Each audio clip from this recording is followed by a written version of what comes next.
live on all platforms. Fan Love Friday, listening to your music, giving you feedback with the most talented online community in all the internets.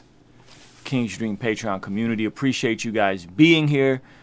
We're gonna get into your music, feedback, all that good stuff. But before we do that, I gotta drop the intro. I don't need nothing else. Every time I'm with you, yo, it's something else. It's a fact, and it's nothing else. Got your hand out, you don't even need the help. Ooh, I don't need nothing else. Every time I'm with you, yo, it's something else. It's a fact, and it's nothing else. Got your hand out, you don't even need the help. Ooh, that's right. I don't need nothing else. That's right. What's going on? It's Ruslan with KingsDreamENT.com. This channel exists to encourage, empower, inspire you to live God's dream for your life.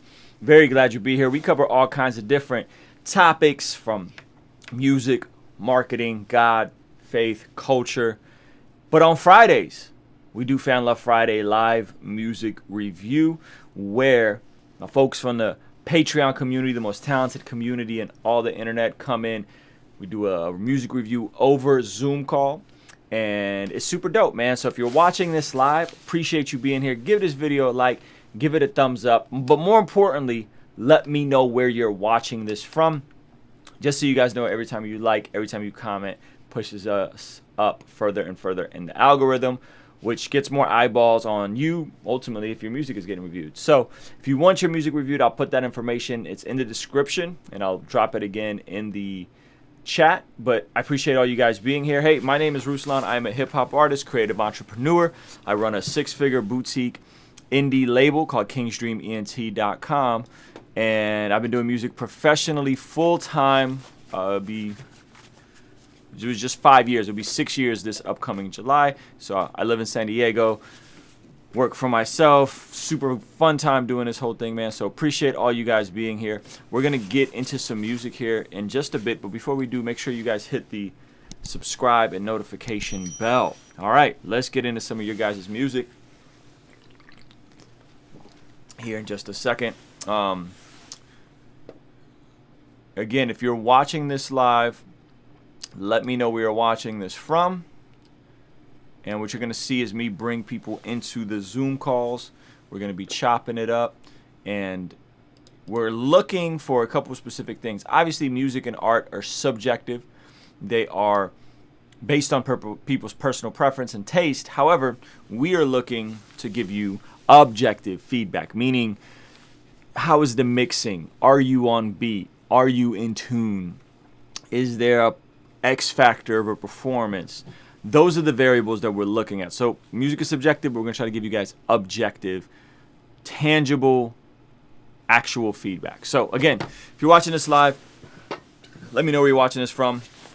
First up, we got the homie Neems, who is a producer. He got a new jam for us. Let's check you out, boss. Jump right into it.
Neems, I like the bounce on this. I like that you did not quantize your kick. which is dope. It has some nice groove to it. I think the piano still sounds a little stiff. It still sounds like a lot of those chords you're just kind of drawing in perfect, and you're not really adding little variations so they feel like a real piano. They sound very like there's this feature I have in Reason that's called chord mode, and it just like plays chords perfectly, and that's what the main chord sounds like. Not the sprinkling of the piano, but the main chords sound very like stiff, you know. So I think, again, like, you got to go in, if you're not playing this stuff as a piano player, you got to go in and add variations and velocity, and when the notes start, that's how they're going to sound natural. There's just no shortcut around that. And I like the 808 sound, and I like the kick sound. I think you got to work on the relationship between your kick and your 808, because they kind of clash, and so they were like kind of on top of each other in an awkward way. So carve out some space in the kick for the 808 to punch, and carve out some space in the 808 for the kick to cut through. You talking about like mixing with the 808 and the kick? Yeah, an equalizer. You could put an EQ on the kick, put a different EQ on the 808, and you got to use your ears and find where they clash at. Okay. Yeah. How do you feel about the overall sound of the piano? Because I remember you told me last week it sounded kind of just generic. I put a flanger on it, like you said. Does it sound? It sounds better. Different? I want you to try tape saturation, and I want you to try some, like, maybe some vinyl fuzz. You know what I'm saying? Like some vinyl fuzz, just to kind of give it that more of that that vibe. You know what I mean? Yeah. Yeah, I've heard about isotope vinyl. I gotta get that. Try that. Yeah, RC20 is another one. Yeah. But thank you. Yeah, man. Good stuff, brother. Appreciate you. Guys, that's Neems, producer, and, you know, he be dabbling in the vocals a little bit too. Next up, we got the homie Adam. I always forget how to say his artist name. I know him as Adam and Jarrett, but his artist name is Adamant. That's what it is. Give me one sec, guys. Hey, if you want your music heard, right now we are only doing Patreon, so you got to post it in Patreon. Let me make sure I got this link up here for you guys, so you guys can see the link. The link's in the description. So just please follow the instructions. Don't post links in the chat. Don't post the title of your song in the chat. Just follow the instructions, guys. It's fairly simple. It's $12 a month for the Patreon, or you can make a $50 super chat donation. Okay. All right. So give me one sec. I'm gonna open up our sounds here so I can give you guys all the explosions and all the effects. All the explosions and effects. Yeah, buddy. Ruslan. All right.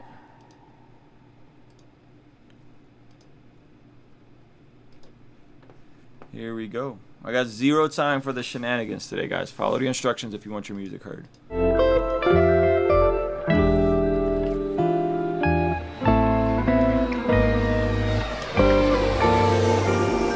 Airplane mode, cut off your signal, and baby, let's just live life while it's still simple.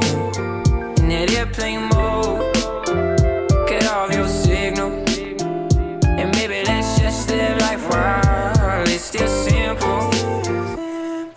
I think I'm gonna get carpal tunnel, cause I'll be scrolling on a feed for hours. My ego devours the likes. A modern day ER, but missing a tail, cause I just ping comments and reply to emails.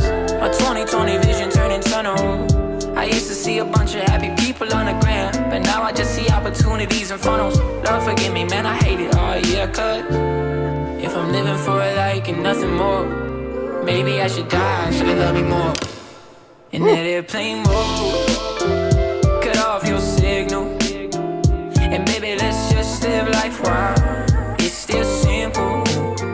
In that airplane mode, cut off your signal, and maybe let's just live life while it's still simple.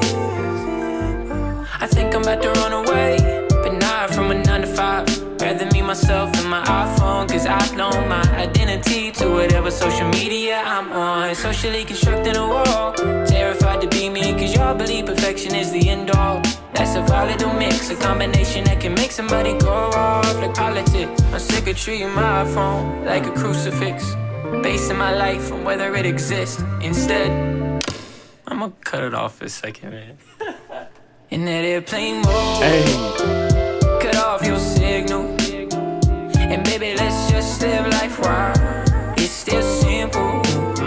In that airplane mode, cut off your signal. And baby, let's just live life while it's still simple.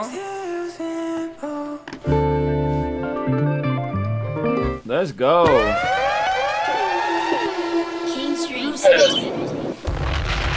I messed with it, bro. I like it. I mean, you had me singing along to the chorus.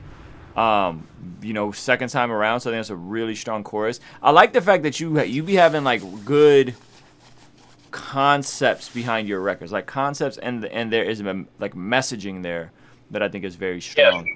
So yeah, man, top to bottom, I mess with this joint. I think it's super dope. I think you gotta you know, figure out a way to shoot a visual for it, and you know, start dropping visuals and running some ads, bro. Yeah, bro. Have you seen like how like crazy like the Spotify's been this month? I went from 300 monthly listeners to like 6,000 in like 3 weeks. That's just like crazy. My man said he went from 300 to 6,000. What are you doing with your life? What is that? That's like 1,000. That's a 2,000% growth. I don't know math like that. That's a lot of percent, though. Yeah, man, congratulations, bro. I mean, really, I think with someone like you, bro, the name of the game is just going to be consistent visuals and consistent releases. You have this. You have the records. You know what I mean? You have the records. You have the talent. You have everything you need. You just got to put in the work. And really, what it's going to be for you is time management. How can you juggle all your responsibilities and still be shooting a ton of visuals for yourself? Because as a creative, you can get tapped out on the capacity when you're shooting stuff for other people. So you have to develop some resilience to get visual shot for yourself regularly. And if you do this 26 songs in a year, 30 songs in a year with visuals, a year from now you're going to be in a totally different spot, considering that you're deliberate about the visuals and you're deliberate about marketing these visuals and running, not being scared to run $100, you know, per video and ads. If you do that, you'll find your tribe, and then collaborations will come, and then at some point there's a tipping point where it'll grow organically as well. Yeah, man. Yeah, man. Great Thanks job, for bro. everything, man. All right, y'all. We're going to keep this thing moving. Man, it's so dope to see so many talented people who are a part of this Patreon community. Let's see. Basayo. Is Basayo here? Basayo is not here. Jorge is not here, but Cole is in his place. My man Cole Tyndall, super dope artist from Minneapolis, Minnesota. He got the podcast set up for his Zoom call. You could tell he'd been putting in some work. All right, here we go. JJL and Cole Tyndall.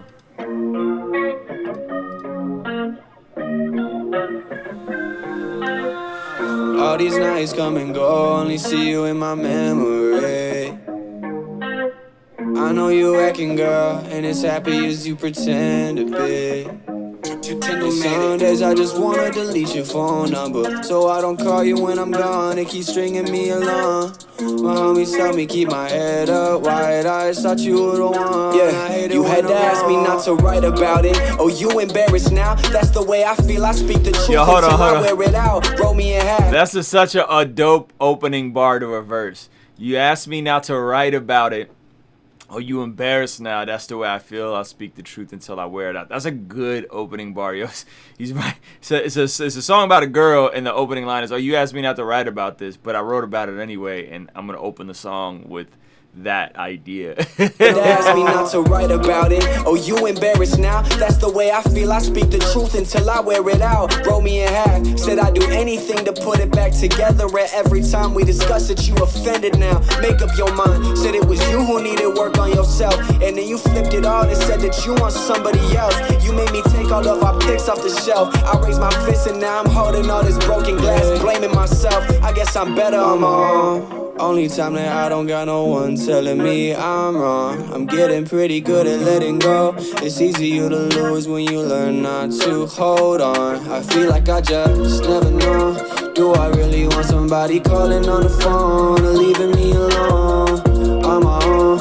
Only time that I don't got no one telling me I'm wrong. All these nights come and go, only see you in my memory.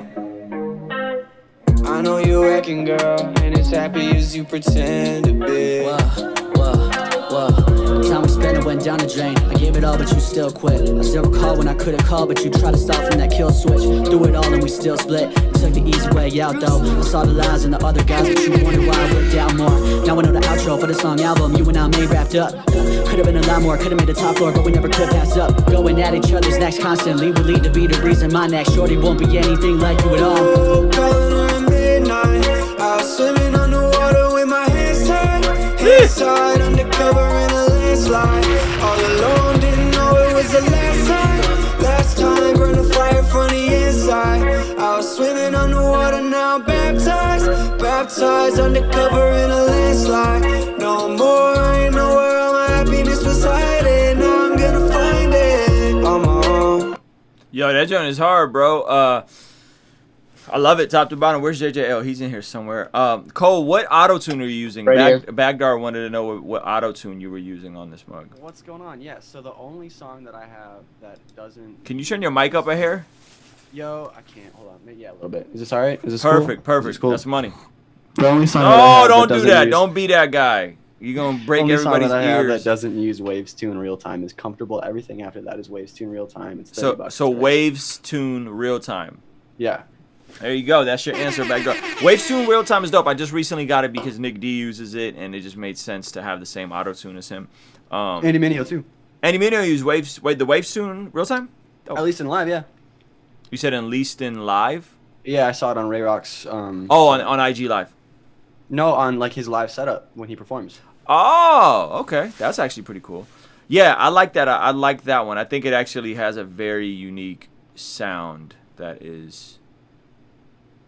It don't got like the real harsh auto-tune vibe to it. It's easy too. Yeah.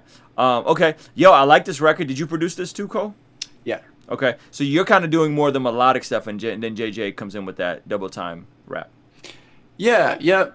Yeah. Okay. Yeah, I love everything you did. I think musically you guys crushed it on this. JJ, I'm gonna put him up real quick. Kudos on the really cool double time. I think you really, it took the record up a notch. It was already a vibe. And then like when you came in, I was like, okay, this fool really like coming with some cool cadences. So kudos to you. Only thing I didn't like about this, I'll be completely honest, was like this visual let me down. Like you guys got this amazing record, and kind of just a font really. Like this font is really kind of not dope. So I feel like y'all could have found somebody on Fiverr or found somebody else to do something a bit more interesting for the visual. Considering you haven't had the chance to shoot a music video for it yet. But that's really my only critique is like such a good record, and then like if my first impression of it is this font and this whole thing, I'm just probably not going to be as into it as high quality as the record is, if that makes sense. Makes sense. Yeah, we got a visual that we're going to be working on pretty soon. We're still figuring out what the ideas are for the concept behind it. I don't know if you had anything off the top of your head that you could throw at us. I'm the worst at concepts for music videos. I'll keep it a buck with you. Ruslan, do you think this video brings the like song value down? You think it'd be something that we should you think it's cool to leave it up, or you just think we want to add to it? I don't know. You know what do you guys think? I want to see what the chat thinks. I want to see what the Patreon call thinks. Do you guys think a song this quality with a visual that looks like this, do you think this hurts it, or do you think it doesn't matter? I don't know if it really matters. I just don't. It's just from a quality standpoint, it's so good that when I see this, it's like this has very much so like I'm just getting started struggle rapper vibes. You know what I'm saying? But that's not what you guys sound like. Y'all sound like really dope, polished artists. You know what I mean? And so I think you got to kind of figure out how to make this congruent. You know, like the even if it was just like picking a better text, right? Which is where branding comes in. You got to start learning a little bit about branding. Even going on defont.com and looking at what are the most popular text and finding, just using a more popular text. You know what I mean? Would have helped this. Let's see what the chat's saying. I'm with Ruslan. I didn't mind the visual. 350 said he didn't mind the visual. I like 350's taste. So, Bagar said, to be honest, it's not like a reassuring. The composition is off. What, the composition of what? Oh, the composition of the text is off. I was like, I hope you're not talking about the record. There's nothing wrong about this record. This record's hard. There's another Ruslan in the chat. Shout out to Ruslan Papachuk. He said the visual hurts it. If I hear it on an ad, but I wouldn't click on it. What? That doesn't make any sense. 350. I think he's saying that he would like the song, but he wouldn't click on it based on the visual. The text is not great for sure, but the song is so good though. I was just happy I could read along. Yeah, dude. The thing about these lyric videos is a lot of times less is more. So like even this is how I recommend. I'll give you guys some free advice. This is how I recommend you guys do a visual like this. Grab your iPhone. Put it in like 240 frames, like ultra slow-mo. I'm talking ultra slow-mo. 120 frames or more, preferably 240. And just do something reasonably cool. Walk in through a door. Walk out of a door. Sit there and pan around while you're tinkering on the piano. Do something interesting and throw a filter over it so that like there's a color or something over it, and then just add really simple text. That would have made it more dynamic, and that would have accomplished the same thing. But the text, the font type is key. You know what I mean? Like you got to have a solid font type. So I just don't know who put this together or what the font was or what the thought process was. The video for Anime and Ramen that JJL put out, I think he was probably trying to go for the same aesthetic. Maybe that didn't translate as cleanly, and it might just need to be something to think about. But I know that like it's the same font from that, and that really popped for Jorge. So I think it was just like, let's maybe continue that train of thought and try to kind of parlay it into this new song. Yeah, it might be. I'll be honest. It may not just be the font, but how the font was used, the color behind the font. I understand. Get the Where's Lugo app. That's what. Shout out to 350 Music. Everybody should have that Where's Lugo app, yo. The LUT, excuse me. The Where's Lugo LUT is clutch, and he makes photo LUTs too. Watching from Hartford, also on the Zoomed Up. Or like whatever the cover art is, the side completely colors around it. Yeah.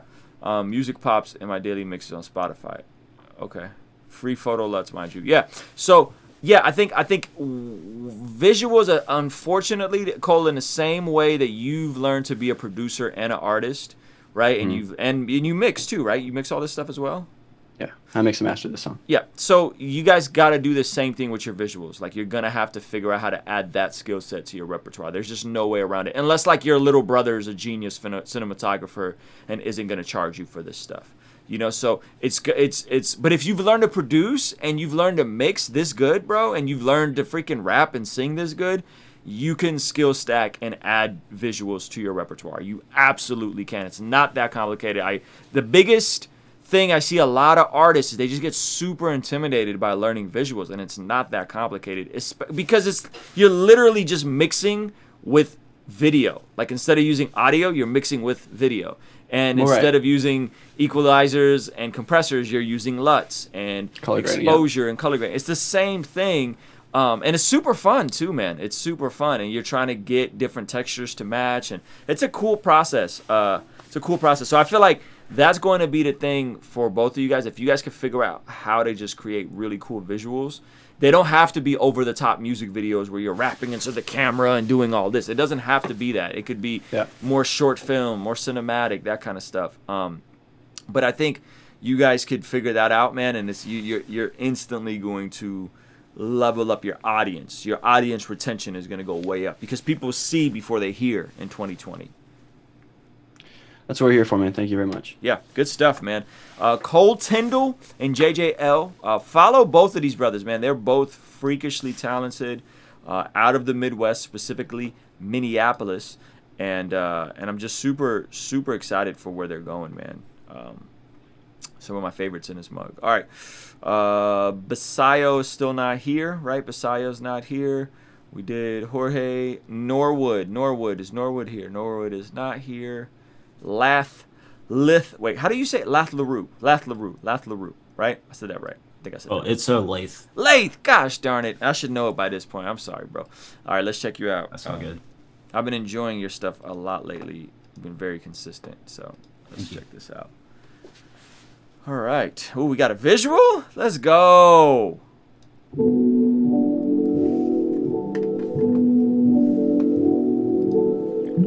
You are to me, it's hope inside a maze. I love and I get lost and then I don't come out the same. A heart that's made of gold makes a quest that's worth the pain. I would rather go for that than always playing my heart safe. I'll keep searching, only cause I know you're still out there.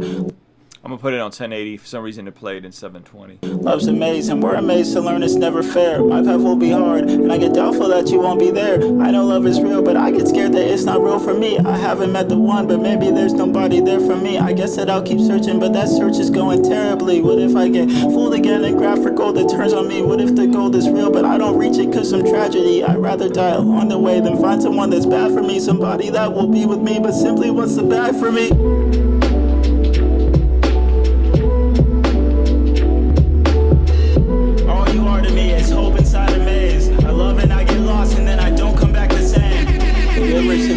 But don't comprehend the gravity of playing with a heart that's always sad to see. See, love for me is like a maze. Every single time, slowly navigate the map and hope this center's worth my pride. Imagining all the signs I missed or glance at passively. I'm actually convinced that love is real, but it's just mad at me. And that explains the mazes in the games that love and adds to me. I guess I'll just keep searching, hope perfection shows up magically.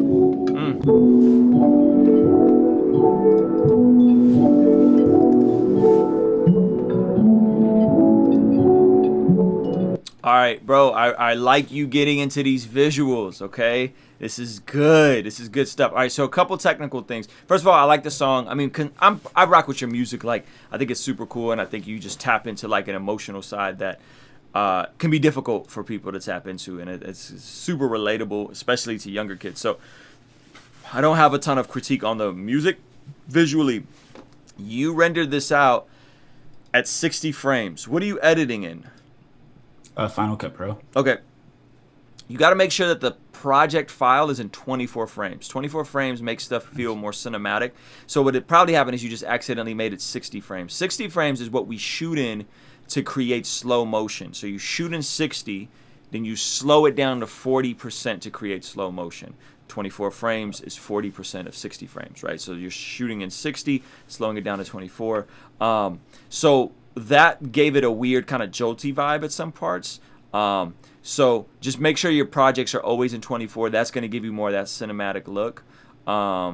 And then get closer shots. Don't be afraid to get close-up shots because you're very far away. So it's this kind of awkward positioning where it's not a full body shot. It's not a super wide full body shot, but it's also not like a face shot. You know what I'm saying? Where I feel like this style of music should feel intimate. And how if it's going to feel intimate is if I'm seeing all the expressions on your face. I'm seeing your eyes. I'm seeing your eyebrows. I'm seeing your cheekbones. I'm seeing everything. So some of these shots are they're very far away.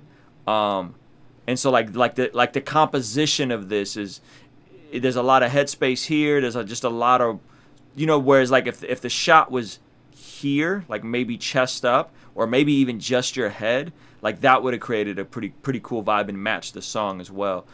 This shot is cool. I like the transition you did here with this like kind of like lens flare thing. So I would just say try closer shots. Like it should feel like this close. Where is it at? This is good. Just keep your head in frame. Your head's a little cut off here, right? But like this tight with here would have been fire, right? So the shot is your head's in frame and you got these cool little trees, right? So just consider whoever's shooting this with you. Don't be afraid to get close up on you. You guys are probably, I'm assuming you're shooting this on an iPhone or a smartphone. Yeah, my mom was the camera woman. Hey, shout out to Mom Dukes pulling up with the camera vibes, yo. Well, listen, tell her I said she did a great job. Don't say any of this, and then next time you shoot, have her get a little closer to you. For sure. But yeah, man, bro, you doing this stuff is going to pay off. Like, it's going to pay off. It's just gonna take a little longer as you guys are getting everything off the ground. You know what I mean? Because it's literally like you and your moms, which is super dope. I mean, what a cool story that you're getting this stuff going, and like your mom's is helping you out. Like, that's a cool story, man. That like at some point you're gonna tell that story. You know what I mean? So I love it, bro. I love it. Yeah, that's my only feedback, man. I think just composition, you know, and don't be afraid to like set the shot up for her and then hand her the phone. You know what I mean? Yeah. And then the only thing I was gonna say is I wish you would have incorporated these elements at the end. Like, I love the grain and everything here. Like, this could have been incorporated on top of this. You know what I'm saying? Because sometimes if you don't have the best composition, sometimes just dirtying it up and making it super grainy will add a vibe to it. You know what I mean? Because then it looks off on purpose. It could have looked like an old, old projector or something like that. You know, because this is really cool. So don't be afraid to really sauce it up with your effects. Okay, yeah, for sure. Okay, yeah. I did have one more question. Yeah. Do I, like, for something like this, do I put it out and then try to incorporate the feedback in the next projects that like people can see my growth, or do I like completely like scrap this video? That's a good question. Do you completely scrap this video? I would reshoot it. Yeah, I would. It depends how much time you have. It depends how much music you have. I don't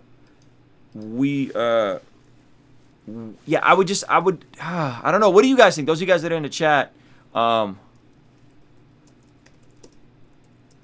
what do you guys think? Do you guys think this is something that he puts out? Do you guys think he reshoots?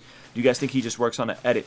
If I were you, I would reshoot it with the same outfit and go a little closer on the shot. So you, instead of just restarting all over, just keep the good parts and add some stuff to juxtapose it with. You know what I'm saying? So Definitely. You could still keep some of these shots and then just kind of crop in a certain parts. That would be probably what I would do, and then tweak the color grade and add some grain and add some film grain and some distortions and some different effects, like to make the colors pop a bit more. The first thing I would do is I would create a project that's 24 frames, copy and paste this into that project, and then start adding to it. You know what I mean? And then also like make sure you shoot. Make sure you nail all the lyrics to the best of your ability, because you kind of mess up on some of the performance stuff. Actually say the words. Don't lip sync along. It may feel weird, but it'll look better. Meaning, like, a lot of rappers are like, and they think that like that's cool. It's not. You gotta really perform this. It's gonna feel more passionate. Whereas I could tell you weren't really like rapping this stuff. You know what I mean? So really perform it. Really perform it. And then get another B-roll shot of just you doing nothing in 120 frames, and then slow it down in the parts you mess up on or the parts you don't look confident in. Slice in some B-roll just to break it up. Oh, okay. Yeah. You see what I'm saying? For sure. Yeah, that makes sense. So this is salvageable. I probably wouldn't put it out like this. I would just add more stuff to it. I would spend another day, shoot it, get B-roll of you like bobbing with the headphones on, B-roll of you on your phone, B-roll of the sunset behind you and a silhouette. Just a ton of B-roll, and then that way you splice it up. And you want to make the cuts fast. Like, you want to make these cuts as fast as possible. So every couple seconds, unless you're intentionally trying to go for like a long, drawn-out cinematic shot. But if you're going to go that direction, you got to make the shot look amazing compositionally. At this rate, I'm thinking you're just adding more shots. You're going from chest up to face. You're going from chest up to face to B-roll of you vibing in slow motion, right? And trying to kind of piece together a story. And again, performance, definitely in saying it out loud, like saying it should feel awkward. It should feel like, I can't believe, why am I doing it? Like, music videos should not be comfortable. Like, music videos should be awkward. You're out in public, you're outside, and you're rapping. That's what it should feel like. You know what I mean? And you're gonna get better takes that way. For sure. Thanks for the advice. Yeah, man. Good stuff, bro. You're yeah, man. It's just time under tension, guys. I promise you, it's just time under tension. It adds up, and it adds up quickly. It adds up quickly. The more you practice, the more you do, the better you get. The better you get, the more confident you get. Yeah. So shout out to you. Let's keep it moving. We got Andrew. Is Andrew here? I don't think Andrew's here. There he is. I see you, Andrew. My man's Andrew in the house. Let's see. Yeah, if you're watching this live, let me know where you're watching this from. Give this video a like, too. There's a gang of you guys watching on YouTube that have not liked this video. So please do that. Andrew, beat I produced. I decided to sample myself with one of my synth chord loops. I played and created it. Very cool. All right.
Hey. Yo, this is dope. Great job on sampling yourself. Great job on titling the beat with the BPM in the title. I'd also encourage you to add the key that the song is in. This is if you pass this on to someone that uses auto-tune, it makes their job easier. If they could, boom, add a, you know what I'm saying? Add the auto-tune without having to figure out what key the beat is in. So that's just, you did this right. Just add the keys if you can. I like this a lot. I would say if I were you, I'm doing 2 minor tweaks. One, I'm turning that sample down just a hair or adding a de-esser on it or something just to contain some of the higher mids, because that sound could get a bit, like that sound could get a bit fatigued on my ears. So just be conscious of that. Anything in like the 2K to 5K range, you got to be very careful with those synths, because not only is that where your vocals sit, but that's where people develop ear fatigue the fastest, meaning they'll just not want to keep listening to the record. You know what I mean? So I would say just contain that frequency in the sample. I would add a little distortion to the 808 in like a dry wet knob, meaning that like you can control how much distortion goes on it. That'll give the 808 just a tad bit more personality, because I think this 808 is cool and it definitely is a vibe when it comes in, but I feel like it just needed a bit more. Let me listen again. Yeah, it just sounds super dry, and I feel like it had a little bit of distortion. It would have gave it some color and made it just sound a little cooler. That's it, man. This is a fire beat, bro. I mess with it. Yeah, I'll do that. Yeah, man. Good job, bro. Good job. This is a vibe. Space reverse. There we go. Andrew, aka Ciano. Is that how you say your producer name? Ciano? Yeah. Ciano. There you go, ladies and gentlemen. All right, we're gonna keep this thing moving. Thank you guys for watching this live. Hey, if you're watching this, make sure you hit the subscribe button and the notification bell. Join notification gang. I go live every day, not to review music, but to just be live and talk, shoot the breeze. Let's keep this thing moving. Milan is not here. Milan is not here. Who else we got? Kevin is not here, or is he? Kevin Brown. Kevin Brown is not here. Jay Prosper. Nope. I'm rescued. My man, I'm rescued live in full effect. One of my favorite artists, guys. Why are you chewing on your shirt though, brother?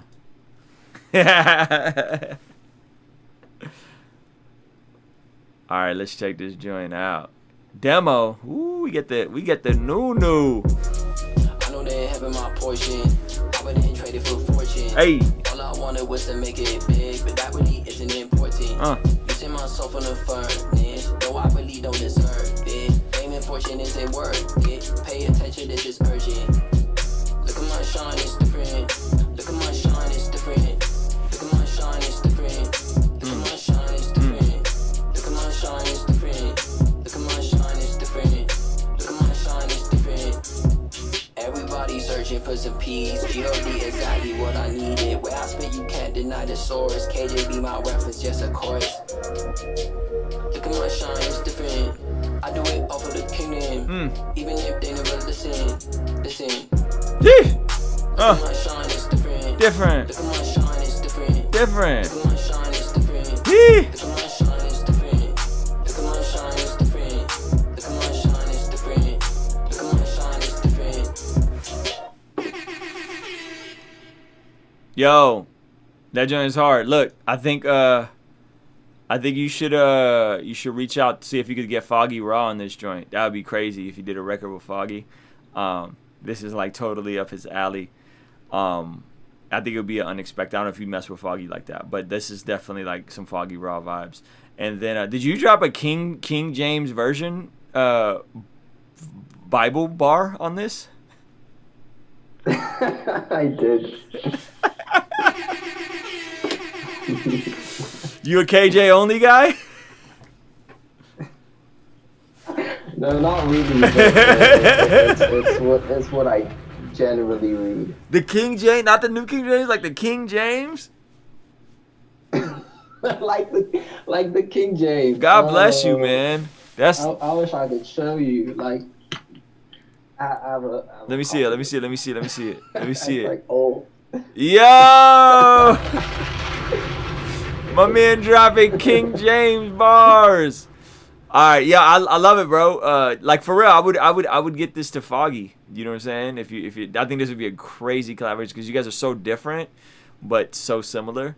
And I like you on these records because it's less like it's less melodic and just kind of you bussing, which is actually really fun. So yeah, man, I like it. I like it a lot. All right. I'm rescued. Appreciate you, bro.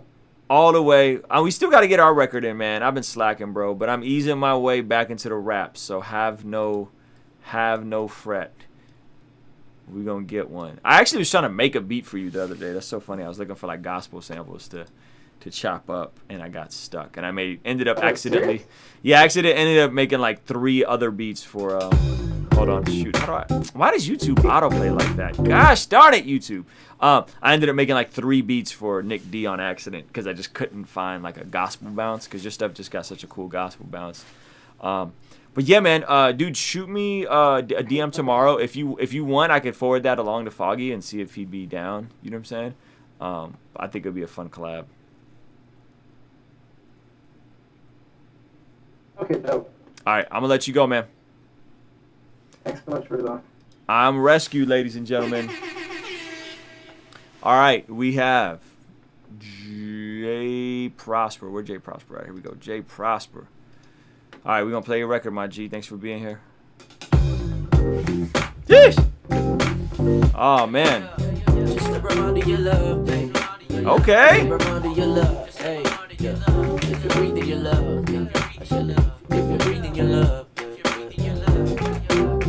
Check it out. Yo. And to the ones that never heard it from their daddy, you loved. Hey. And to the ones that never felt they had a family, you loved. And to the ones that felt alone, they had nobody, you loved. Hey. And to the ones that feel like they can't love themselves, you love. Hey. We living in a broken world full of broken people. Hannah said it best, ain't nobody perfect either. David could attest, I bet Abraham too. Jay Prosper ain't even a question, he a man too. It's tough admitted that I wanna live a perfect life, cause nothing perfect can come from an imperfect life. Then comes strife, we sweat, we bleed, we push, we fight, we cry, we try, hoping we might just reach it. Yeah, we're never ever gonna reach it. Yeah, but that's a lesson to learn, hoping that it's your turn to understand that whatever you feeling like, even if you don't feel right, His love will love you through the darkest night. Staying with you through the gray skies, gray skies, gray skies. Hey, sing it. All my days, His love it stays the same for me. For me, for me, yeah. All my days, His love it stays the same for me. Yo, check it out. Yeah, through every season and situation, it's never changed. Summer, spring, winter, fall, it's renewing daily. Let the sun rising up and the breath in my lungs be enough for me to see the beauty in the wind, blowing trees and the leaves through the streets. Let it sing, see the sunset, watch the sky bleed. Hey, sit back with the arms behind the head and just breathe. Hey, just breathe, baby. Hey, you're allowed to see another day. Hey, even allowed to witness all the rain. Hey, just remember, baby, after all the rain goes, it's sunshine and the beautiful rainbow. Don't despise the rain, cause I know it's hard, but just keep pushing through the pain. And on my mama, you will get to the other side. Hey, all my days, love it stay the same for me. It's never changing. No, it's never changing. I said that all my days, love it stays the same for me. Oh no, but this love is never changing. No, yeah, come on, it's never changing. Love it stays the same for me. It's never changing.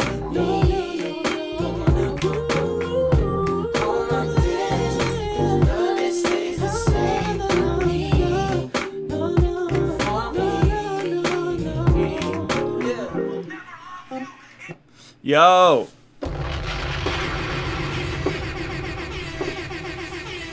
Joint's cold, bro. Yeah, I like it, bro. I think the record is hot. I think you're dope. You can sing, you can rap. The girl on the chorus is a nice touch.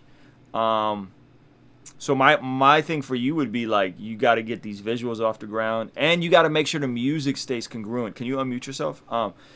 Make the music congruent, because like what a lot of dudes will do is they'll find this lane, and because someone like you is talented, you could probably do multiple things. Like, you don't need to drop a trap record next. Like, you don't need to drop anything with an 808. Like, go all in on this vibe and really crush it doing this, because the temptation for someone like you is like, oh, well, now I'm gonna do this kind of record and that kind of record. Just because you can doesn't mean you should. So this is a dope vibe. This is a wide open lane. It's like the neo soul vibe from like Music Soul Child, early 2000s, and there's not a lot of people doing it. So this lane is actually fairly open.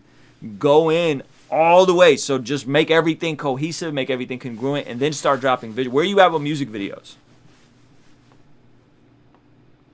You can't hear me? Can you unmute yourself? You ain't got a mic? Oh, bruh. My man's called into the Zoom without a mic. I wish I had a wah. Okay, look.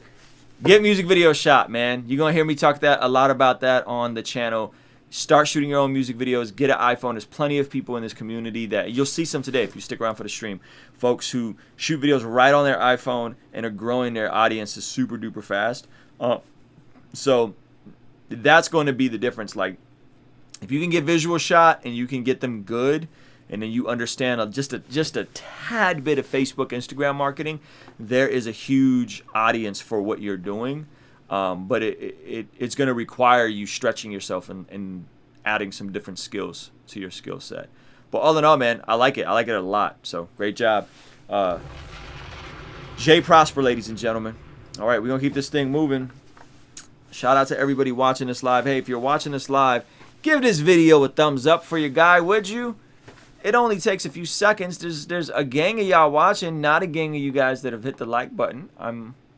My feelings just hurt. All right. Where we at? Norwood here. Is Norwood here? Norwood is not here. Milan is not here. Kevin Brown is not here. TK Lee. TK Lee is here, but her camera's off. Can you turn your camera on, sis? There it is. All right. I've been seeing this young lady all over my timeline by just using really good hashtags, and I've checked out a little bit of her music, but she submitted something official today, so I'm excited. All right, wait. Boom. There we go.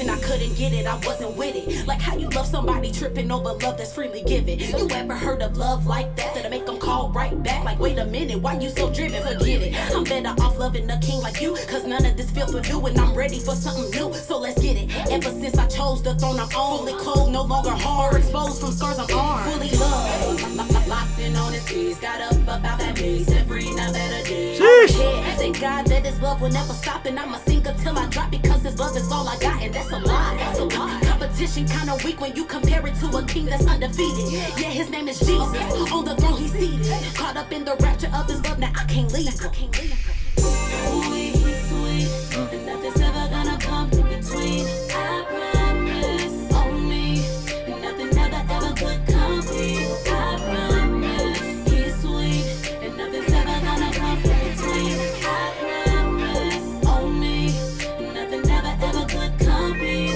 I promise, he's sweet, nothing's ever gonna come in between. I promise, on me, nothing ever could come between. I promise, he's sweet, nothing's ever gonna come in between. I promise, on me, nothing ever could come between. There is a brighter day, he's coming right away, and everybody say that's on me. No more time to play, come get your life today, and everybody say that's on me. There is a brighter day, he's coming right away, and everybody say that's on me. No more time to play, come get your life today, and everybody say that's on me. Trust me, better listen, I'm forgiven, now I'm living. Holy Spirit, keep me lifted, my whole life has been shifted for the better. Now I can keep my head up, this song is just a letter to show him I won't let up. I can't give up, I won't let go, but he know no. I be slow, that's a no-no. Run away till I meet him, can't wait till I see him. Love got me tripping, yeah, I'm gone. He trips on every song that I'm on, yeah, I'm on, cause we're one. Ooh, he's sweet. Yo. All right, TK Lee live in full effect. Let's go. Okay, look, I'm so happy you're here. This is really good. I get to be here. Yeah, you are extremely talented. Okay, so tell me this: what is your goal? Like, what are you hoping to accomplish? What world do you want to live in? Like, what's the objective here? Because I want to give you very specific critique, but I want to kind of understand what it is you're looking to do. Yeah, so I've been kind of like doing the spazzing, playing around with cadence. Okay. As far as music, more on the trap side. Okay. But I first started out as singing, so singing is a little bit. It's home. You're a great singer. I like your singing a lot. Thank you. Yeah, it's crazy because it's like the more I sing, the more people are like, yeah, you should do that a little bit more. So I've been getting more comfortable with singing a little bit more. But with that song, I feel like I just wanted to kind of venture off a little bit and do the sweet sound, harmonies, stacking, all of that. Yeah. And away from the always spazzing a little bit. Okay.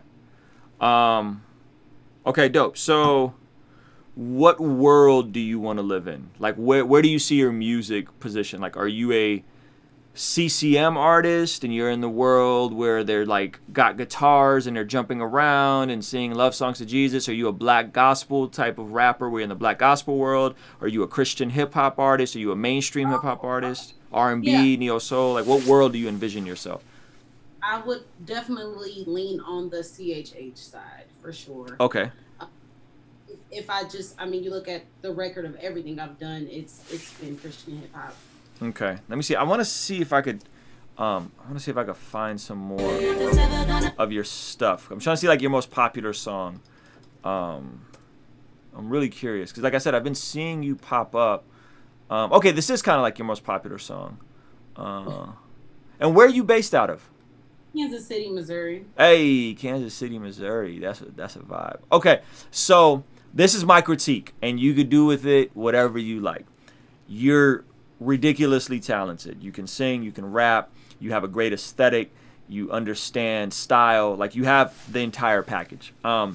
My critique would be, in terms of the rapping specifically, I would lean into your melodic side and add more melodies to your raps. And this is why, because the rapping as it is right now, it reminds me of like Rebel Lecrae. It's very like early 2000s, late 90s, West Coast. I'm rhyming from my diaphragm, and to start a stand, right? And it's a lot of stuff that, and this is no disrespect to those guys, but it's a lot of stuff that kind of some of the hog mob guys do in terms of the way they rap. A lot of like the street gospel rapper guys, they kind of all like, they rap like they Tupac, you know what I mean? And you kind of have some of that, but everything else about you is very modern except the way you're rapping. You're rapping and it feels a little dated in the way you're rapping. So what you could do, a quick fix of that, is sing your raps, right? So literally add melody and say the same raps, but melodically sing them, which will give you, it'll be closer to like what a Kendrick does, or what a Rihanna does, or what a Beyonce does. People like, and this isn't like, I don't know if you're like, people are against secular music or whatever, but if you listen to that record with Beyonce and Jay-Z, the record they did together, she's spazzing all over that record. And this is with Jay-Z, who's one of my favorite rappers, arguably one of the best rappers of all time. And Beyonce is spazzing on that. People don't think of Beyonce as a rapper or a rapper's rapper at all, but because she's so technically talented with the cadences, she could really spaz out. Ray Rock, shout out to Ray Rock, who's in the chat, by the way. Ray Rock, feel free to call into the Zoom call. It's in our text if you want to chime in. But I don't know if you know who Ray Rock is. Andy Minio's DJ, producer extraordinaire. He just did the track 1 on Lecrae's Restoration album. He produced that. So Ray Rock said, find a space between Roddy Ricch meets Kehlani. That's a good, right? So Kehlani kind of raps. Rihanna kind of raps, right? So that would be what I would lean into, because this definitely has CHH vibes on it, but not in a way that I think is like cool. This has like, I'm doing it for the gospel and we're in the streets ministering Jesus and we don't care about success, money, or anything. We just want to minister the gospel. The way you're rapping, the tone, the vibe of how you're rapping. And again, that stuff has a lane, but it's not necessarily to progress culture and make amazing art that's relevant to today. It's more about rap is strictly a tool to preach Jesus, and that's it, no more, no less. Where you're saying, hey, I'm actually trying to be an artist. Like, I want to make art, I want to move culture, I want to add something to the dialogue of what's going on musically. And I think you have the potential of doing that. So what I would do is, again, I would just tweak, try singing your melodies and just see what it sounds like. Try adding some auto-tune to the singing of the melodies. Leave whatever you're doing on the hooks, don't touch that. That's perfect. Like, keep doing that as is. But like, I think Ray Rock's Roddy Ricch meets Kehlani, like that could be such a dope vibe. Yeah, so what do you think? Like no, that it's so crazy you say that. It's literally confirmation. I just dropped an album in, oh my gosh, I don't remember, May or June or something, and I completed an EP, and it's all exactly what you just said. It's like me singing. It's like a sing rap of everything. Is any of that stuff on YouTube that I could check out? No, I haven't dropped it. Oh, you haven't dropped it yet? I'm sorry, I misheard you. Okay. It's something that I'm working on. So it's just, I was just sitting here laughing because it's really funny because that's literally the direction that I'm diving in. Huh? Dope. Well, listen, I cannot wait to hear more music from you. I think you have a really bright future. I would say in terms of Christian hip hop, please don't view Christian hip hop as a ceiling. Don't view Rapzilla as a ceiling. Don't view the biggest Christian rappers followers as a ceiling. The issue with Christian hip hop right now is you got everybody competing for the same 100,000 Instagram followers, and there's a world beyond that with millions of people that would rock with you if they found out who you were and you got in front of them. It's just going to take time to strategically put stuff in front of them. So don't so much. And what I mean by that is this is what I mean by that. Sometimes when you're into a scene, you start wanting affirmation from this industry. So you start wanting features from specific people, or you start wanting placements on specific websites. Her name is TK Lee, by the way, guys. If you don't know, if you look at the screen, hold on, let me do that so you guys can see. I got to search stuff. If you guys don't be consumed with like an industry, because the industry will let you down. The people, the website, everybody, somebody's going to let you down. But if you're concerned with, hey, I want to make the best music I can make and I want to go find my own tribe, then that's when the opportunities open up, and then people want to start working with you and rocking with you versus like trying to fit into this thing. And you'll get your initial spark there, meaning that on your, like, you know, your first, I don't know how many followers you have, I'm going to look you up on Instagram, but your first 10,000 followers or whatever, like, it'll be the springboard for that.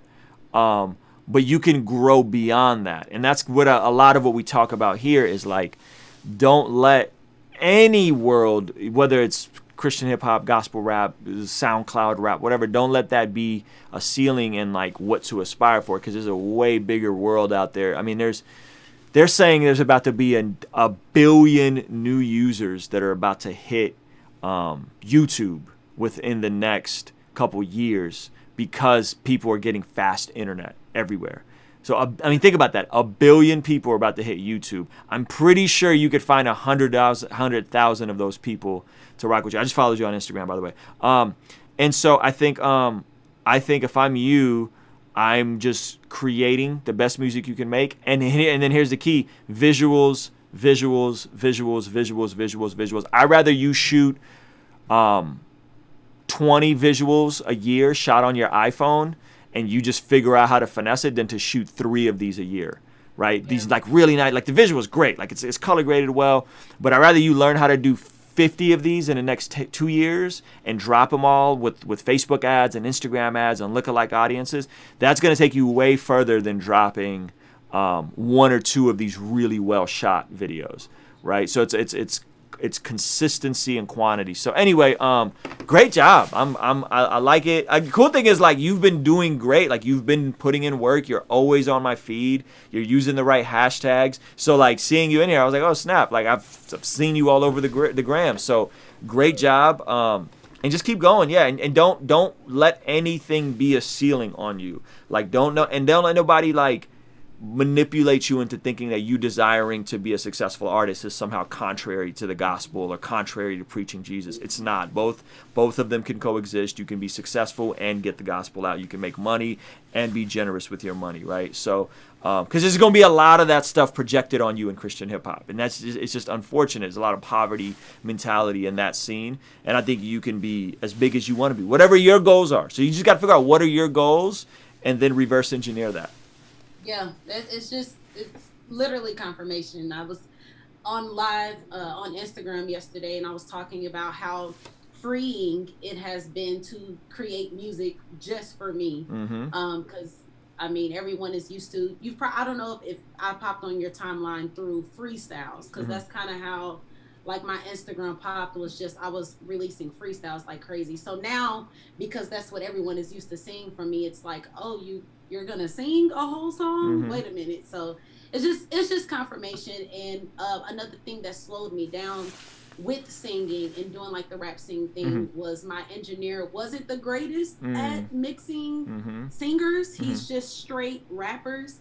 So I would be intimidated by, working with someone that wasn't comfortable with that. So me and my husband, we just got our engineering equipment, our Mac. Our Hey, that's dope. So now the level up from that is how can you and your husband start shooting your own music videos?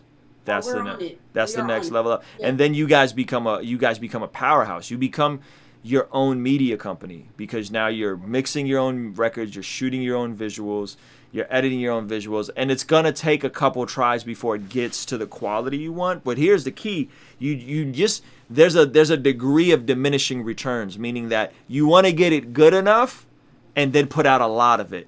If you stay stuck in perfection, you won't put out a lot of it. So get it good enough. Here, a great example for this. I just saw this. I was talking to Swayze on Twitter. Swayze said, "I've never liked the way Russ mixes his vocals, but dang, his mixes got him to be a platinum artist." And I said, it's not his mixes that got him to be a platinum artist. It's the fact that he put out 250 records in the past 10 years consistently, or whatever, 3 years. And everything was good enough. The visuals were good enough. The songs were good enough. But the overall packaging and the consistency and the frequency of dropping everything there's this tipping point that happens that eventually it'll pop off, eventually. But it might take you 200 videos. It might take you 100 songs. It might take you 300 songs. So you just got to be clear cut. Like, what are your goals? What are your objectives? Is the objectives just to make great music and to put your faith in the music? Cool, do that and figure out other ways to fund that. Is the objective to make money and sell stuff so you can get the music profitable and reinvest back into the music? Like, you got to find that balance for yourself. Once you find that balance, you're gonna grow astronomically, And so you're already doing a great job. Let me bring Ray Rock in. He's in the chat. My brother Ray Rock always has incredible things to say. TK, meet Ray Rock. Ray Rock, meet TK. Ray Rock's one of my favorite people in the world, guys. In the world. Okay, I'm going to let Ray Rock take it. I'm going to get a beverage. Turn your mic up if you can. Yeah, it's kind of quiet. Just turn it up a little bit.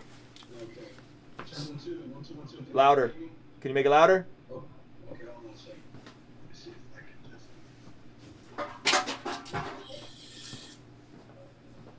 How about now? Yes.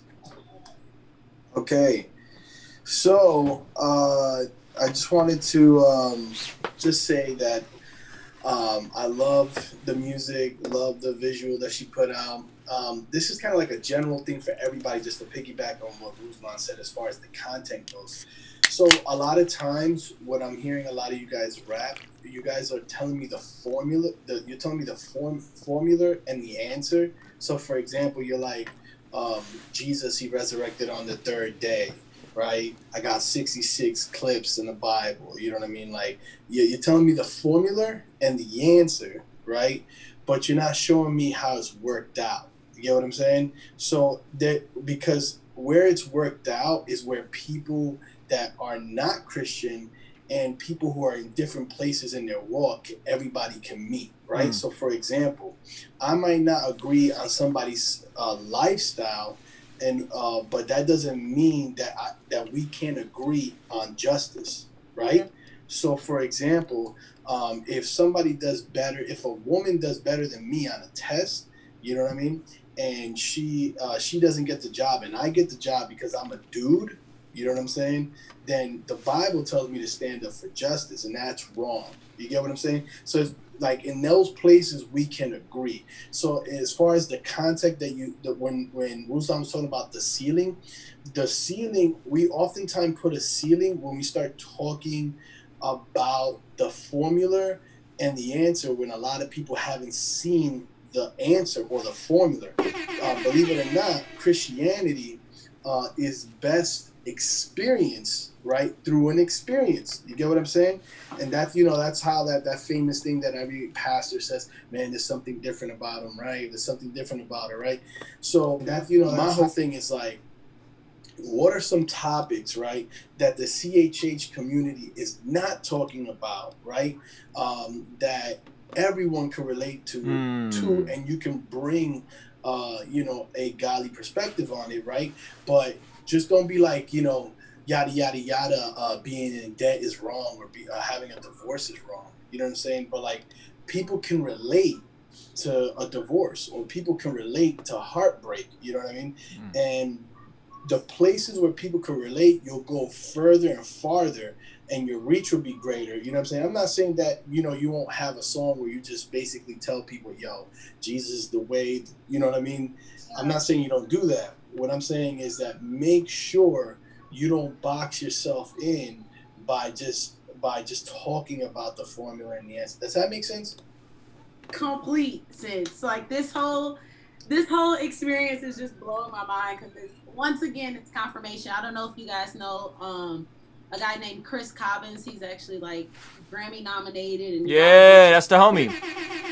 Yeah, he was just on one of my songs, but he did an interview. My husband has like a podcast. He did an interview, and afterwards we were talking about exactly what you're saying, and he was like, he likes to actually sometimes give an issue without the answer, without the solution, and everyone can kind of just resonate and relate with that. And it's so funny because it's just my personality. That's why when you were talking about the 2000s and the hog mog, like that's my heart. But you know, we want to have music be profitable for us, and being able to send the message in a way that, like you were saying, that it's relatable, that connects in so many different ways. It's something that we've been speaking about. And like I said, Chris Cobbins was telling me the same thing, like, hey, let's be a little bit more interesting, instead of like what you said, hey, the world is full of sin, so let's give our life to Christ. But you know, the everyday situations, like, you know, injustice, like depression, anxiety, and kind of diving into that, and it's freaking confirmation. Like that's right. And here's the cool thing. You ever been to like a Christian conference and they play a top 40 song, a number one top 40 song that's just a good song? You ever been to a conference, right? What makes that person different from you? You get what I'm saying? Like you can have both bullets in the clip. You know what I'm saying? You can have a song that's Where Are You Now When I Need You. Like you can have a song just like that, and you can have a song called Jesus I Trust You. You know what I mean? And the thing is oftentimes, because we're doing a church circuit or a church market, unknowingly we're conditioning ourselves to only season our dishes for that type of palate. You know what I'm saying? And so for me, it's just like, how is it that if you know, you go to any church or any function or anything like that, and if I said, if you sing a song and, you know, it takes two to make the thing go right, and everybody likes that song, right? This, like, why can't you make, and I know that sounds like that's like an old song, but I'm saying, like, across the board, right? There's just these songs that are timeless and great, that are beautiful and pure, or have a great message. So you can, the question is are you challenging yourself, you know what I mean, to have both? So like for me, a person who makes Christianity completely too vague, right, I don't think that's good either, right? But I honestly feel like for the most part, y'all be safe. Like you guys be singing about the most safe stuff, you know what I mean? You know, that's the thing. When I say y'all, I just mean like everybody, including myself. You know what I mean? It's easier to be safe, you know? In all reality, as believe it or not, and I'll leave it with this, I don't want to say too much, but like in all reality, to really make good, godly, inspired works, right? It will inspire and insult both the heretic and the Pharisee. You know what I'm saying? So it will like, so when I say Black Lives Matter, like the Pharisee, like the extreme Pharisee hates me. You know what I'm saying? Right? But when I say, yo, abortion is wrong, right? The heretic is like, yo, what are you doing? You get what I'm saying? But there's still a point where there's still these moments where we could all agree. Yeah. I'll take all of it. Yes, that was excellent. Hey, real quick, man. Shout out to Hog Mob All right, we not finna drag them through the mud. This the homies. Shout out Zadok. Shout out them brothers, man, because they're doing a good work. They're doing it as a ministry for ministry, and so I just want to acknowledge them. What they're doing is dope. What we're talking about is a little different. We're talking about culture. We're talking about transitioning into different spaces. So shout out to them brothers. Just want to make sure that we give them their flowers and all that kind of stuff. But man, Ray Rock, thank you, bro. This is gonna be its own video because that was a fire exchange. So thank both of you guys for being here. Let's keep it moving. Let's see, is the homie Conscious you here, bro? I see you're here, but your camera's not on. I'm here, brother. I just might lag, so if I do, you can do with it how you please. Okay, let me come back to you then. Let me refresh this. Okay. Yo, if you're watching this live, give this video a thumbs up. Hit the subscribe button, the notification bell. Don't play with my emotions, man. Don't do that to me, all right?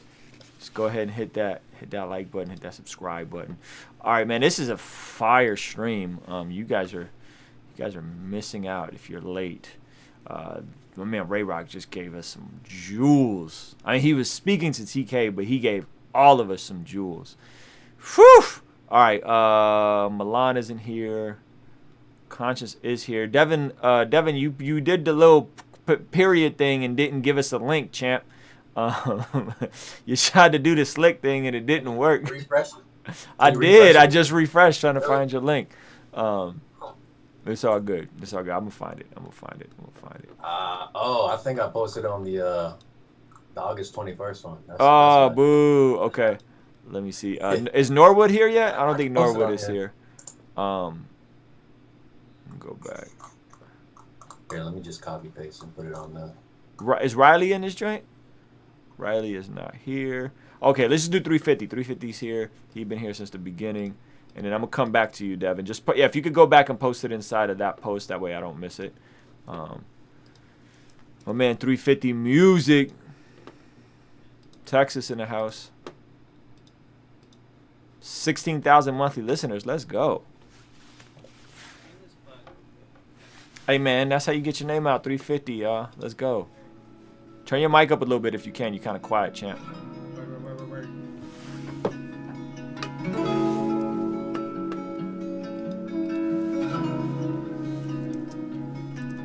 Yeah, I'm back up on the road, yeah. Tryna stack up on my own, yeah. You just cap up on my phone, yeah. Backed up, I've been prone to burn. Somebody drive me home, yeah. Jesus fill this bottle as I empty it a long burn. I'm back up on the road, yeah. Tryna stack up on my own, yeah. Rather be dripping in hope than to be dripping in gold. Taught me to speak on my actions, I took them close to the boat. Still feel like I've been so restless. Can't talk to me, I've been pessimist. Fell for your lies and it ruined my brain. Mama told me to quit stressing this. Play my cards right, it'll pay off. Came up strong in the wrong time, I was laid off. Worked so hard for a long time, did it sway off. Praise my God who gives peace to the chaos. I'm back up on the road, yeah. Tryna stack up on my own, yeah. You just cap up on my phone, yeah. Backed up, I've been prone to burn. Somebody drive me home, yeah. Tears just fill this bottle as I empty it a long burn. I'm back up on the road, yeah. Tryna stack up on my own, Last me down the road, don't you say me. Someone drive me home, I'm on the south side, baby. You ain't even called, who's the one here that's been lazy? Never come up short just to amaze me, you crazy. Y'all been the reason I've been doing this. Looking like Judas is. I know how rude this is. I've been so through with this. Y'all just ruin this. And y'all just talk a lot. Don't know how true it is. Dang. I'm back up on the road, yeah. Tryna stack up on my own, yeah. You just cap up. Yo, this joint is fire. Did you mix? Are you mixing your own stuff yet? Who's mixing this? Man, I have to be mixing my own stuff. I can't trust that. All right, so my only critique would be on the mix. You I think you use just a hair too much distortion or tape on your voice, which created kind of a muddiness in the lower register. So just contain. I think maybe like overcompressed. It's something like this, either overcompressed or distorted, just a tad bit. So you could either undercompress it, or you can then go back and try to find that frequency that makes it a tad bit too muddy. And I think it's around I want to say the 300 to 400 range, somewhere in that ballpark. 300 to 400. Yeah. Other than that, and I'm totally just winging that based on my ears. But other than that, bro, like, yeah, this stuff is developing really cool. How are you doing with trying to tap into different ways of using auto-tune, like creating your own vocal chain for auto-tune that's unique to you? I'm trying to go a little more natural on it. Okay. I do have Wavetune, so I can like adjust it manually before I actually before I actually put it like the effect on it. If you get me. Yep. You know, just to give it a more natural tone. Yep. Like cause like I'm doing a lot more stuff that's more textured, more, you know. So it can't have that synthetic vibe, you know. Yep. So that's really what I'm trying to do. And what auto-tune are you using? Wavetune. The Wavetune Live? Yeah, Wavetune. I have Wavetune Live and Wavetune in real time. Hey. Dope. And you stopped using the stock one in FL, right? Weren't you using a stock one in FL or on Logic? I was using on Terrace, which is more of like a Travis Scott kind of. So how do you like transitioning over to Wavetune? The Wavetune real time is honestly a little similar. It's a little similar, but you have more of that naturalness, that more of that mid range, not too much like in the higher registers. If you get me. Yep. So it's a lot better than on Terrace. A lot more for my sound, not better, but a lot more for my sound. I recommend Wavetune. A lot of people say it's industry standard, which I have known nothing about. So you know that was the reason why I got it, and I love it. Honestly, I would recommend it to anybody that's trying to do more of the natural stuff. If you're going like Travis Scott, Nav, go on Terrace, you know what I mean? But learn how to use it first. Don't just like throw it on there, if you get me. Are you trying different effects with it and stacking different stuff with it, like flanger or chorus effect? Sorry, go ahead. Yeah, like are you just adding different effects and elements to it? So yeah, I am using different reverbs. You know, Waves is they have a lot of, like, when you buy something, they have a lot of plugins that go on sale for like 40% off. So you know, I cop those, add them on, and I just try and adjust. This one, I think it only has like a good reverb on it and just little EQ just to keep that naturalness on it. Yeah, but experiment with some filters, experiment with some different things, but make sure they have a wet dry knob, because that way you can add just a hair and try to kind of keep building and creating your own vocal chain that's unique to you. Word. So yeah, other than that, bro, this is fire. I need more visuals from you, bro. You've been crushing it with the visuals. We need more visuals. I got you, man. They're coming. 350, guys. Go follow him on Spotify. Go follow him on all platforms. Kid's nice. All right, let's see where we at. Conscious is still driving. We're gonna keep him safe.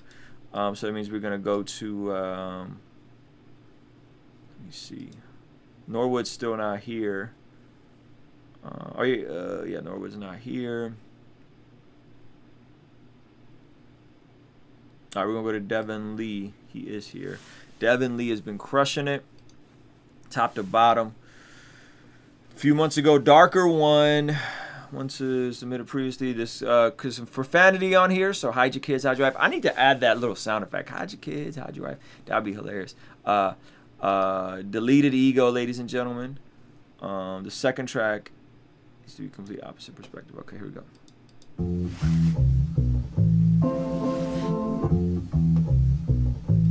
I like that bass. I've been feeling down, my feet are on the ground, but my head living in the clouds. How do I feel like a stranger living in my own house? I've been searching for my purpose, what lies deep beyond the surface. I can see the surface lurking, so I'm cautious when I step. I don't have another option, so I opt into the depths. I don't make a lot of money, I can't pay the reaper's debt. I'm feeling sick, me sue the Fed. I'm not convinced you've been a friend. I don't exist to make amends, don't need your validation, don't need your admiration. Satan got a hold of me, you see the lacerations around my neck. I've been struggling for way too long, I'm running out of breath. If you push me to the edge, I might just take another step. Push me to the edge, I'll take another step. Push me to the edge, I'll take another step. Push me to the edge, I'll take another step. Push me to the edge, I'll take another step.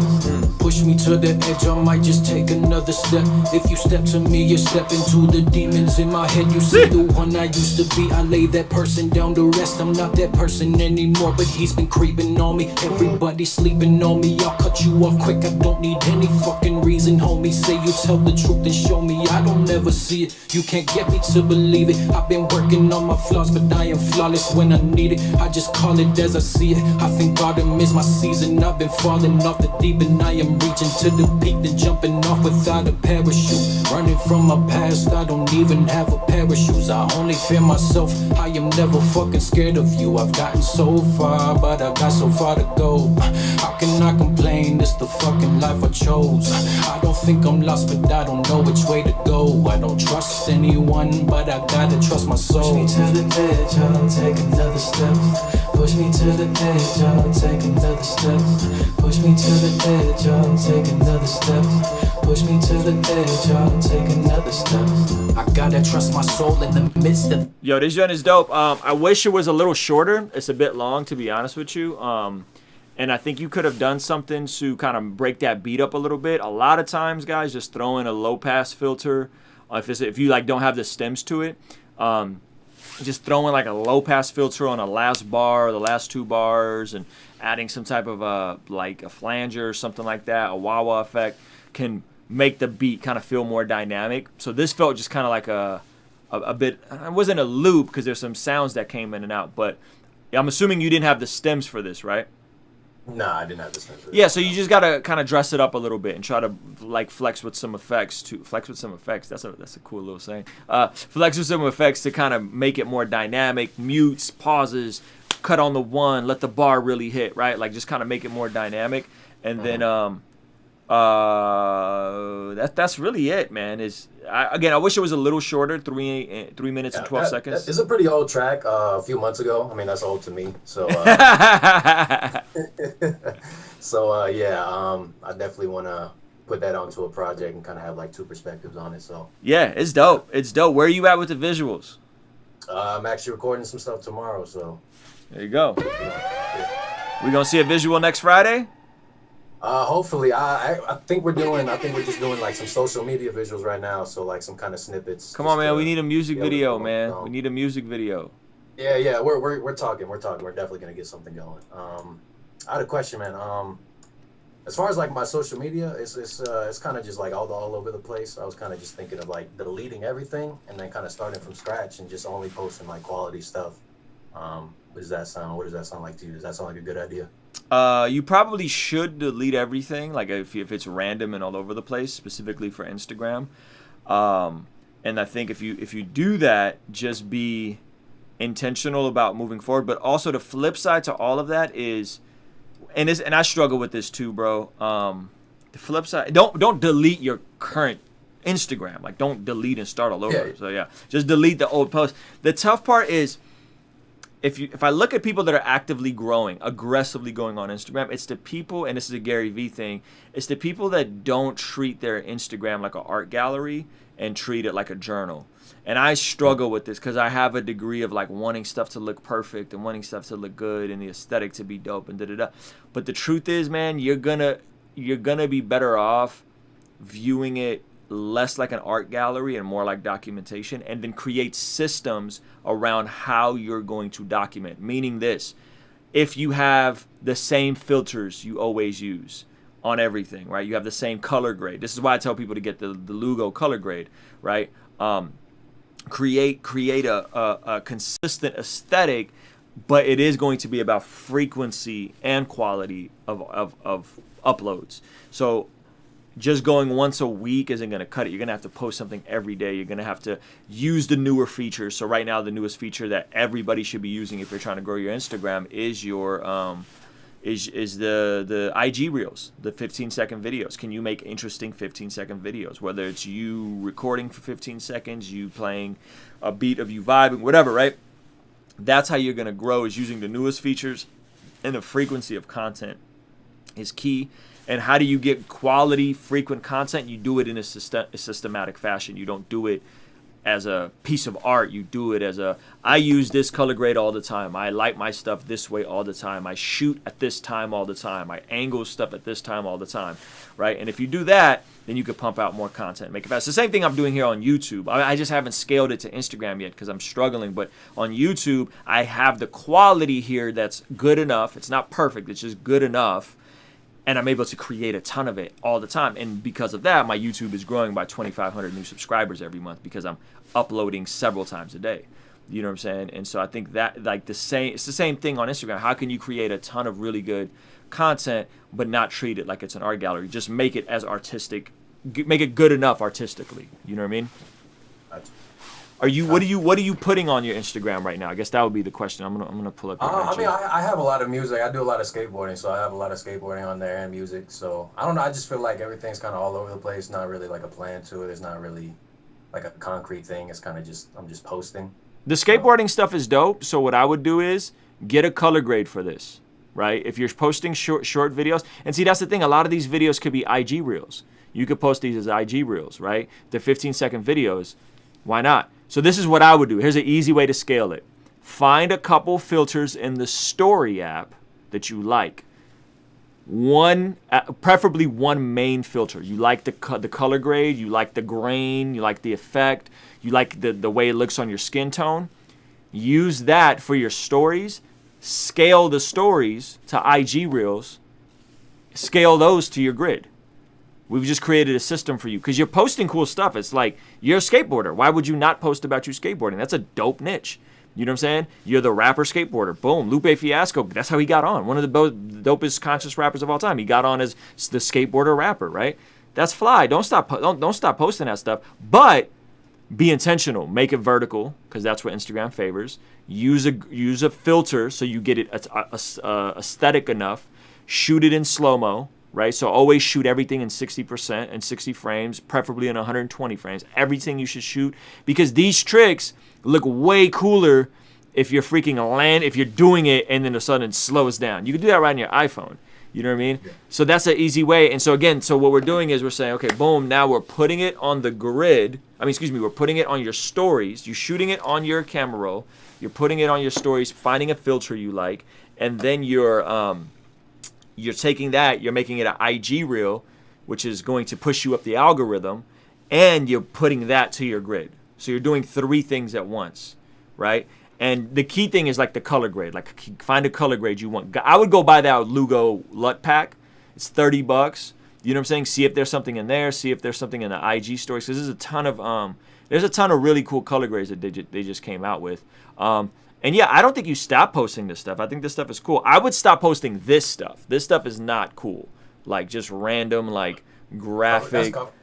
Yeah, don't post anything with text on it. Ideally, like I wouldn't post this. Like I wouldn't post that unless you really thought it through. You know what I mean? And you created like a really cool aesthetic for it. But the skateboarding stuff is fire, bro. I would post a lot of the skateboarding stuff. This is much better. This is substantially better. That's dope. Okay. The font, like again, dude, pick a font that you love, pick a angle that you love, and just milk it. Like do the same thing. Oh, that's how people get popping, not doing 10 different things. They focus in on one thing and they just do one thing well, and they do it all the time. So if you're the guy that raps and skates, fire. But you don't have to change the font on all these. Find a font that you think represents deleted ego. You know what I'm saying? And use that font. Find a color grade that represents the deleted ego. Use that color grade. And then just do it in a systemic manner and press into your IG reels. I would re-upload every single one of these videos to an IG reel and watch your numbers go through the roof. I guarantee you these are going to get 3 or 4 times the views as an IG reel than as a regular grid post. Yeah, I haven't tried them yet, so I'm about to get on that. Yeah, man. But good stuff, bro. The good thing is well, first of all, the good thing is you make good music and you got a second talent, which is you skateboard. package that together and make that who you are. Like press into that identity as the rapper skater. That's freaking fly. You know how many white rapper skaters there are, or white kids that skate really dope, that like rap music? Like you got a tribe of 10 million kids out there right now. You know what I mean? Yeah. So all your music videos should have you skating in them. I know it's gonna feel generic. Yes, every video you should be skating in. There's your freaking B-roll. Every video you're landing a fire trick. You know what I'm saying? Like that's it. You don't gotta think. Like now, and just you pump one of those out a week, and you're at the skate park doing some cool rapping stuff. At the skate park, it's in slow-mo. The color grades look good. Pump out 100 of those, and I guarantee your numbers are gonna go way through the roof. I can't believe you skate, bro. That's the freaking cheat code. Like, yeah, that's not fair. Gosh, I wish I skated. Yo, good stuff, Deleted Ego. I'm excited to see your stuff. I just followed you back on the gram too, so. Appreciate you, man. Appreciate you. Hey, one thing I gotta say, man. When I first got in here, I was very confused because I've never seen you without a beanie. So. Hey, man. New things, bro. All right, we're gonna keep this thing moving. Let's see. We got who we got next? We got Riley next, unless Conscience is here. Conscience's camera's still off, I think, right? That means he's driving. We're gonna be safe, ladies and gentlemen. Riley's here though. And Sam Alcott is here. Riley, where you at? Riley's been pretty consistent lately. I've been rocking with Riley's stuff. Gosh, I can't believe Deleted Ego skates, man. That is just not fair. That is not freaking fair. All right, here we go.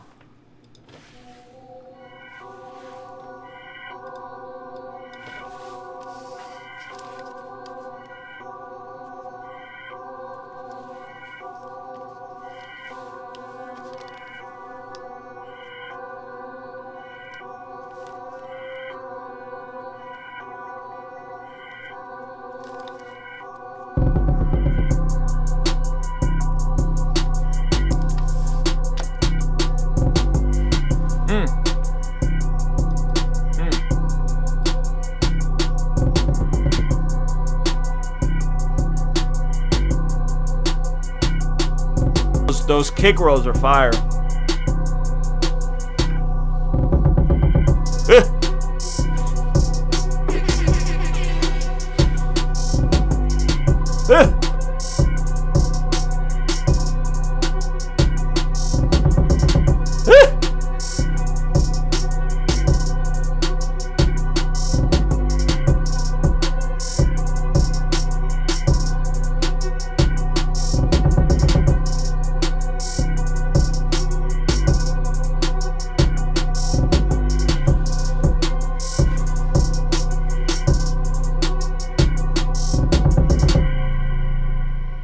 Yo, that joint is dope, bro. I didn't know you was producing like that too. I really like it. Those kick rolls are really creative. I don't think I've ever heard them done quite like that before. I mean, I've heard people use kick rolls, so I really like the kick rolls. I like the sound selection, the bounce, 808 sound. My only critique on this would have been add some kind of breakdown just to kind of let the beat breathe for a second, and then come back in with a hard drop. So maybe even mute the whole beat for a quarter of a beat, and then boom, drop it back in, or cut out all the highs and throw a low pass filter on it for a bar here or there, or like a random mute. You can do some really cool stuff with mutes, filters, dynamics, cutting out instruments. That would really be it. I like this a lot, bro. What do you produce on? I didn't know you were this good of a producer. You're muted, I think.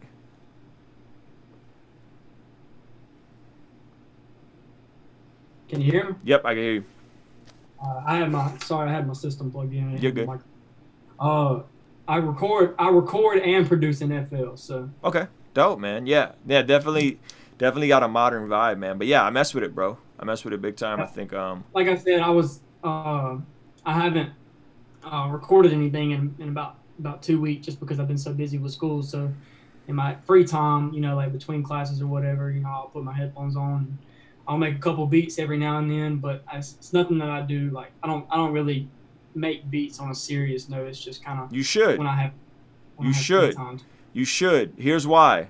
It may not make a difference to you now, but as your career starts popping, the more you do, the more you bring to the table, the more of your product you're gonna own. that makes a difference, because if you're producing your own stuff, or at least halfway producing your own stuff, that's more publishing. Which, again, that sounds like some concept that's some pot of gold at the end of the rainbow, but this is how artists sustain themselves long term. Publishing is who owns the composition of the music, who owns the writing composition, who owns the lyric composition. Publishing, traditionally, people would make money through publishing if the song was on the radio, if it was performed in a public venue, if a DJ played it. It was all ASCAP BMI publishing. Why this is important now is because now you have a ton of websites like MusicBed and like Artlist that sync license people's music out. So traditionally, if you got a song synced, whoever produced it is entitled to at least 50% of the writer share, maybe 50% of the publisher share, right? Yeah. So now you're giving up that half. So it's like every time you do a song with somebody, you're married to that person. You're making a baby with that person. And you got to take care of that baby, and everybody eats off that baby. Long term, this is important. If you can make beats, bro, make beats. You know what I mean? If you could just do half of the production yourself, make beats, and find a producer you can collaborate with that can take it through the finish line for you. Because that stuff makes a difference in the grand scheme of things when you are getting publishing checks, and now all that got to be split up with a gajillion different writers and a gajillion different producers. So if you could do it, just double down, keep doing it, and it'll probably make you a better artist, because now your beats will be very customized to your raps and your singing. Yeah, I got you. So that sounds good. Appreciate it. Riley, more beats, bro. Don't play yourself. Yep.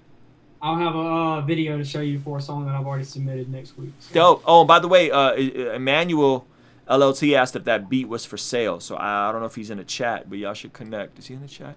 All right. Y'all should connect. He's not in the Zoom call, but he's in the YouTube chat. He'll be in the Zoom call later, so y'all should connect. Let him know if that beat's for sale or not. All right. Appreciate it. Riley Cohen, ladies and gentlemen. All right, who are we at? My man Conscience is in the building.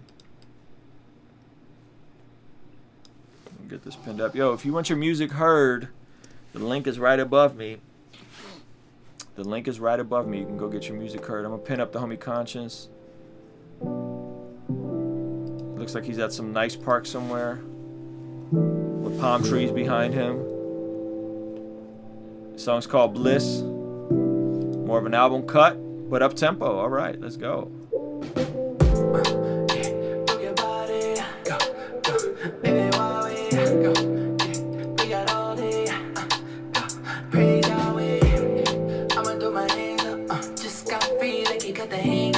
Don't need money, I'ma put them in. Go, they don't understand us, no. Yeah, we been through a lot. Dirt from the bag of the rinse. But you so we get what we got. We put it all together, we gon' get it out. We deserve hell cause we sinned a lot. So we rest in the rock like a cinder block. East to west, he remembers not. Yeah, I'm not coming down. Left my past alone. We ain't coming down. Would you come with me? I don't got bills, I need some company. I don't wanna lie if you look underneath. You gon' find some things you don't want to see. No, fall from the fantasy. I know I got flesh, what did you plan to see? God gave you the spirit, you can't handle me. Slow up, it's on a marathon like me. I need you to get your mind right. Yeah, I need God to be the highlight. Yeah. I'm about to lose my mind, yeah. Caught up in glory, yeah. It's all him, none of me, yeah. Baby, would you come with me, yeah. Not about you, but I want to be, yeah. So would you give me that time? Give me that time, yeah. I'm not coming down. Left my past alone. Died in rose again. I ain't coming down, no. Baby, would you come with me? Spend a life in an eternity. Yeah. Na na na na, yeah. Na na na na, yeah. Na na na na, yeah. Na na na na,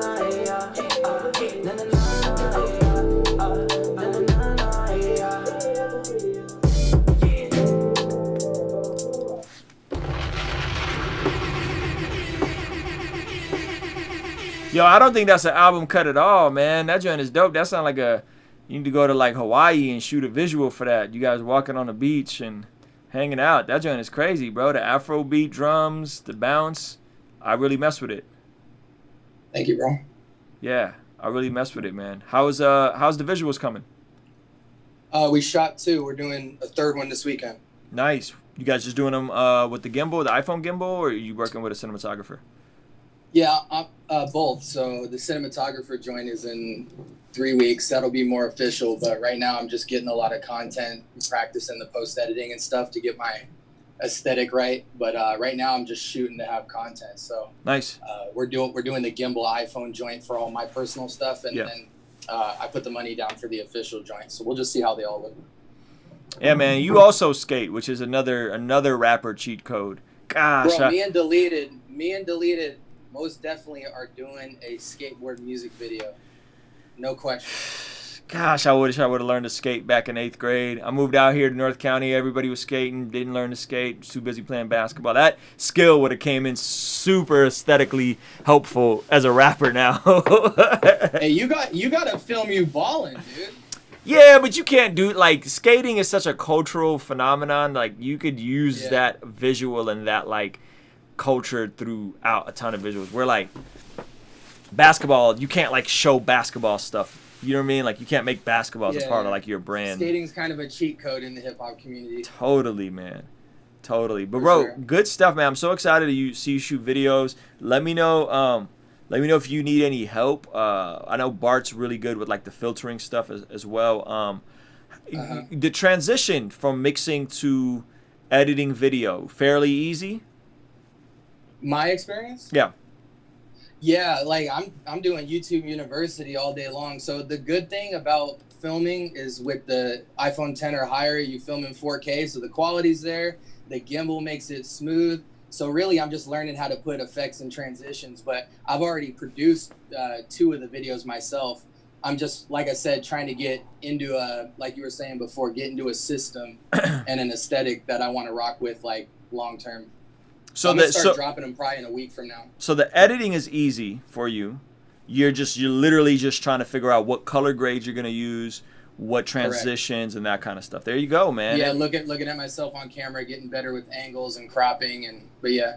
And that 4K is nice because you can actually crop a lot around the 4K. So if you shoot 4K, you can crop in a lot. You know what I'm saying, and have that 1080. That 1080 cropped in on your face. So if the shot is too wide, there's different effects you can get for it too that like lock into your face and then create different gimbal effects. There's a lot you could do with just an iPhone, man. It's crazy. It blows me away. Like just pulling the footage up, I was like, man, the gimbal and the fact that you can 4K on your phone like changes the entire hope you have on what you can put together. It's a fact, man. Ladies and gentlemen, that is Conscious. Make sure you follow him on Spotify. He has actually a fire catalog, man. Don't sleep on Conscious. He's dropping a song a week right now, and he's about to start doing visuals. Sheesh. All right, guys, we got to keep it moving. Speaking of fire artists, we got the homie Alcott. This dude's been bodying, killing everything. Decided to get super lyrical for this one. I'm gonna end up missing with the arrangement. Right now, it's basically a long verse. Okay, I need a little bit of correction on the melodic vocals at the end.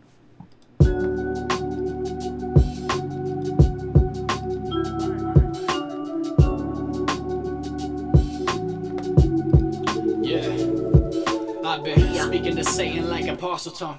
He made me take apart my phrases, parse words till my heart is numb. So most of my days I feel subpar, at least for part of them, partly obedience. So God may take my sins and only partially pardon them, and I couldn't blame him. I burst some problematic grudges, probably shouldn't name them, cause then I'm claiming possession, and I can make a profession from filling every single corner of my place with aggression. Now there's no space for some blessings.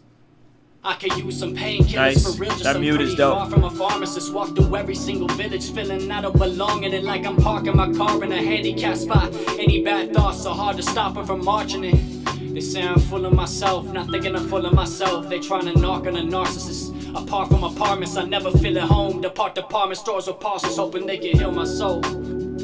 People People split up into parties like Parliament. Only problem is I ain't invited to them. They despise what I've been doing, cause I decline alignment to them. If I've been to be accepted, tell me what is it I improving, yeah.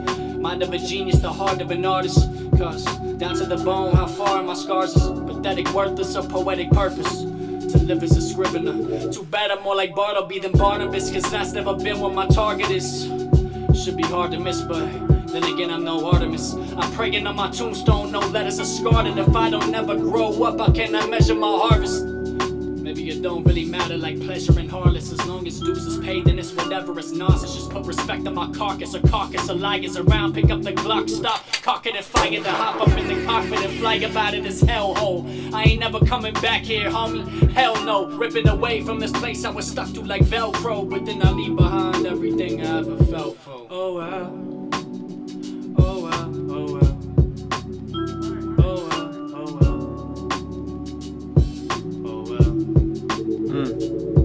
Oh wow. Oh wow. Yeah, man. This is really good. So a quick tip on records like this where they're longer verses is just keep adding more of those mutes, bro. Keep cutting the beat out, reversing the beat, filtering the beat. You know what I mean? Dropping the beat on the 1, dropping the beat on the 4. It'll create some nice dynamics so that it doesn't feel just kind of like you spazzing out for, you know, however long this was, 36 bars or whatever. But this is fire, bro. I like it. And I like you singing. I think you singing is actually really cool.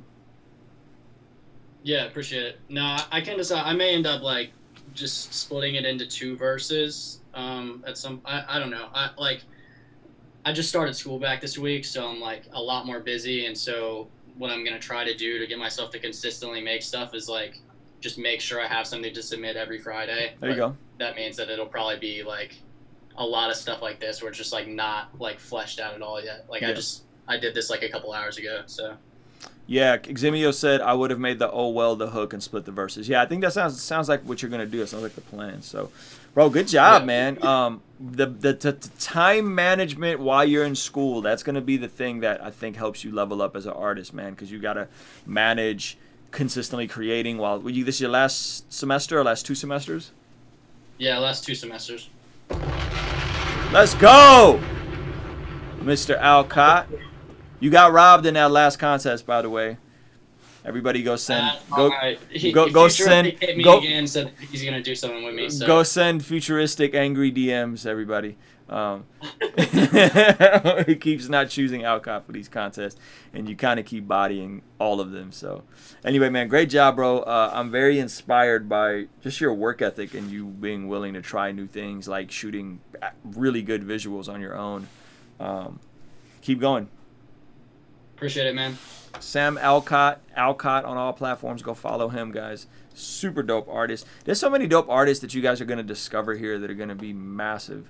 All right. Let's get the homie Messiah in here.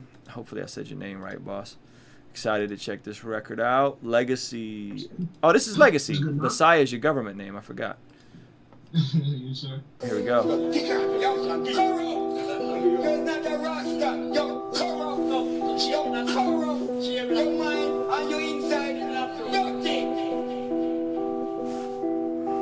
Let's go, son of David, yeah, I need mercy, son of David, I need mercy, son of David, yeah, I need mercy, son of David, yeah, I need mercy. Loaded the laptop, tryna go watch porn, looked at the backdrop, shorty got back shots, lifted my fingers, put in the asphalt, what was the time? Probably about 05. I was 11 when it came around, playing my soul like a kid in the ground, mounting myself. Yo, first of all, you leveled up all the way, doggy. You just man's went like the freaking visual is ill. The your voice sounds great on this. Your tone, the switch up on the cadence, like this is fire. Probably about 05. I was 11 when it came around, playing my soul like a kid in the ground, mounting myself with the hate and the doubts. But little I wasn't the talk of the crowd. Back in my town, I was never renowned. Pick up the litter, you won't hear a sound. Roll with the knuckle that showed me the ropes. Took me the woman that took her they clothes. Headed so close as I saw the vicinity. Had me all giggity, losing ability. Couldn't admire, they got a divinity. I need a point just to pick up the hope. Many a girl taking Billy from homes. Now I'm a war with the curse in my soul. The high got to be whole. We taking shots with the flick of the wrist, never a willing to weigh up the risk. Then we stay running the rest of our lives, rationalize all of our lies. Government what is a wicked conspiracy. Out of the drama, we drafting the code. We need mercy. Son of David, yeah, I need mercy. Son of David, I need mercy.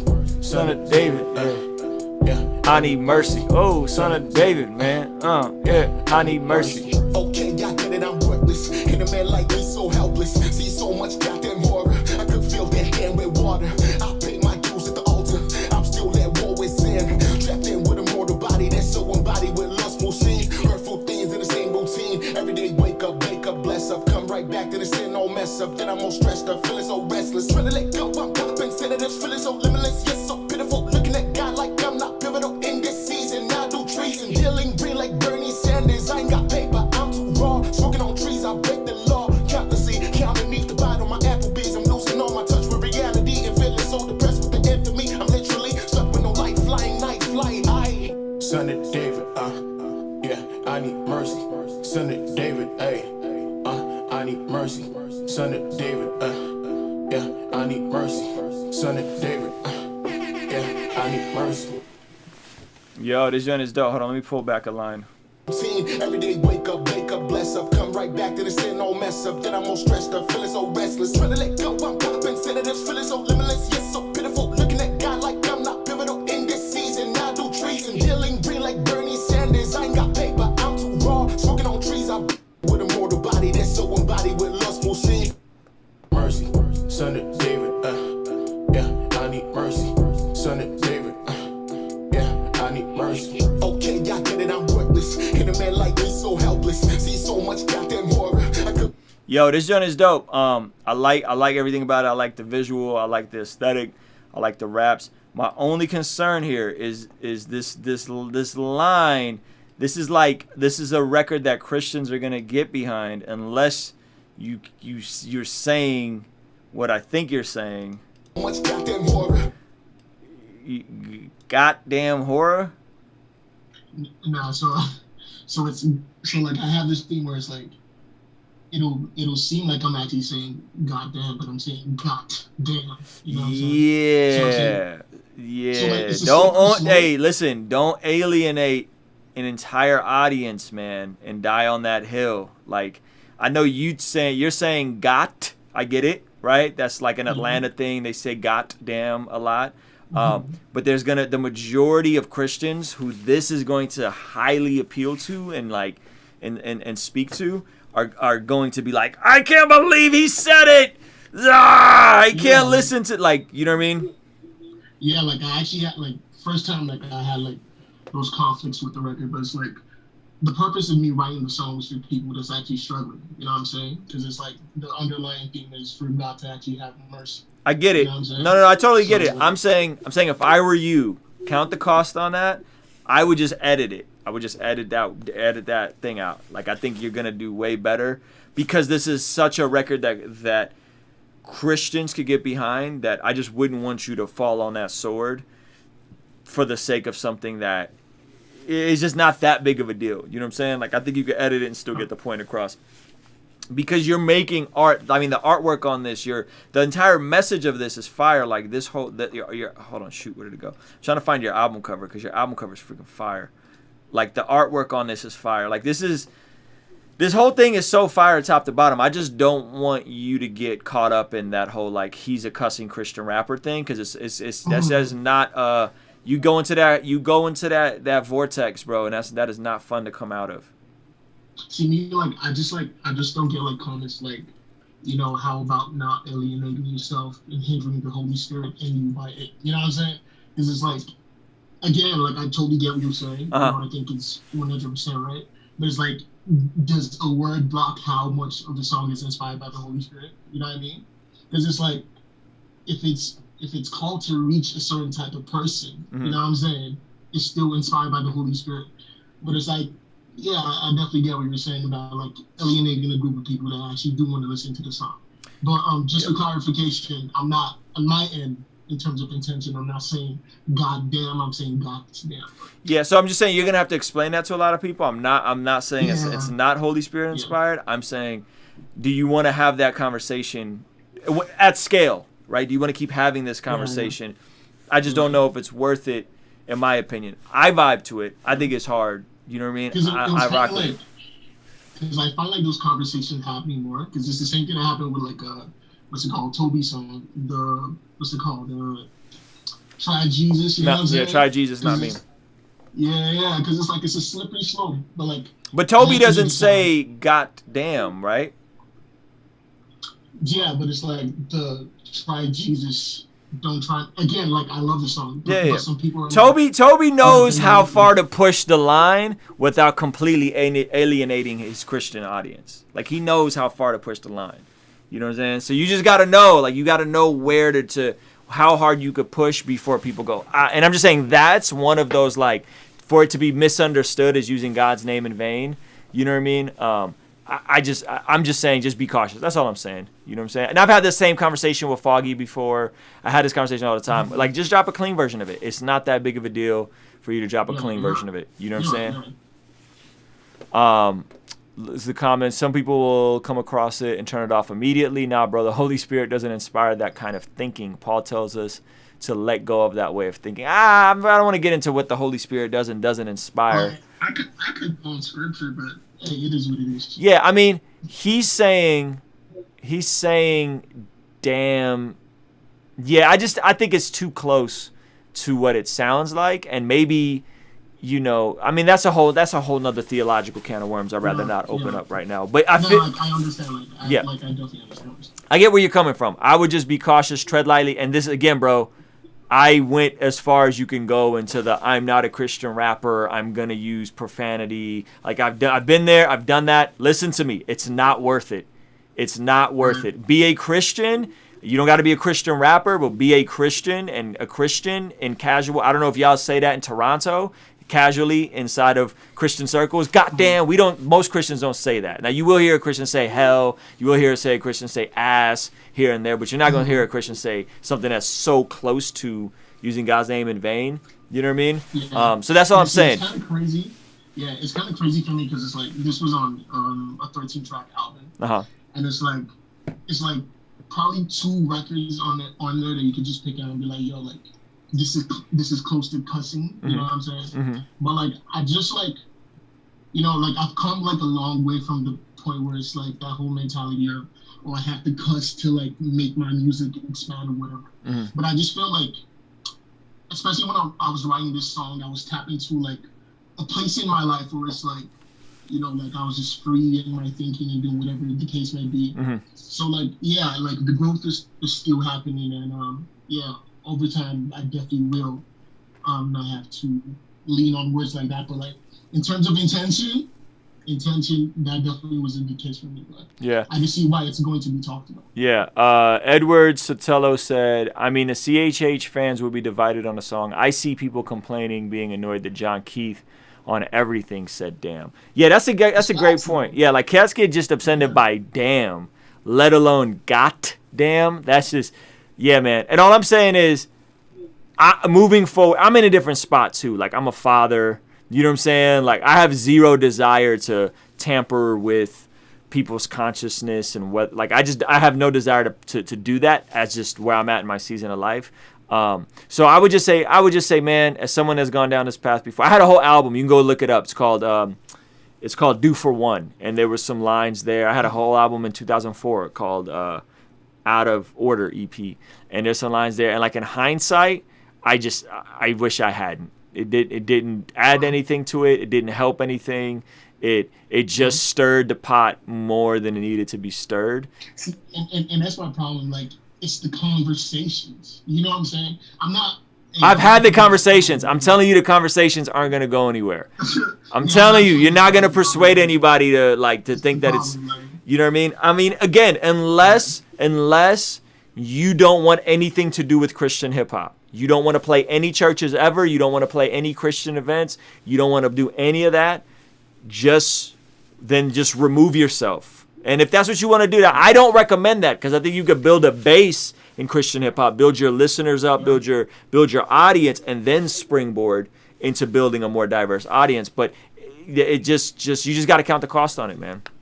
because it's kind of crazy, like what you're saying, because like that's like one of my struggles right now. You know what I'm saying? Like the way that like I build like my music is like when even before I came into music, like my inspirations were like Kanye. You know what I'm saying? Like regular like hip hop too. Like a lot of Christians that they say like secular music or whatever the case might be. Right? Sure. So like as time went on, like I'm discovering people like Lecrae, you know, Andy and so on and so forth. So I'm like, okay, like I could center my faith, my spirituality, and just have like the music centered around Christ.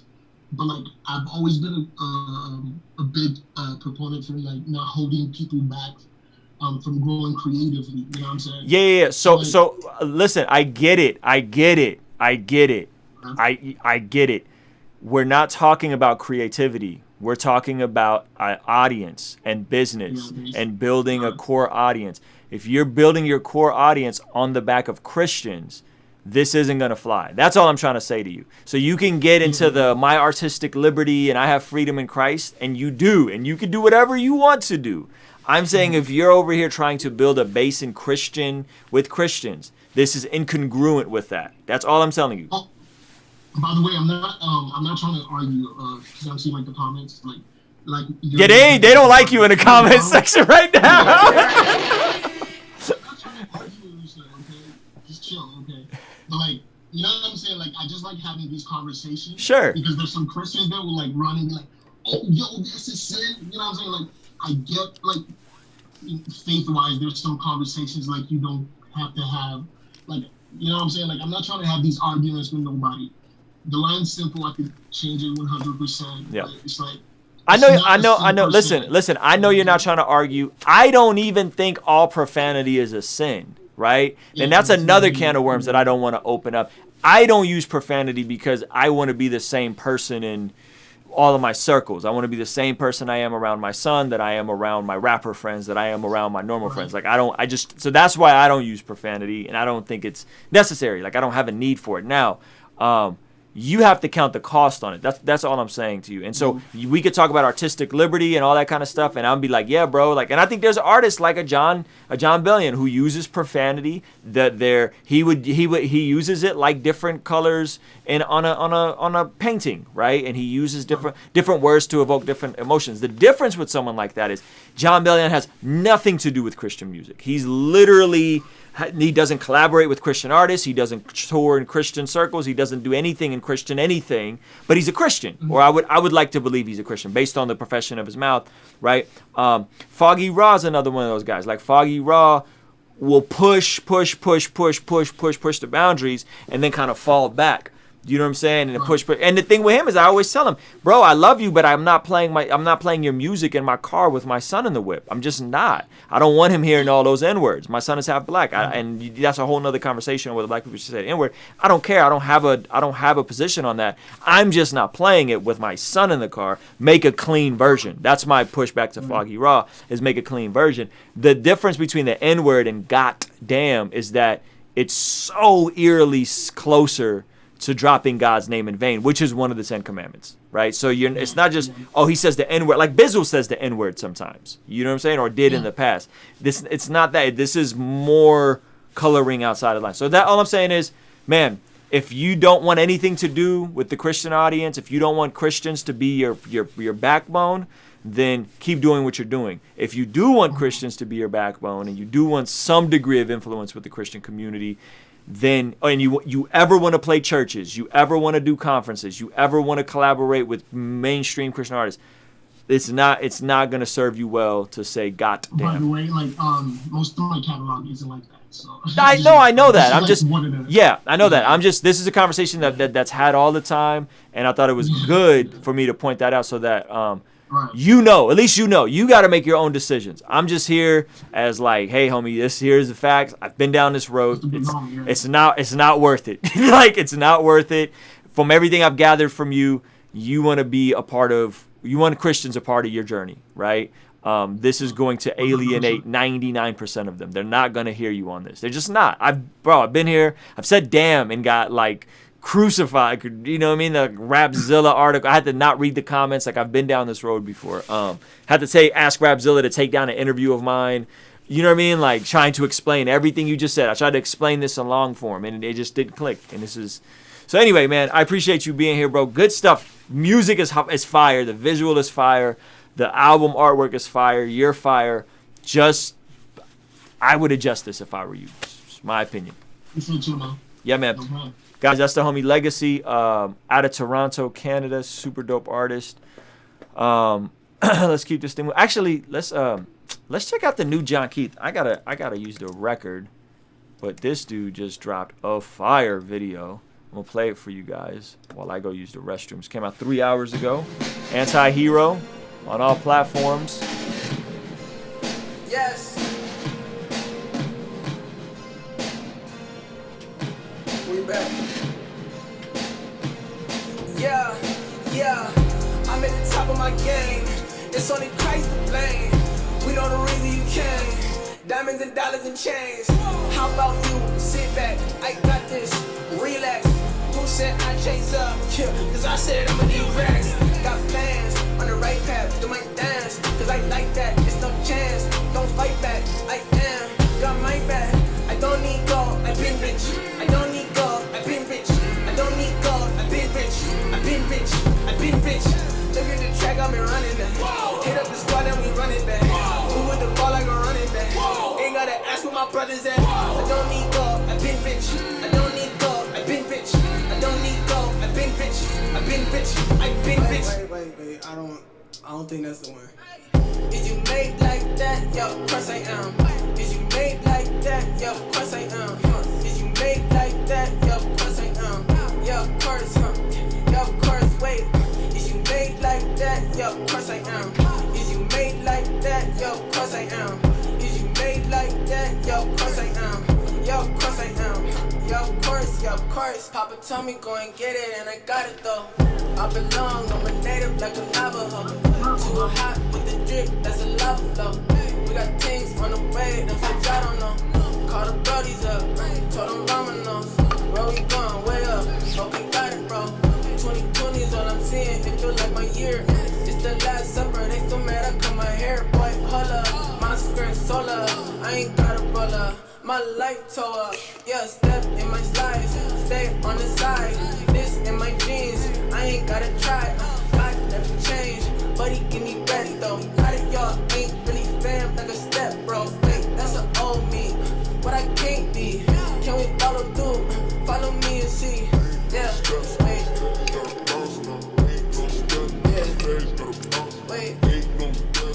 Wait. Go back on. Yeah, okay.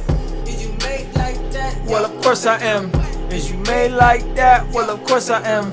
Is you made like that? Well, of course I am. Yeah, of course. Yeah, of course. Is you made like that? Well, of course I am. Is you made like that? Yo, of course I am. Is you made like that? Yo, of course I am. Yo, of course I am. Yeah, of course. Yeah, of course. Whoa.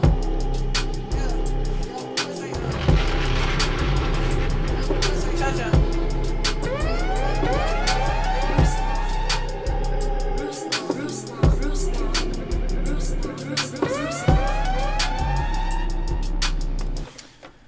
Yo, that's John Keith, Anti-Hero on all platforms. I think we had like over 300,000 streams. The record's only been out since Friday. Give myself that's what I was shouting. My King's Dream Entertainment. Come on, somebody. All right, guys, let's keep this thing moving. The Zoom call is super lit. The YouTube chat is super lit. Shout out to everybody who's here. Appreciate y'all being here. We've had some fire conversations. By the way, when we have these fire conversations, I be chopping these mugs down into shorter videos. So yeah, expect all these joints to be their own video tomorrow. Let's see if there's anybody we skipped over earlier. Norwood is still not here. Is Norwood here? I don't think Norwood's here. Milan's still not here. Is you made like that? Well, of course I am. Eddie, is Eddie here? Yes, you are. I see you, Eddie. All right, boss. I'm going to pin you up here in just a sec. Give me a chance to get the link correct. Yeah, if you're watching this live, let me know where you're watching this from. I'd appreciate that.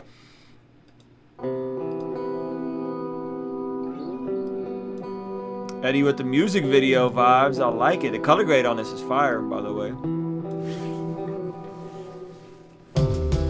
Holy Spirit reminds, and I remember what's behind, burned up in the embers. Set me on the fire, let the flames burn higher. I am a living sacrifice. Some days I remember the way things were back before they went timber. Before the world called, I answered the phone and began my own fall. The things I seen as a kid, my daddy shot my mama, the childhood trauma. Jeez. I just wanted to be free and not have to flee the adult drama. There were no examples for me on how a man is supposed to live in humility. Nobody believed in the one true loving God that sets captives free. I was just left to be whatever it is that I became to be. Then God intervened. He reached in and grabbed a hold of me. I should have died. All the nights that I cried. All the drugs that I tried. Sheesh. From the pain I never could hide, until one day when I fell to my knees. I lost my mind, nothing brought peace. Then the voice of God broke through space and time. He told me, you are mine. Holy Spirit reminds, and I remember what's behind, burned up in the embers. Set me on the fire, let the flames burn higher. I am a living sacrifice. Yo, did you shoot this yourself? Yeah, we just did it today at 4 o'clock. Me and my fiance. Let's go. Yo, we finna have the illest army of rappers just shooting their own videos with moms, fiancés, girlfriends doing the camera work. Super, super cool, man. Okay, so I like the video. I think you guys did a cool job. I like how vulnerable you are and just you sharing that story. You really pouring your heart into it. Some of the the details are really like you paint a good picture. What I like is it also has its own sound, and I think we talked about it last time, where it has this like Linkin Park vibe to it. My only critique on this, when you go to hit some of those lower notes, you get a little pitchy and it gets a little wonky. So I think if I'm you, I'm really mastering pitch correction and or some wave tune plugin. I don't know if you're using pitch correction, but really pressing into the pitch correction to record with it in your headphones. And as you're developing as a singer and you're developing your own sound, lean into the technology, master the technology. Every genre of music uses pitch correction nowadays. Right, so so I would just really work on just fine tuning all the pitch. Did you do any pitch correction on this? Yeah, I use Waves Real Time, and because last time, like the very first song I ever put, you was like work on that. Yep. So I've kind of been working at just trying to get that pitch and you're doing it with it in your headphones. Yeah. Perfect. Yeah. Okay. I probably should just play around with it more. Yeah. And then what DAW are you recording into? Ableton. So I don't think Ableton has like a manual pitch corrector. So if you can at some point, and I don't know if Wavestune has this, but at some point you would probably need, so like Logic, Reason have built-in pitch correction, meaning, so pitch, there's like Wavestune, but then there's like a manual pitch correction where you click on the audio and it turns it into a piano and you can go in and manually. So if I were you, it's pricey, but it's worth it. At some point I would get either, there's a pro version Vocal Line. I can't remember what it's called. They just gave me like a 3-month trial of it.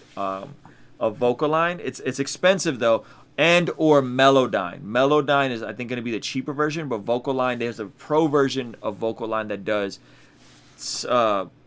it. Like if you ever stack vocals or do ad libs, it grooves it together, and there's a pitch corrector attached to it. Melodyne is the other option, and I think Melodyne is a cheaper option. Download the trial and just mess around with that on your notes. So like record it the same way, and then go in and look at all the notes and make sure you're hitting all the notes. But you master that, bro, and you got like a really cool aesthetic musically that I think as you figure out your visuals, as you figure out your color grade, all that kind of stuff, your aesthetic visually is going to be consistently leveling up. It's just going to, because this is so different and you're singing and you're not necessarily trained like a singer, it's just going to take you a little bit of time to find that pocket, but once you do, it's going to be fire. So you're on your way, man. This is substantially better than the first thing you submitted. I will tell you that. Like you definitely leveled up. That's what we talking about. You definitely leveled up, man. So yeah, check out Melodyne. Go ahead. How was the video? Was it? It was cool. I mean, for your first video, it's solid.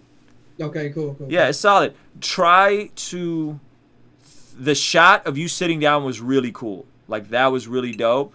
So if I were you, I would do more stuff like that and less stuff of you trying to be some cool rapper into the camera. It's just not everybody could pull that off. You know what I'm saying? Like not everybody could pull that off. So that shot of you just sitting, and it's almost like it's not a profile shot, but it's like an angle shot. You're not looking at the camera, and there's this cool zoom happening to you. That cool, yeah, it's dope. You know what I mean?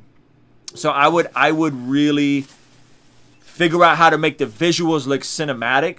Like you're sitting there giving me a monologue and it's this super serious, intense scene, unless like you're trying to be a rapper in a music video. And then break it up with cool B-roll. You walking, you kicking the dirt, you walking up to a creek, you throwing a piece of rock. All that is in slow motion. You know what I mean? Okay. B-roll. So you're just trying to figure out B-roll. All right. Yeah. Great job, man. I'm like, this might be the most like quality jump I've seen from anybody in such a short window. I don't remember what your first thing sounded like, but I remember it not being this good or nowhere near this good. So, yeah, man. Shout out to you, bro. Great job, Eddie Waynick. Eddie Waynick. Let's go, man. All right, we got Joe Jizz. Hi guys, this is my first time here. I'm excited. Dope. You got the YouTube link. Hopefully this is a music video.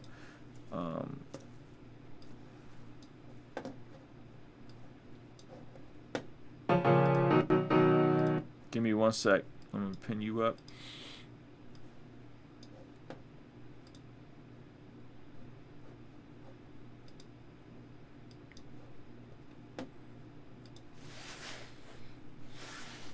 All right, here we go.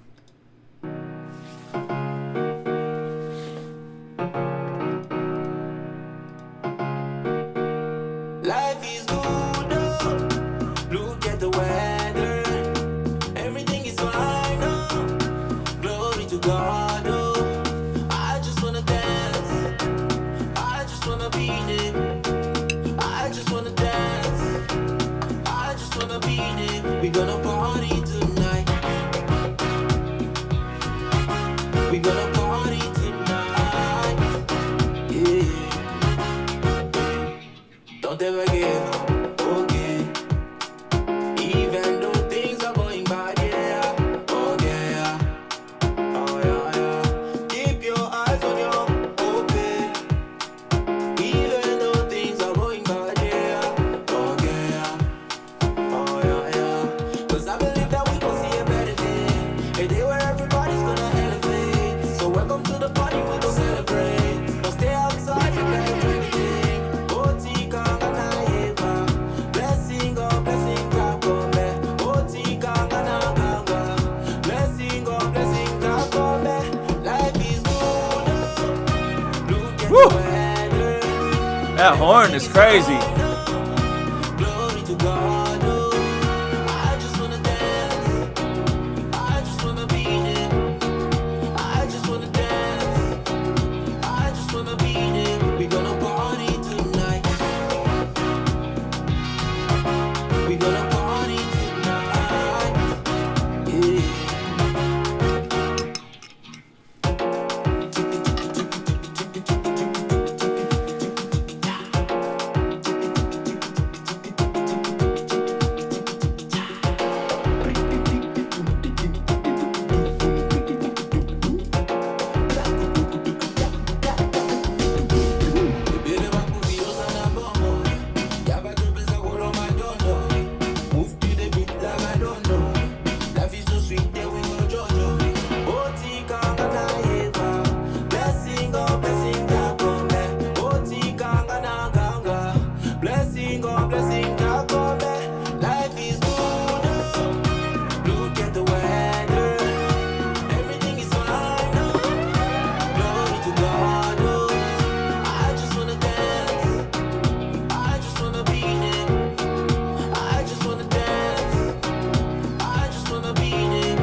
We gonna party tonight. We gonna party tonight. We gonna party tonight. Yeah.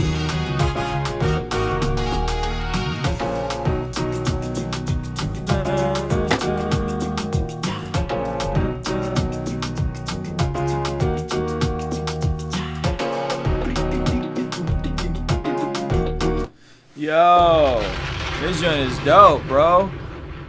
Thank you, man. Thank you. I'm gonna add it to our playlist. I really like it, bro. This record's really cool. Appreciate you, man. Where are you based out of? I'm from Ottawa, Canada. Oh, okay, you're in Canada. Heck yeah. Yeah. How long have you been making music? Since 2009. Okay. I started like producing, like recording myself. So you produce this stuff too? Exactly. Yeah. I make, produce everything. Wow. So you produced this and you mixed and mastered it? Yes. Everything. Sheesh, man, that's impressive, bro. I like it. Where are you at with music videos? Right now, I'm working with a guy who's actually my manager, and he's also a videographer. So it's kind of like doing both at the same time. We are working on the music video of this song. Dope. Yeah. Dope. So let's see. I'm on your profile, Spotify. So you're just getting off the ground. I mean, you're literally, you're Exactly. brand new. Okay, that's dope, man. I freaking love it, bro. And your top cities are all, well, your top 3 cities are all Canada, then Chicago, and then France. It looks like is one of your top cities. So, who would you? So this is considered Afrobeat, correct? Exactly. Yeah. Who is the biggest Afrobeat artist? I'll say right now it's Burna Boy. Okay, so what I would do with this is get the music video shot, make it super cool, make sure it's good enough.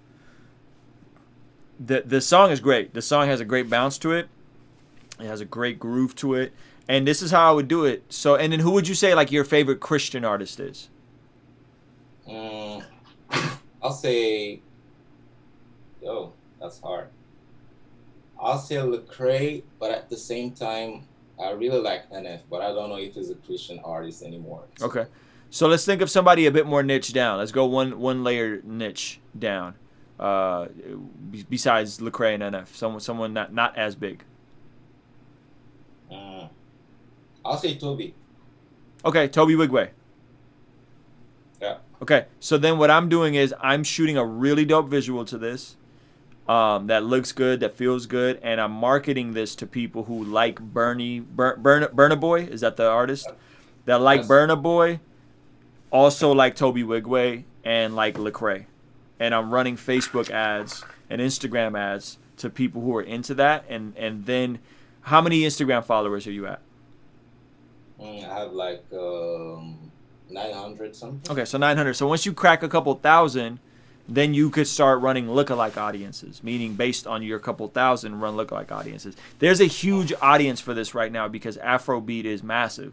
You know what I mean? Yeah. But it hasn't really infiltrated or impacted Christian music yet. So if you're one of the first Christian, or at least I don't know it to have. I don't know if you can correct me if I'm wrong. I might just be out of the loop. But it's not in Christian music yet. So if you become one of the first Christian Afrobeat artists, and your audience is a crossover between folks that love Burna Boy and also love Toby Wigway and Lecrae, those people are very likely to love this record.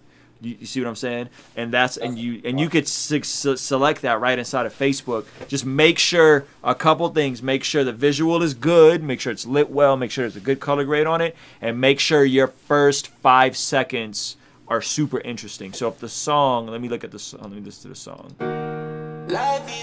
So I would literally start the music video at 9 seconds. You jump right into it. Life is, right? Don't give me 9 seconds of intro beat. Go right into the record. You know what I mean? And then the visual should be amazing. You spend $100 on this, bro, and you could potentially double your audience on Instagram. You know what I mean? If you do it correctly. So you got to do it correctly, though. You know what I'm saying? His name is Joe Jizz. Did I say that right? Joe Gez. Joe Gez, excuse me. Joe Gez, out of Canada. What part of Canada? Ottawa. Ottawa. That's near Toronto, right? Exactly, yeah. Yeah. I've been to Toronto a ton of times, and Mississauga and that whole area is super, super fun, man.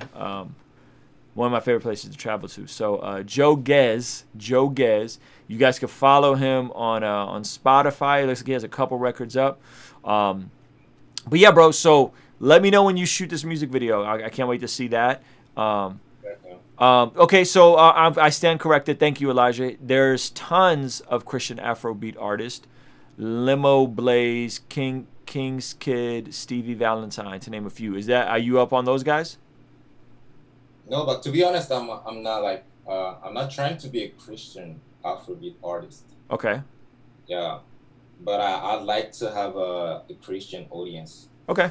So then marketing to people who like Afrobeat and also like Lecrae and Toby. It's not about being a Christian artist that you have to play churches or whatever. It's just those are going to be the people that relate to this content.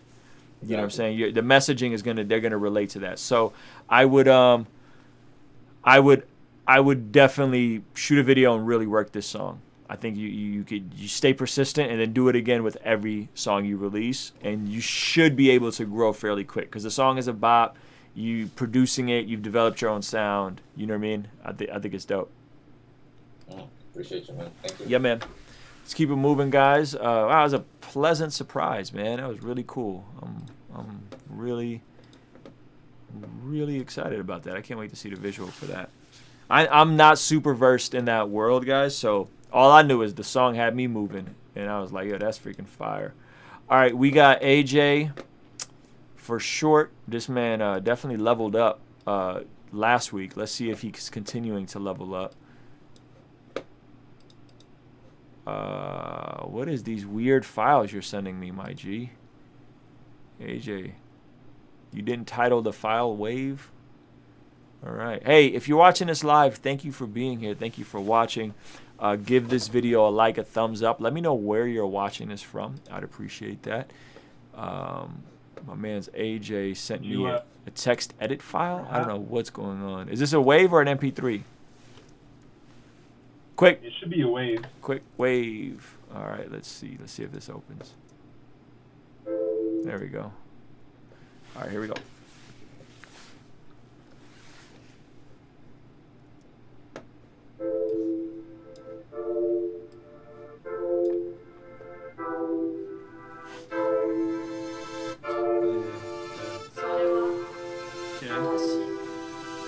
Big topics, new bosses, fighting monsters to get stronger. I just level up, never settle cuz get that power up. I just level up, I just level up, I just level up, get that power up. I just level up, gotta do it for the king, gotta get EXP. I just level up, I just level up. Go boy with all of these God dreams, just surf my own turf, cause I got a feast. All of my own beats, I'm skilling it like I'm Kirby. Wanna level up, gotta get that EXP. My head said I can, but then D got man, told me to buy his hands. I can't go beat the odds and defeat the boss. They said I'm not enough, but I got a big guy. 16's been 16's been sickening inside speech. The king came, said I'm free, and I'm transferred with a new ID on adoption. I be a new option. Calling on his name, on my power in his grace. Big topics, new bosses, fighting monsters to get stronger. I just level up, never settle cuz get that power up. I just level up, I just level up, I just level up, get that power up. I just level up, gotta do it for the king, gotta get EXP. I just level up, I just level up.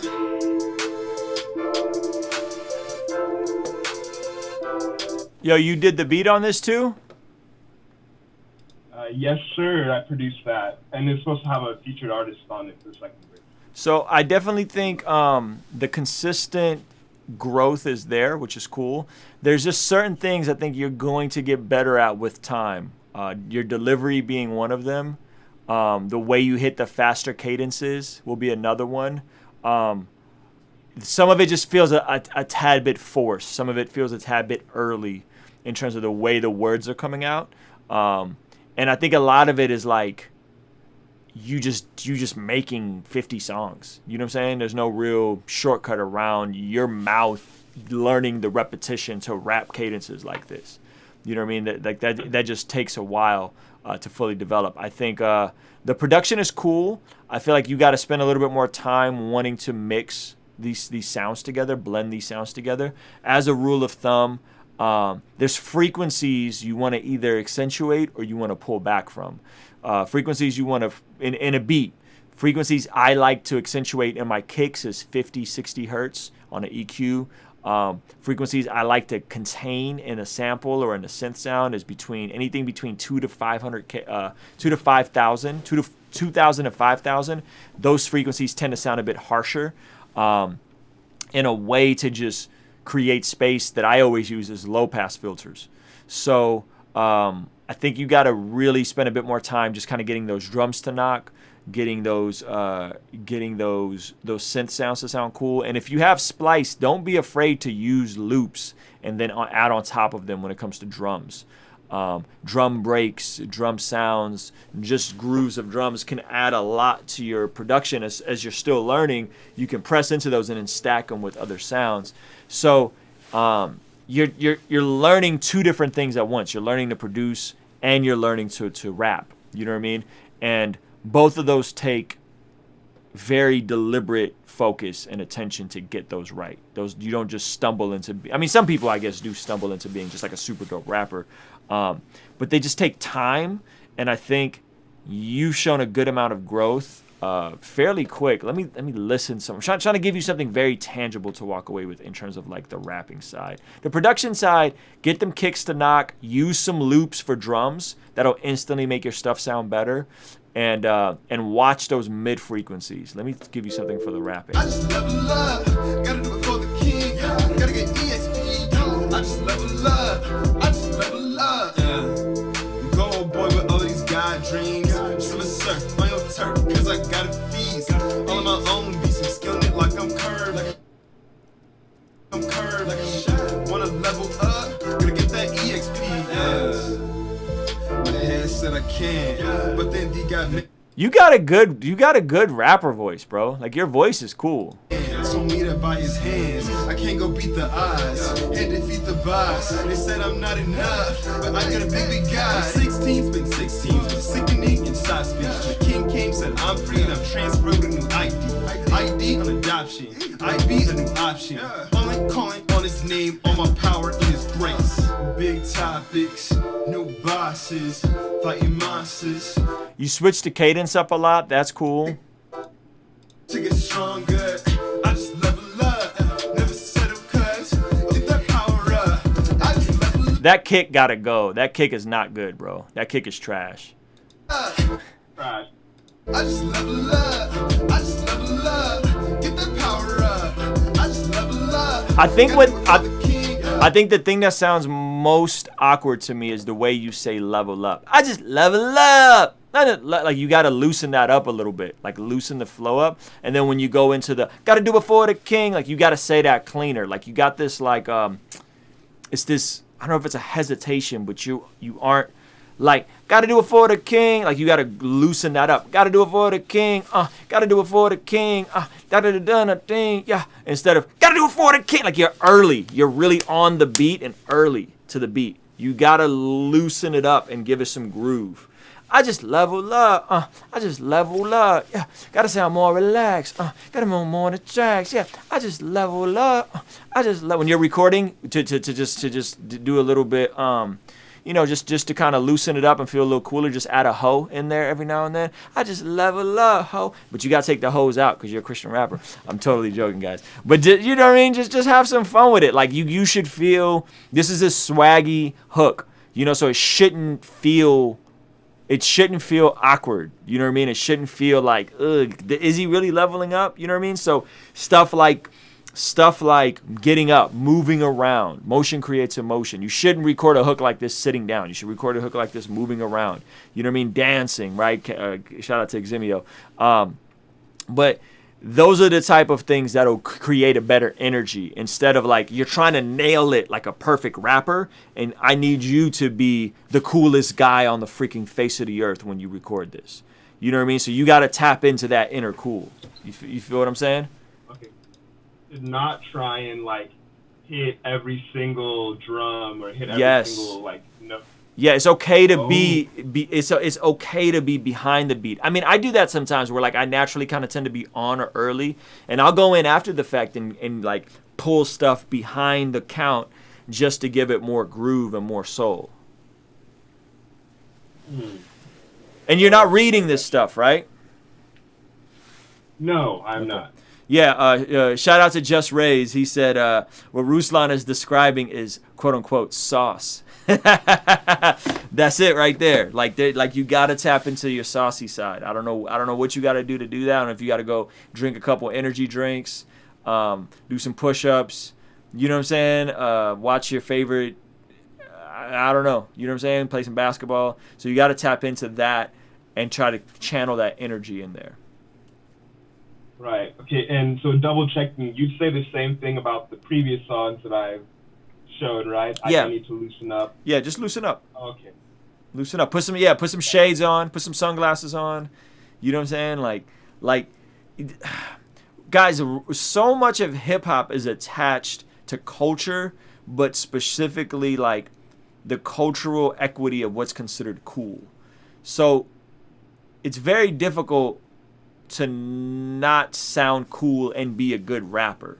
So you got to figure out how can you sound cool and be cool, and that will make the raps better. You know what I mean? For a record like this. Like, it's different if you're doing like some emotional record about a girl. That doesn't matter as much. But if you're trying to make a record, I just level up. Like, there got to be a degree of swag and sauce and coolness to it. You know what I mean? And so you're going to have to figure out how to capture that. And so there are things I personally do. Somebody said, don't rap in your boxers. That's hilarious. But you know what? That's a good point, Michael. Don't rap in your boxers. That's a good point in the fact that if I'm trying to make a cool record, this is gonna sound weird, and I'll throw on like some cool shoes if I don't have to go nowhere, right? Meaning that like I'll throw on my favorite Jordans and like throw on some dope shoes. I won't be in here with slides on and some sweatpants, right? And something about carrying that energy into the studio, into the session, will actually create a more cool vibe. You know what I mean? Truther said, mumble out cadences. That's what helped me. That's good. I rap in my boxers, but it just makes me feel free. That's funny. Does that make sense, AJ? Yeah, it does. I had a question about the hooks. I don't know if you saw it in the message that I wrote you. Obviously, the kick is trash. The kick's gonna be changed. Mm-hmm. But in terms of like the first hook was a regular like hip hop ish hook, and the second one was more EDM. So, like before the first verse was the original way I did it. After the first verse, I made it more like an EDM kind of feel with like white noise and a riser and the claps going and the kicks doubling and whatnot. Mm-hmm. Think I should keep them both in there, or should I just use the secondary hook and copy it over? Let me see that again. I think having variation is always good.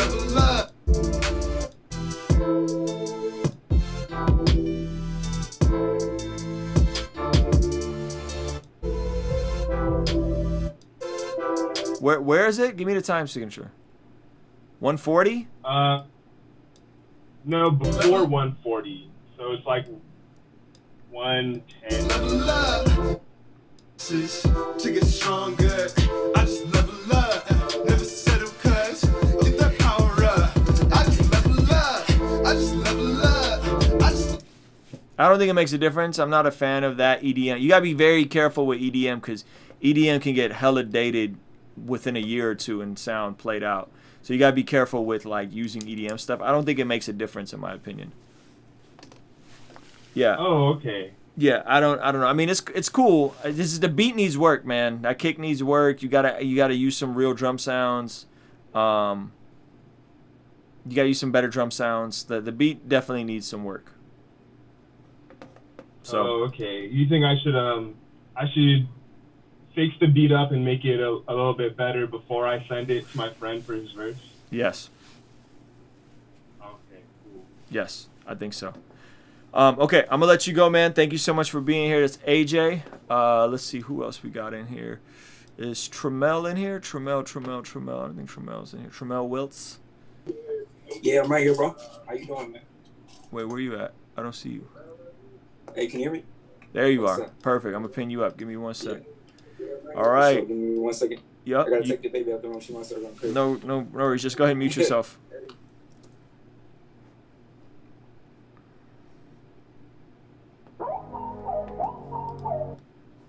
All right. We're gonna get into some more of y'all music. We got Tremel next up. Hey, if you're watching this live, let me know where you're watching this from. Give this video a thumbs up. We're about to crack 100 likes on YouTube for this video, which is super cool. We don't usually crack that many likes.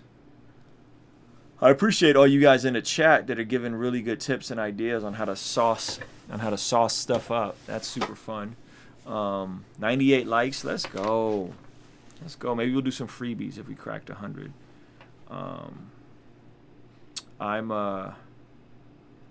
I'm excited to just get back in the groove of shooting music videos, and a lot of you guys got me super excited to be shooting more music videos, man. So shout out to all y'all talented folks out here who are getting it. Shout out to all the new Patreon folks. Appreciate you guys being here. And speaking of new Patreon folks, we got one of the new Patreon folks, my man Tremel. Is that how you say your name, boss? AKA, well, maybe that's his artist name is Tremel. We're gonna get into some of his music here shortly. Hey, if you're watching, how do you say your name, boss? Yeah, Tremel. Tremel, got you. We All right. both got kind of unique names, so. Word up, man. All right, we're gonna play. Just keep yourself muted until afterwards. Tremel, you got it. Okay. We both kind of got unique names, so. I ain't never heard your name. All right, here we go. Tremel. God is so good. Yes. One day we gon' march with the saints. Eyes on the Lord as we march through the gates. We gon' sing, we gon' dance, we gon' praise. Now the axe is at the root of the trees, cutting down the ones just covered with leaves. Those that don't produce good fruit thrown in the fire. Better poor and honest than rich and be a liar. Let's take it higher. They don't believe my God, but many prophets gave way for the Messiah. Daniel, Isaiah, Abraham, so many names. Spirit of Elijah was on John when he came, saying, repent for the kingdom's at hand. They couldn't see it, had the king in the land. They couldn't see it, but he was the lamb. Behold the nails that they put in his hands. But still he came, knew he would leave Saul before the fall. But the debt's been forgiven, yet Jesus paid it all. Now we on our knees at the altar call to the Lord King Jesus, come and save us all. One day we gon' march with the saints. Eyes on the Lord as we march through the gates. We gon' sing, we gon' dance, we gon' praise. All for his glorious name in the kingdom of God. Before the Lamb we will bow, confessing he is Lord as our knees hit the ground. Well done, what a beautiful sound. Eternal life, it starts right now in the kingdom of God. About the life, he said that few find it. Get blinded, these lights and these diamonds. They working for the riches that are temporary. Want a scoop of the sweet light like Ben and Jerry's. And the devil's a sweetheart. He'll feed you sugar till you die of a sweetheart. Never too much honey. We in spiritual warfare. But half of y'all don't even know that you're on a war here. But it's the soil is where you see the seeds that God's planting. The devil's playing weeds and fields that we stand in. Either we gon' stand on the side like these fans is, or we gon' stand up and fight like we Samson. Or better yet, David with the slingshot. No smooth stone though. Jesus is our true rock. So when it pours, we gon' dance in the rain. When it hits, we gon' stand on his name. We trust in our God. One day we gon' march with the saints. Eyes on the Lord as we march through the gates. We gon' sing, we gon' dance, we gon' praise. All for his glorious name in the kingdom of God. Before the Lamb we will bow, confessing he is Lord as our knees hit the ground. Well done, what a beautiful sound. Eternal life, it starts right now in the kingdom of God. Eyes closed, hands up in the sanctuary. At this moment, let's make everything a secondary. If you want Jesus in the light that he brings, so they could be your day, just repeat after me when I speak. I said, Jesus, you are Lord. Jesus, you are Lord. Control of the war, control of the war. And I commit my life to you. I commit my life to you. I know that I've lied to you. I know that I've lied to you. forgive me for my sins. Forgive me for my sins. Jesus, I repent. Yo, this is cool, man. This is interesting because you guys shot a music video and then you incorporated some different stock footage clip, right? Can you mute that in the background for me? Say that again. Yeah, I was saying you guys shot this music video, but you also incorporated some different like stock footage or like royalty-free footage, which is cool. I've always thought about doing this, but I've actually never pulled the trigger on it. Which how did you put that together? So I just started editing myself with the whole music video thing. Like my wife shoots my videos, so dope. I got sick of paying $800, so I went to Storyblocks. I see it on a lot of guys' pages. Yep. And so I checked it out, and it's pretty dope. They had a lot of different content. You know what I mean? You can get the dope drone shots without having to go buy a $800 drone. So it just makes sense. Yeah, man. Very, very smart on your part. I would say something I would consider is making sure your color grade matches the color grade of Storyblocks footage so that it looks somewhat cohesive. You know what I'm saying? And or grouping them together and putting. What are you editing in? So I got Adobe Premiere. I actually tried to pay some guys on Fiverr to color grade. I tried like 2 or 3 different guys, but it just wasn't hitting it. So I kind of just threw a basic color grade on it. I don't know how to color grade yet, so that's my flaw right now. Yeah, and potentially putting like a color grade over the entire thing. You know what I'm saying? And I don't know how to do that in Premiere, but I know in Final Cut I could just add like one layer over the whole thing, and that could potentially glue it together a bit more. You know, so it doesn't look so different. What is the objective of what you're trying to do? Like, what is the point? Why do you make music? Yeah, for sure.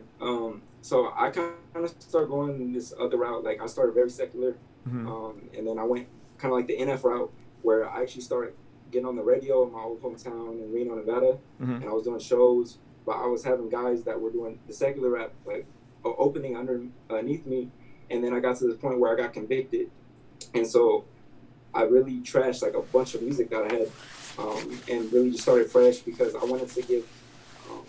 If we're in CHH, I'm trying to give people a real edifying music feel, you know what I mean? Whether it's people that are new to Christian rap and they hear like Lecrae, like who's Lecrae and what's this Christian rap thing, or you know what I mean, someone that's already in the body of Christ that just needs to be edified through music. So my point of making the music I make is really just to build people up in the body with just good music to really focus on Christ, really, because I've done the little niche stuff of trying to not put really Jesus in my raps and trying to just make good vibes, and that works, but it really wasn't for me, so I scrapped it and started doing stuff like this. So that's where I'm at right now. Got you. Bagdar asked how much did the stock footage cost? That video blocks is just annual. Is it annual membership or a monthly membership? It's monthly. You can do annual and save some money. It's $40 a month, and the other ones, like I almost went through one that was like $300 or whatever. It was a lot more, and so Storyblocks $40.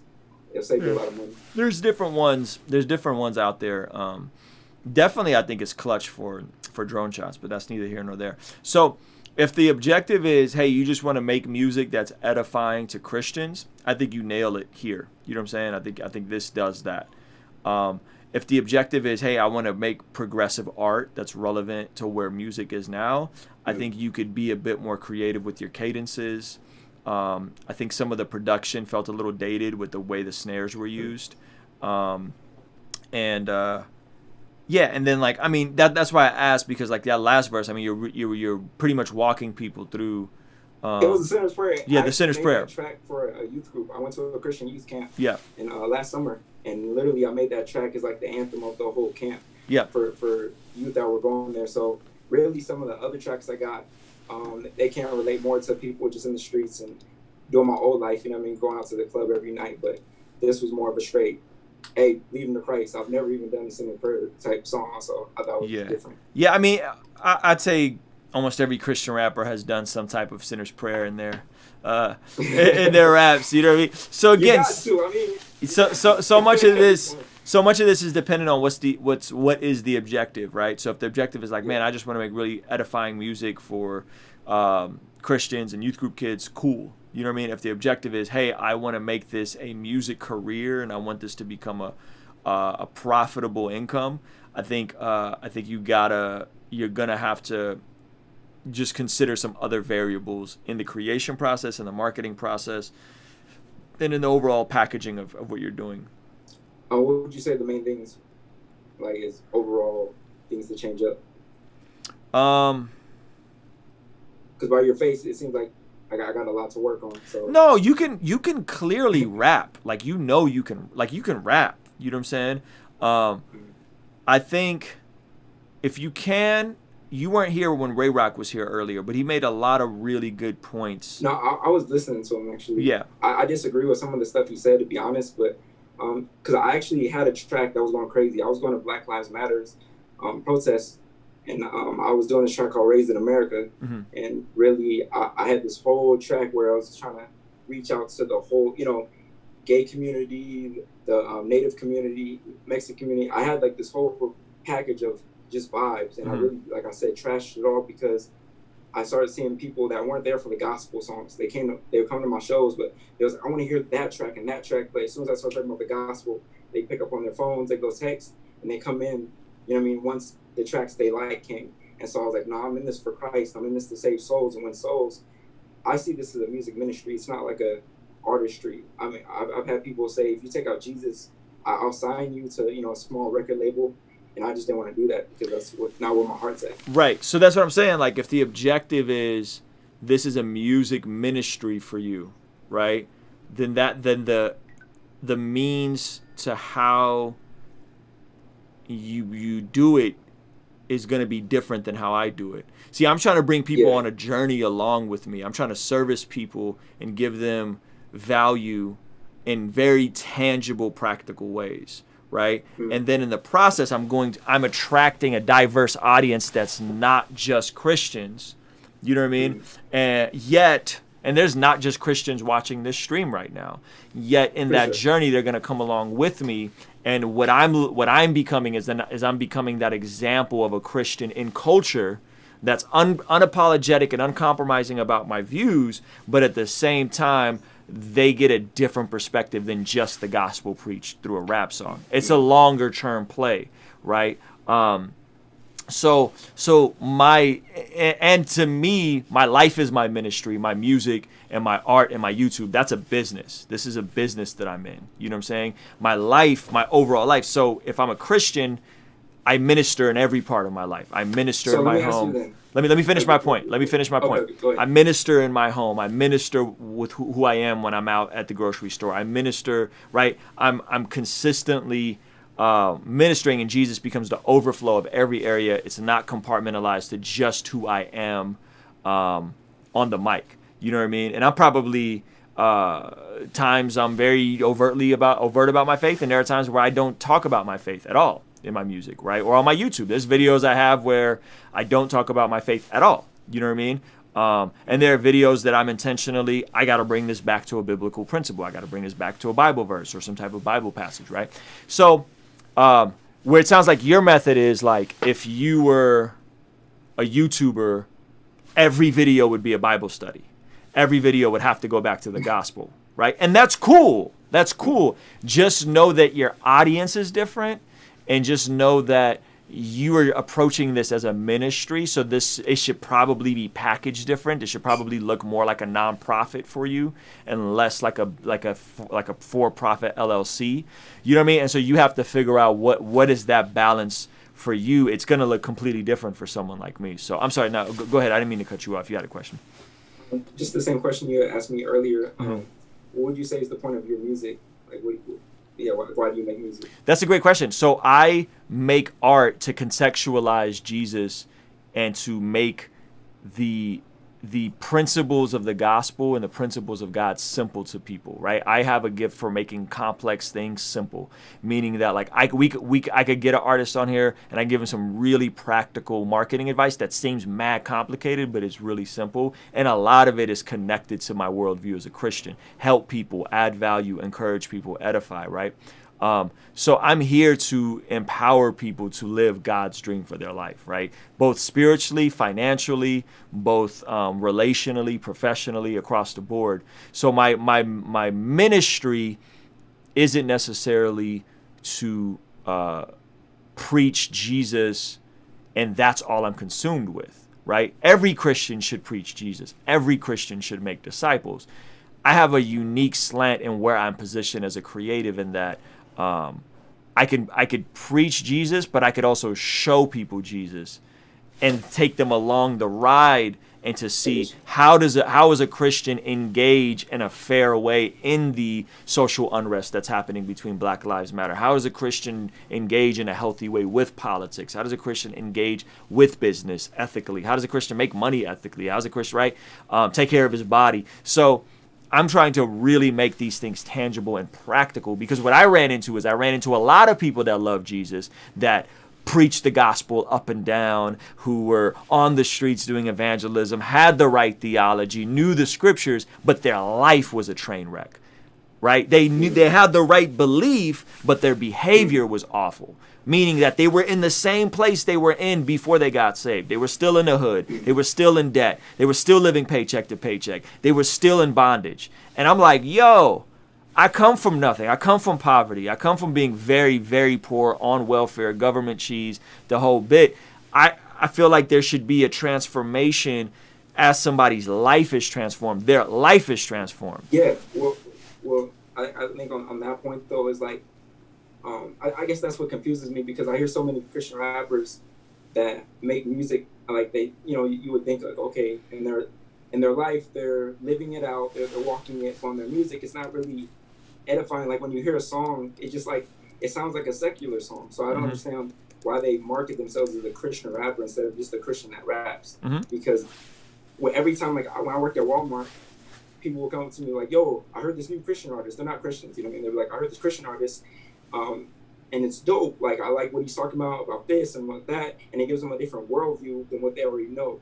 You know what I mean? But when you're making the same exact music as Drake, or making the same music as Bryson Tiller, and you're making love songs about how your ex cheated on you and all this, and forget her, and you're not giving people more of a solution. You get what I'm saying? Yeah. And that's what Ray Rock was talking about. I think he said something about, or TK was talking about not always giving a solution. I feel that's like, what's the point of doing Christian music then if we're not giving people a solution? As we're transforming. I used to go to the club every night. I was going to the club getting drunk, you know what I mean, just running them up. And now I'm trying to show people, hey, I was doing that. But as you're doing that, we got to start to level up, as Homeboy was saying on this last track, you know what I mean? And I guess that's where I kind of get lost in the mix a little bit. I love it. I hear people say, but I love it. No, I think that's a great point. So I think it would all go back, I guess, to people's personal convictions to a degree. I think some people view their music as art, and that's all it is to them. So they are a Christian who is an artist, right? Whether or not they're a Christian rapper or rappers, I don't care to have that debate. So their music to them is a journal. It's literally a journal entry. So this is where you would get into someone like NF, right? Which is like, my man's is started in the Christian world, and his music doesn't necessarily have a resolution to it, right? And that's kind of what Ray Rock was saying was, and I don't think Ray Rock was saying don't ever preach the gospel. I think what he was saying was it's appropriate to sometimes have songs that don't give the solution, right?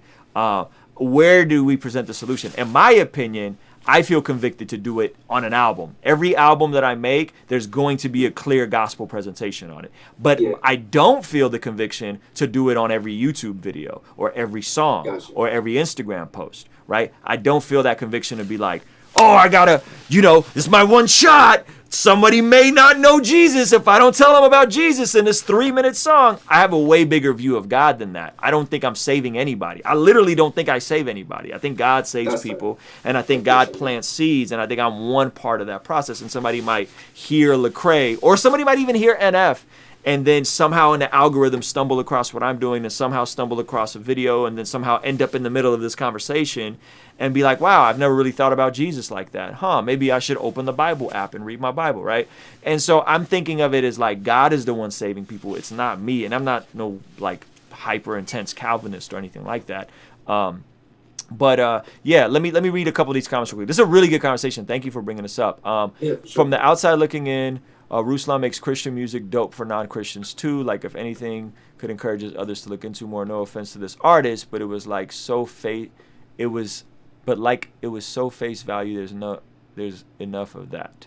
There's enough of that. God's kingdom is put in every part of the world. Just understand the only divine. Great convo. Some people think like the oh moment rather than the that's right moment. It has evolved a lot for the better. And I think yeah, I don't know, man. So that artist who makes songs about their girlfriend, they're breaking up with their girlfriend. I don't have a problem with that, dude. I think that artist who only makes songs about breaking up with their girlfriend and never talks about that's Jesus. What I'm talking about, though. Yeah. Every song. Yeah. Is that like the So track you just heard? That's the last track on my CD. Yeah. Kingdom of God. It's like the emphasis, the exclamation point. Yeah. But I feel like when someone's not versatile enough to be able to preach Jesus, like you were saying, yeah, but still talk about other things. Yep. I feel like why are you even in the Christian realm? You should just go and take another route. Yes. And be a Christian on the outside. Yes. And try to say you're CH. Like I personally don't like how Lecrae says he's not a Christian rapper, but he's clearly a Christian, and he'll take the Grammy nominees and all that stuff for gospel. Yes. You have to enter your art into that category, but it's like he's not taking the.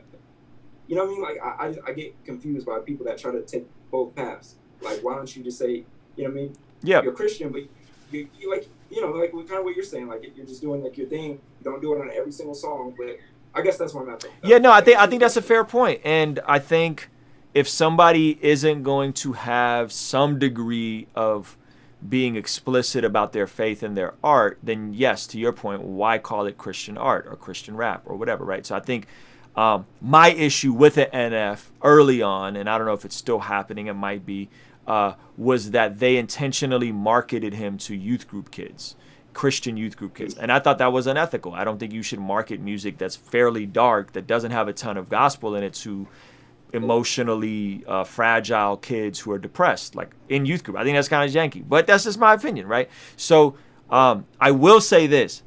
I don't know of a ton of Christian hip hop artists today that never talk about their faith. Like, I think that becomes kind of a caricature of people who want more gospel in their music. Because when I listen to my friends, I can't speak for everybody, but when I listen to John Keith, when I listen to Paul Russell, when I listen to What Up RG, when I listen to Lecrae's Restoration album, it's evident that they're talking about Jesus. Like, it's very, especially on Lecrae's Restoration album, like he's very openly preaching Jesus. Now, he's not doing the sinner's prayer like you are. You know what I'm saying? But he's talking about Jesus. So I think it's like, where do you draw that line? What is, what isn't? I encourage everybody in this community, don't build your house on the freaking foundation of Christian hip hop, because there's so many things attached to that. Now there's a Jesus quota expectation. Now there's people like you with legitimate expectation of like, why are you going to call yourself a Christian artist and never talk about Jesus, right? That's a legitimate point. I'm not mad at your point. Let me go just a little bit deeper. Like, I'm not even saying Jesus, but like when we're talking about marriages that are suffering, when we're talking about child, like being a parent, but giving Christian values, maybe not even saying Jesus in every single thing, but giving someone a Christian worldview without even saying it's Christian. Yeah, I don't know anybody in Christian hip hop, and I don't listen to everybody, just to be fair. Yeah. And I don't listen to everybody's singles like that. I can't think of somebody right now that is waving the banner of I'm a CHH artist that is doing what you're describing. Never talking about a Christian worldview, never talking about healthy marriages. I don't know. I can't think of anybody. Maybe you can. You know what I'm saying? I couldn't hear your point. Say that one more time. I said I cannot think of anybody in CHH right now who is doing that. No one comes to mind. The people I just said, like the people I listen to was like Kingdom Music, like Brian Trejo, stuff like that. So I feel like that's super edifying for me when I hear like a song from him. I'm like, dope. Sure. Like he may not be talking about Jesus every song, but I know it's gonna come back to. It's gonna make me think, what would Jesus do in any given situation? When I look to a song like John Keith, so you mentioned him, it's just like a vibe. Like if I'm rolling to the store and I just want to hear something dope, I'll throw on maybe John Keith, but he's not going to give me no substance for my day. Well, okay. That's a great point. Now, John Keith will make it clear who Jesus is on an album. He's not going to do it on every song. Yeah. Right? So every album is going to have the arc and preach Jesus in an album, but not on every song. And that's what I do as well. But here's the thing. I don't look for my edification from music or art, period. That's not where I go. I go to the Bible. I go to scripture and Bible study. Because I'll describe it like this, right? To me, Music is like it's like supplements. I don't know if you've ever tried to work out, right? I'm working out a lot, and you could take protein powder or you can eat chicken, right? And you got a bunch of Christian hip hop kids that are living off of Christian hip hop, and they think that the supplement is supposed to be their sustenance. It's not. God did not intend Christian hip hop to be a freaking pastor. God did not intend Christian hip hop to be where you get your Bible study and your theology from. And we came from a very dark, toxic place where these Christian rappers were viewed like pastors and they were held to the standard of pastors. And that was not good. So I don't know a ton about Brian Trejo's ministry or any of that. I have no idea. But I am glad that What Up RG is not expected to act like a pastor. He is a 21-year-old kid. He's going through his stuff. His dad got deported. Let that man live. You know what I'm saying? I don't go to Christian rap for edification. I go to Christian rap because I want to play some clean, fun music while I'm working out. Literally, that's why I listen. You know what I'm saying? When I want edification, I go to the Bible. I go to pastors, actual pastors who are ordained to be pastors and preach the word of God, and I go to Fred Hammond. And I spend way more time listening to Fred Hammond, Kurt Franklin, my favorite pastors, my pastors, and reading the Bible than I do Christian hip hop. Just like I spend way more time eating chicken and eating fish than I do taking protein supplements. And what we've done is we've taken the supplement, this is supposed to be supplemental, and we've made it our sustenance. And now you have this unrealistic expectations for these guys that are just artists. These fools didn't get into this to minister. Maybe you did. Maybe Brian Trejo did. But What Up RG didn't come into Christian rap to be some pastor rapper dude. You know what I'm saying? He came in to just rap. John Keith came in to just rap. Like, they want to rap and be Christians, and that's cool. There should be a space for that. So I hear you. I think that's cool. Again, it's just how you want to build We it. can have this conversation all day. I'm not trying to take up your time. I know you got more artists to work with. Yeah. And give critiques to, but it's a good conversation. But I definitely hear you out and saying that people can't take their whole substance from what we're doing. I just know a lot of people are, and that's the sad part. All they do is they listen to a Christian playlist. That's what they're getting. They're not in their Bible. They're not reading. You know what I mean? And you know what the issue with that is, though? The issue with that isn't Christian music. The issue with that is churchianity. The issue with that is religion. Like, someone said, yeah. The issue is, we got. Who is that said that? Ray Rock's in here. I let Ray Rock chime in too. But the issue is that we've created a culture where people go to Christian rappers before, or Christian singers, or Christian Instagrammers before they go to the Word of God for themselves. And I have zero desire to enable that culture. I'm not going to make Bible raps for you because you're too freaking lazy to read your Bible. Read your Bible and man up. You know what I'm saying? Go get discipled. I do. I got people that disciple me. I'm in a small group. And so, I think it's like, this isn't something that is it's not a black or white thing. I hear you. I think you make very good points. And so it brings full circle. So what I would do if I were you, build your music career like a ministry. Start a nonprofit. Allow people to support you like a missionary. You know what I'm saying? And go to these streets and preach the gospel. And I think you're going to have plenty of success. And that's what the Hog Mob guys do. That's what, like, they're a nonprofit. Brian Trejo, there's other people that are nonprofits. I think that's dope. I think there's room for everything. I think where we become divided is when we say, oh, that's whack, right? No, it's not whack. The fact that they want to preach gospel and they want to be gang members and wear purple bandanas and the whole, cool, do that. Just know that I'm playing a different game. So don't judge me that I'm playing a different game than they're playing. They want to make their ministry their music. Praise God for that. We need that. We need people to disciple the streets. Amen. That's not what I'm doing. I'm trying to help people become entrepreneurs and level up and change their family tree. And I'm using my platforms to do that. I'm playing a different game. You know what I'm saying? So let me bring Ray Rock in real quick because I think Ray Rock has some thoughts on this. Brother Ray Rock, go ahead. Well, I will say it like this.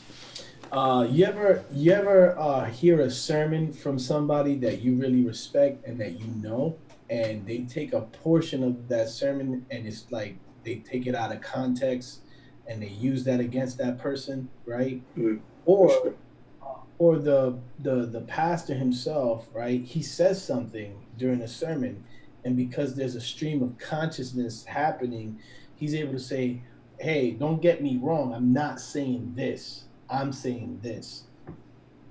You can't do that in a song, right? Once that song is printed out, once that song gets on wax, right? You know what I'm saying? Even if you send it through a whole bunch of people, you know what I'm saying? To like, look, hey man, look at this, check out my theology, check out, you know what I mean? If it's difficult to do with sermons, it's even more difficult to do in music, because you have the confines, right, of being on beat, right, using certain euphemisms. Now, that doesn't mean that you can't use you can't look at your music as a ministry. You know what I'm saying? And then you can't use it to educate people. But I feel that the pressure to dot all the I's and cross all the T's is a heavy cross for I call it the super right wing of CHH. That's a heavy cross to carry. You know what I'm saying? And on the flip side, on the super left side of CHH, there are people who like CHH music and are questioning whether they believe in Jesus or not. You know what I mean? Both things are bad. You know what I'm saying? So for me, I'm not trying to tell people, hey, don't make this a ministry. I'm just saying, don't put the pressure on yourself. You know what I'm saying? That, you know, if people can barely dot the I's and cross the T's in a sermon, where they can backtrack and say, or take a sermon down and say, hey, I was wrong, and put this up. You know what I'm saying? Music, if you know anything about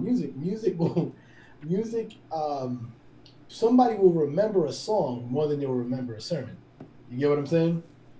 And that's true. So again, what I'm not saying is don't make it a ministry, right?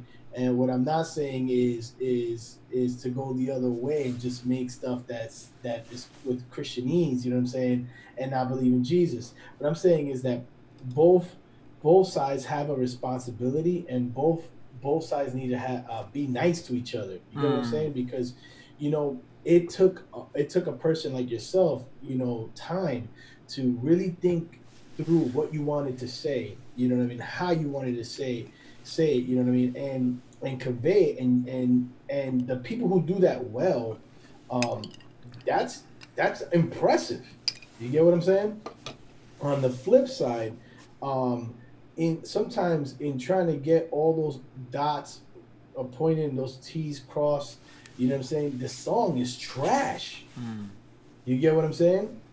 And then on the extreme, that's on the extreme right. On the extreme left of CHH, you know what I'm saying, this song is fire, but it doesn't bring out anything of substance for me to be more like Jesus. And I'm not saying that every song should be about, you know, being more like Jesus, but what I'm saying, there's nothing, you know, like there's nothing. Like I can barely understand the topic of this song. You get what I mean? So I think that, like, we have a responsibility on both sides. Sheesh! That's the bars right there, man. That's some bars. There's some bars on both sides. Look, regardless on whatever you believe about this, I just want everybody to win and make money and be happy and feed their families. That's what I'm on. So whatever you want to do, just make sure you're doing it in a responsible way. Just make sure you're doing it in a way that isn't taking from your family more than it's giving to your family. You know what I mean? And I think that becomes the thing that I'm hoping. So when somebody shows a song and I say, hey, this is how you market it, this is how you grow your audience, that's my heart. Like, I want people to know, hey, listen, you can do whatever you want to do. Just make sure this art, this ministry, this business isn't taking more than it's giving. And music has given me and my family so much more than it's costed, especially when I hit that tipping point and became profitable, especially in the last 2 years where because of YouTube and because of Patreon, my income has doubled in the last 2 years. You know what I mean? So, that's what I'm about. You guys, it doesn't matter to me, but if you're saying, hey, I want to make music that's culturally engaging, culturally relevant, it's timely, it sounds like music from 2020, then be in tune with what's going on. You know what I mean? So I don't think there's a wrong way. It's selfish. It's also very selfish to use a form of art as a method and not be a part of that culture. Woo! Say it again! So here's what's so crazy. What's crazy is that you don't know anything about hip hop culture at all. You don't know anything about the founders of it. You don't know anything about it. And you're just like, oh man, this is a cool method to bring people to Jesus. And the problem is you haven't even questioned if you know anything about it or if you're good at it. How do you know you're good at something if you haven't come to the culture, bring something to the culture and have the culture tell you if it's good or not?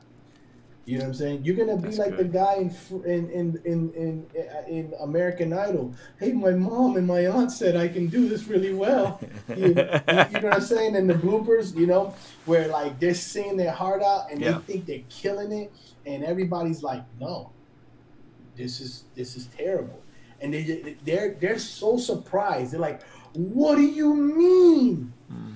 All these people said I can do this. And that's one of the problems we have in church culture is that we try to grab things and make them a method, right? Instead of finding people's purpose, instead of encourage people to do, hey, what you're naturally good at, what you naturally can contribute in, right? So then you're in church and you're like, yes, they're doing it for the Lord. You know what I'm saying? Yeah. And then, when you get to the world stage, right? You blame the world for them not having an appetite. You know what I'm saying? That's for good. Your music. You start saying, "Oh, my music is for your spirit, and this is why you don't like it." Because you're in the flesh. Because you're in the flesh. Yeah. Nah, man, that beat is whack and your flow is corny. You know what I mean? Yeah. And honestly, you can bring more people to Jesus, you know what I'm saying, on a larger scale by being great at what you were called to do and just doing that thing really well, right? And then that giving you a platform to talk about Jesus, right? Like you see how hard it is to stuff, theological concepts that have taken thousands of years to come about, and you're gonna put that in a 2.5 minute song. Well, you know what I mean? Yeah. So to your point, I think just to piggyback that, I see this all the time. People trying to get on like TikTok, right? Or they're trying to make IG reels, and they're wondering why it's not working for them. A lot of times it's not working for you because you don't respect the platform. You don't understand that 15 seconds, micro content, there's an art to it, there's a discipline to it, right? So you're trying to get popping on TikTok, but you don't really respect TikTok. You don't really consume TikTok. You aren't really a part of the TikTok ecosystem. And then they blame it on, well, I just can't do it. I'm just not good at it. But then there's tons of Christian creators on TikTok with millions of followers, literally dozens of them with millions of followers that transferred over, like our buddy Alex Dion Wilson. There's a lot of these guys. So it's about respecting the platform. Just like on YouTube, I have to respect the platform, right? I have to respect the ecosystem. I have to respect what's happening. That's why I got cameras and color grades and good audio. It's the same thing with hip hop. You have to respect the platform. You have to respect where you're coming from. However, I do think it's something remarkable.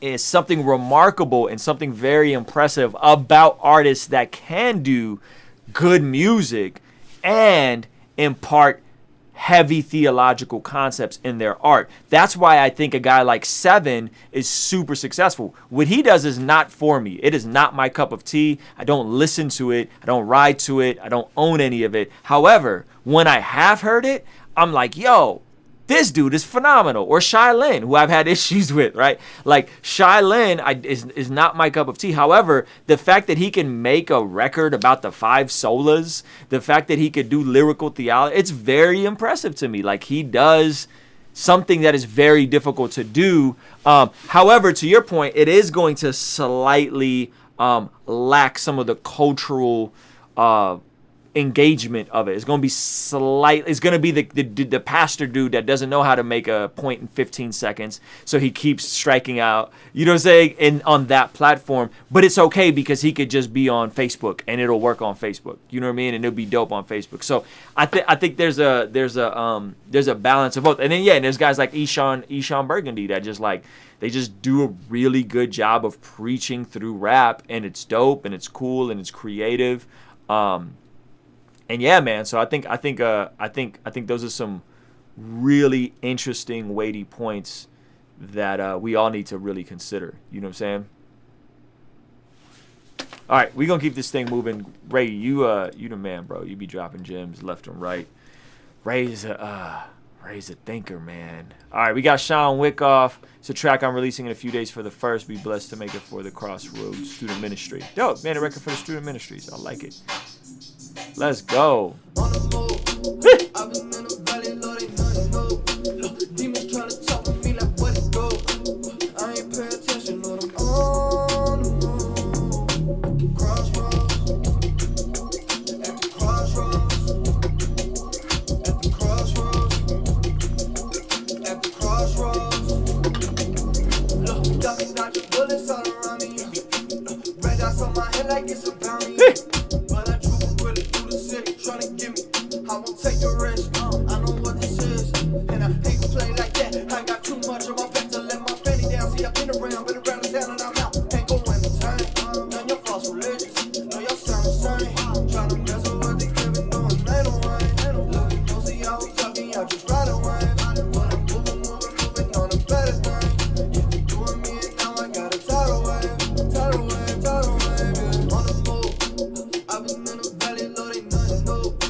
Yo, that joint is dope. I like the lyric video. Who did the lyric video for you?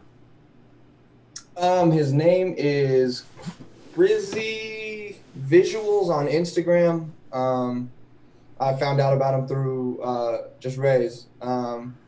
He had some dope stuff done for him, and so I reached out to him, and he connected me with him. So it was super dope. He killed this lyric video, bro. Yeah. That joint is dope. See, this is what I'm talking about. Like the type font, the graphics, the grain, the drip, top to bottom. That joint is fire. I really like the beat. I think it's interesting how we were literally just talking about this idea of like making modern sounding music making modern sounding music that's clear about faith in Jesus. And I think this record actually does that. Like, this is very wavy. It got a cool bounce. It got modern production, the color grading. It's dope, man. I think as you keep making music, I think you need to lean a bit more into your auto-tune effect, like the part specifically where it goes at the cross. I can't sing it all. Crossroads, right? Gosh, that was terrible. I feel like you could have put a bit more drip on the auto tune there. I'm not like an auto tune expert. Which auto tune are you using?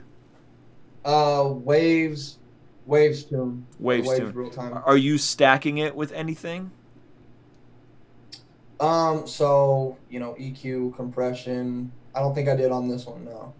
So EQ, compression, auto tune, reverb. Dope. So try leaning into maybe doing putting multiple ones, one slow, one fast. Try using chorus, flanger, something like that as a send effect where you can control the dry wetness of it. And try to really lean in and create your own vocal chain that's unique to your voice for the auto tune, if that makes sense. Gotcha. Okay, cool. That's the only part that I thought was a little weak to me. I like your cadences. I like how the verses sounds, but that at the crossroads, I thought something just wasn't firing correctly for me personally. But it's not like, oh, that ruins the song or whatever. Like, I think the song is still a bop, and I think you actually do literally the thing me and Ray Rock were just talking about, which is like you implement your faith openly into a record that is very wavy and modern. I appreciate that, man. Yeah, man. Good job, bro. Sean Wickoff, ladies and gentlemen. Let's see who we got next. We got Jude. Well, Jude's not here. Jude's coming to Cali, actually, but he ain't in the chat. He just texted me. My man Emmanuel. Where's Emmanuel? Emmanuel, turn your camera on, G. There you are. Emmanuel with the wavy background. Let's go. What the heck? Song is called Fly. What elements can I bring up to make it pop? All right, hold up.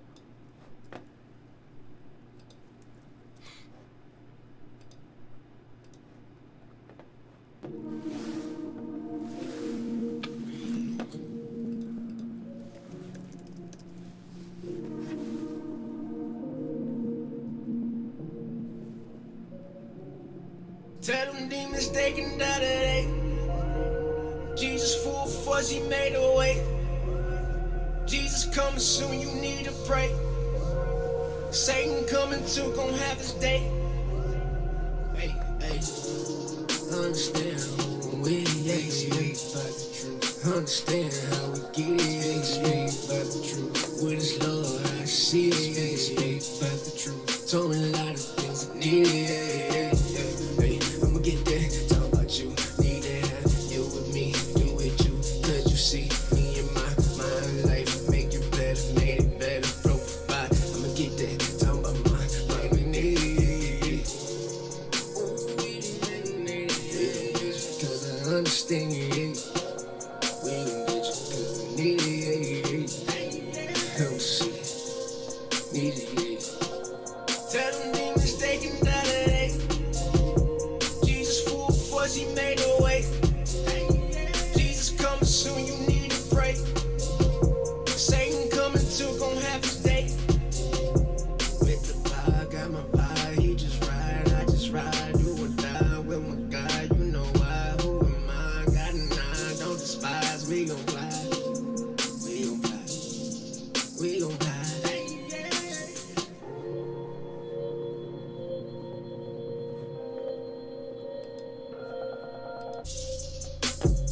Yo, did you produce this, Emmanuel?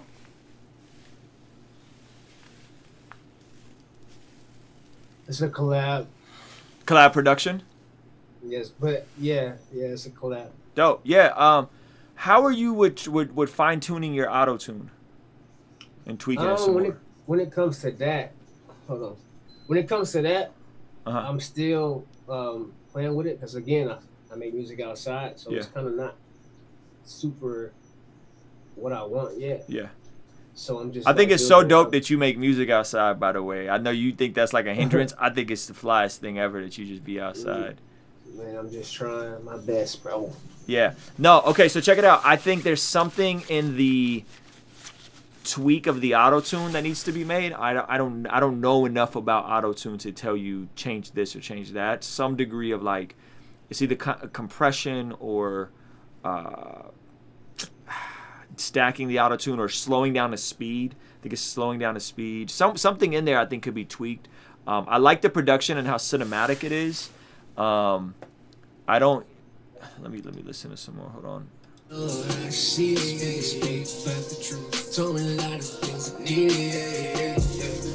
From a production standpoint, I feel like them drums can really knock harder. Like that kick should really punch me in the face. Ray Rock, feel free to chime in, man.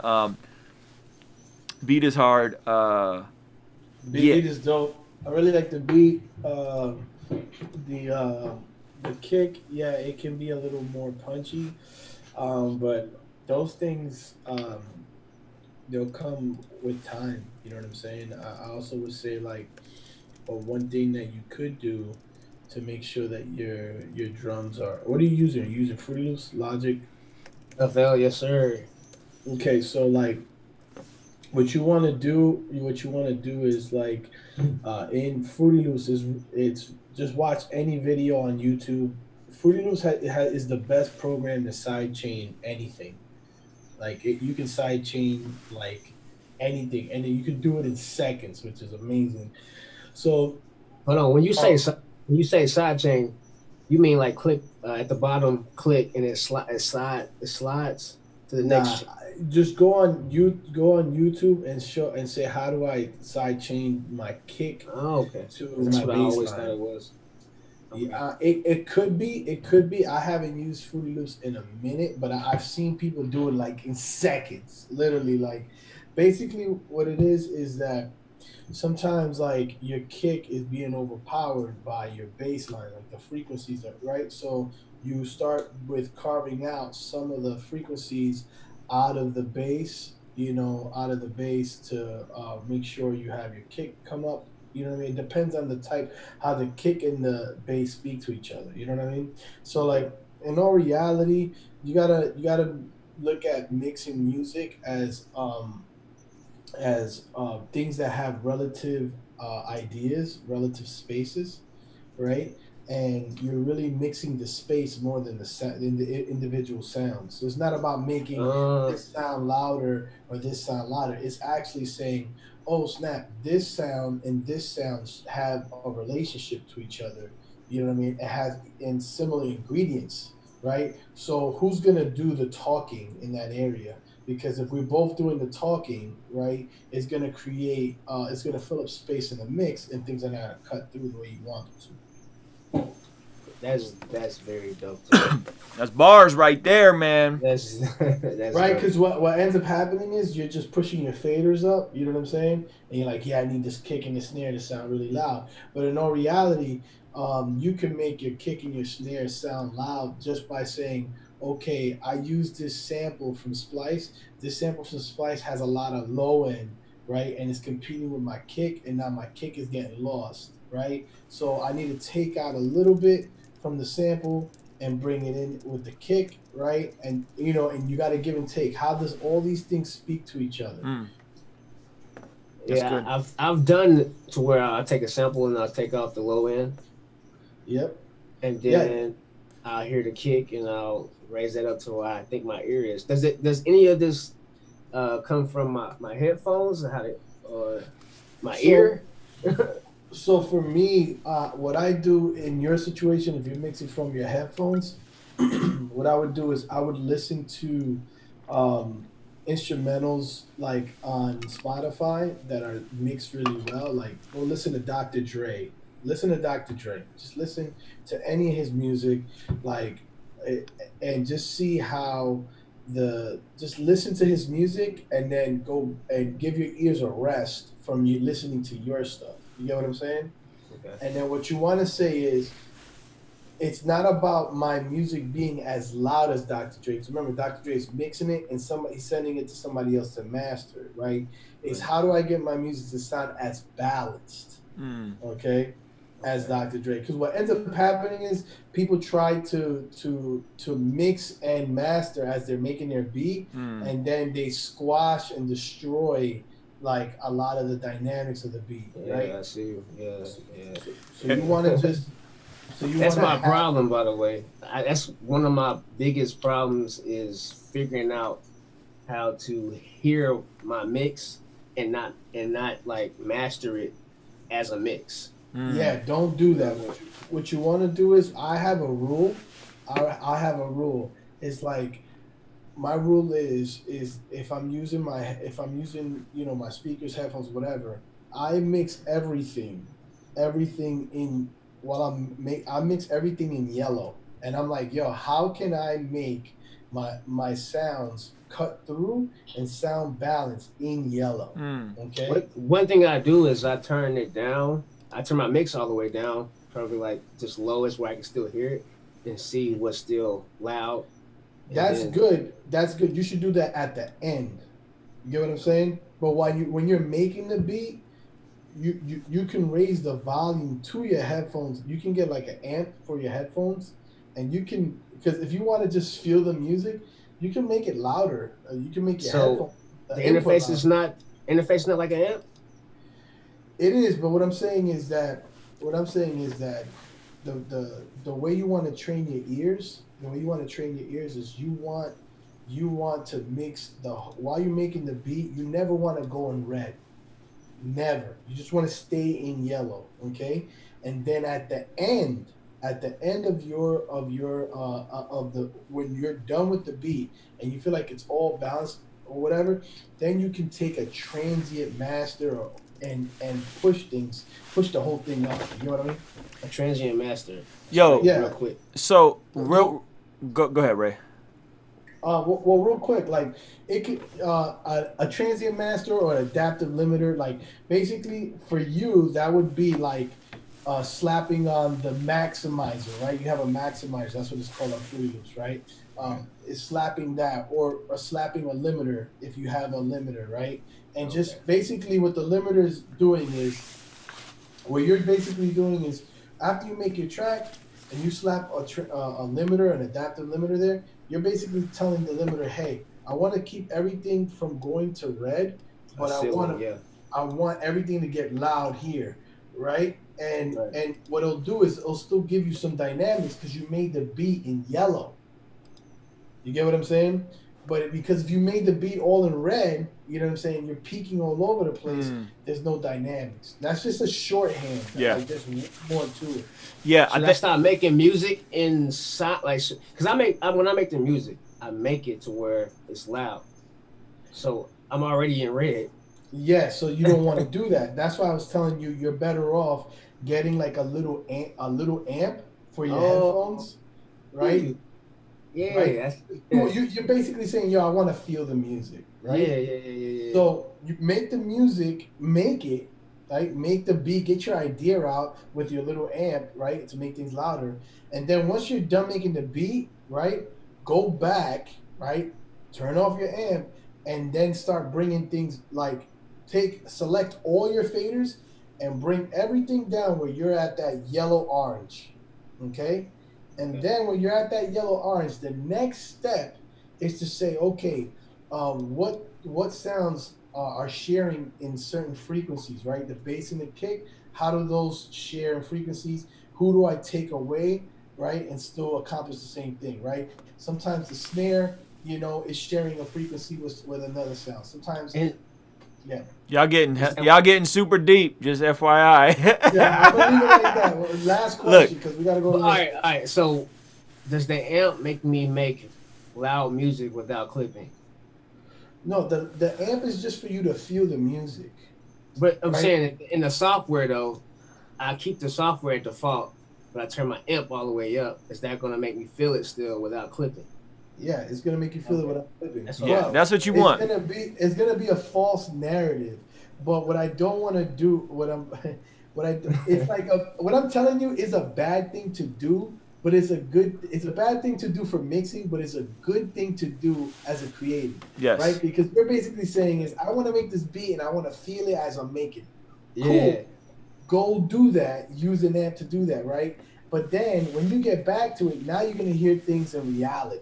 You get what I'm saying? So, of course, yes, sir. Emmanuel, from a very technical standpoint, I definitely think you should address the acoustics in your, because you're recording on your patio, right? So you have like a lot of noise in the background. Yeah, so it's raining right now. Have you tried just putting up like maybe having a corner sectioned off where there's maybe some kind of curtains or something there just to kind of isolate the sound so it's not just spreading out? Bro, no matter what I do, I swear to you, the mic is just hearing everything. Okay, I got everything up. This is the best. I'm gonna give you the best solution, right? Either so go on Craigslist. I know this is gonna sound crazy, but because this is your patio, and I'm guessing you live with somebody else, you might have to pack up all your stuff, right? My wife. Right. So what I would say is this: go on Craigslist, find a used gym mat. Find used like the padding that they put on the wall, so that when you run, you don't crack your head open. Oh, okay. Wow! Yeah. Okay. Find that, liquid nail it to a little foldable thing, right? And get yourself a Chaotica eyeball, and you'll be straight. Okay. Yeah, yeah, that's a good point. Yeah, I think that Chaotica eyeball with the gym mat, I think would do the trick, man. So, that's $129 for the Chaotica eyeball. I use this for now. But yeah. Yeah. That you're only getting it's not getting you up here and down here.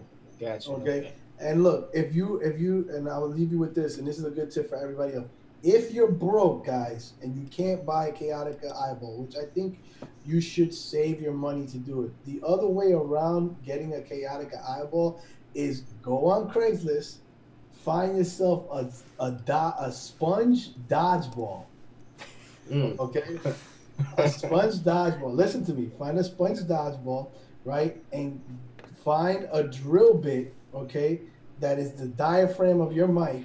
Okay, cut a hole in the bottom. Okay, now you could fit your mic there. Okay, then measure out your pop filter. Okay, get an X-Acto knife, cut it there, and there it is. Yo, Ray Rock's a genius, bro. This is amazing. Yo, man, that was a good exchange, yo. There's a lot of jewels being dropped today. Look, if you're watching this live, give this video a thumbs up. We just cracked 100 likes. We don't do that every week, so shout out to all you guys. We got a few submissions left. We got Percy, who's in the live stream. I think, Percy, you go by PZ616, right? I'm going to pin you up, boss. And we're going to get into it. Appreciate everybody's patience.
Photo album looks clearer than yours. Sorry, forgot your name, your face familiar. Of course, been through millions of wars. It's all lost with a divorce. It's like my feelings, of course. Now to know you's a course, and I'm too busy to study. Party sucks, we ain't got no history. Love used for so empty. Wonder if you care when you see me. I bet you don't care when you don't see me. I might have lied, said I'm doing well. Sheesh. I'm doing fine. You can tell. I wanna run to you, wanna win for you, wanna ride for you, like you want me to. Never mind, I'm doing fine. You can tell.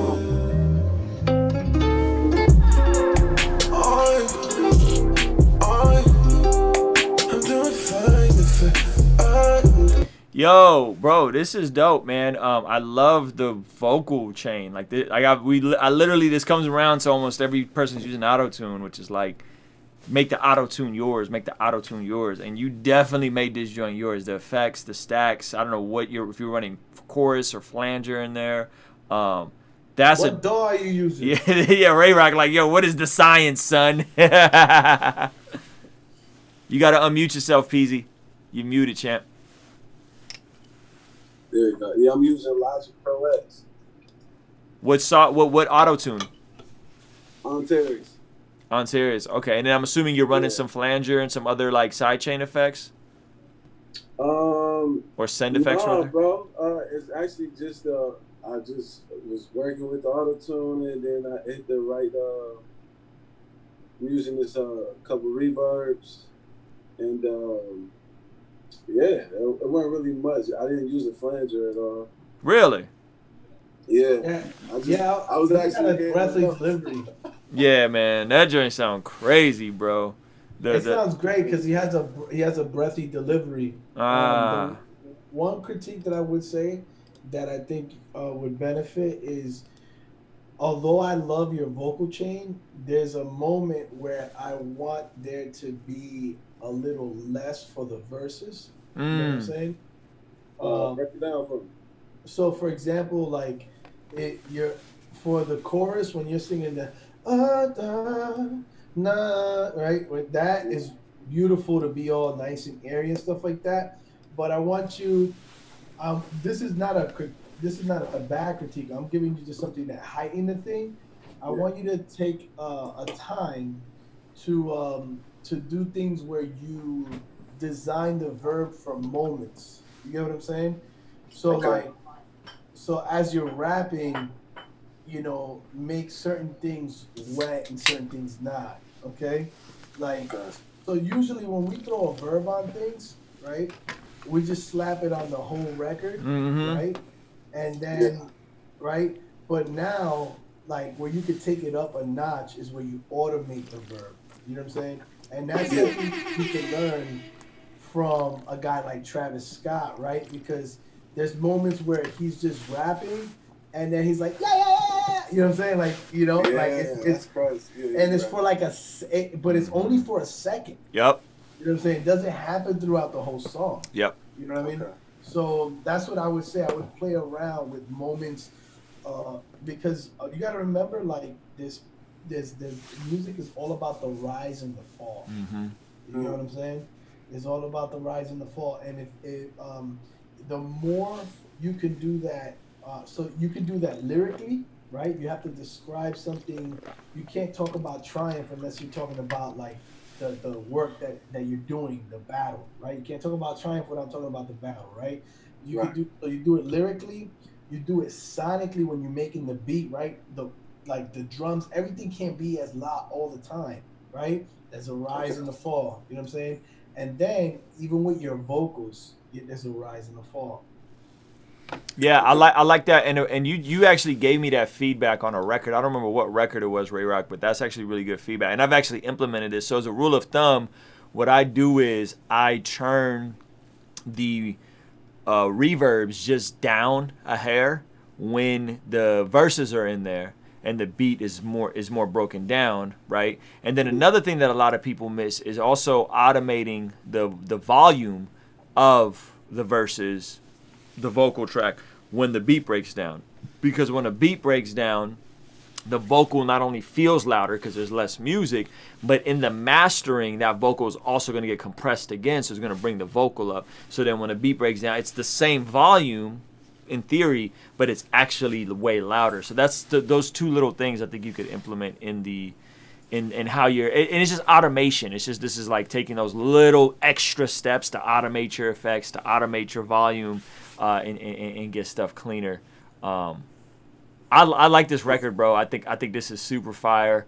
I think your voice is really cool. Your delivery is really cool.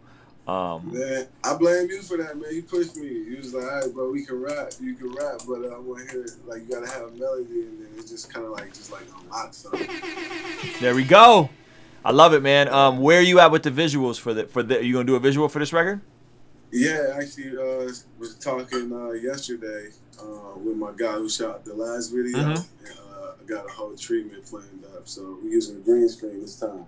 Okay, dope. I'm excited. Dope, man. Yeah, man. I think you just pump out some visuals for this. Be intentional about it, and I feel like you're going to with this sound. Like, this is a really cool sound, bro. This is a really dope sound, and it's you definitely crushed it with this one. Man, thank you, man. I appreciate it. Thanks for the push. I really appreciate your critiques, man. It's helping me all the time. Praise God. Awesome, man. All right, we got the homie Gregory. Oh, hold on. Gregory, turn your camera on for me, Chief, if you would. Gregory Rufus. Where you at, Greg? There he is. And the young man grew cold in his ways. Folks, far away from God.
Who is that? Give me that. Sheesh. Hold up real quick. Let me tell you about the Jesus I'm with. He still get lights witness, that's how shit get. He still wakes me up from rust lights to get like, let's go. You crazy, this at my first rodeo. When I'm jumping at the show, you know how this go. Trying to really put me down. So much stuff in my life is going down. But I'm still thinking God, I'm still around. And I'm still thinking God, he hold me down. Why you asking all this question like you 50 Cent? Why you asking me? It's still ridiculous, every I'm like, let's go.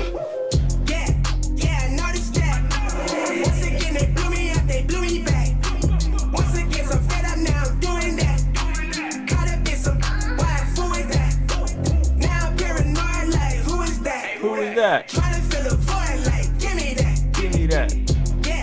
I noticed that.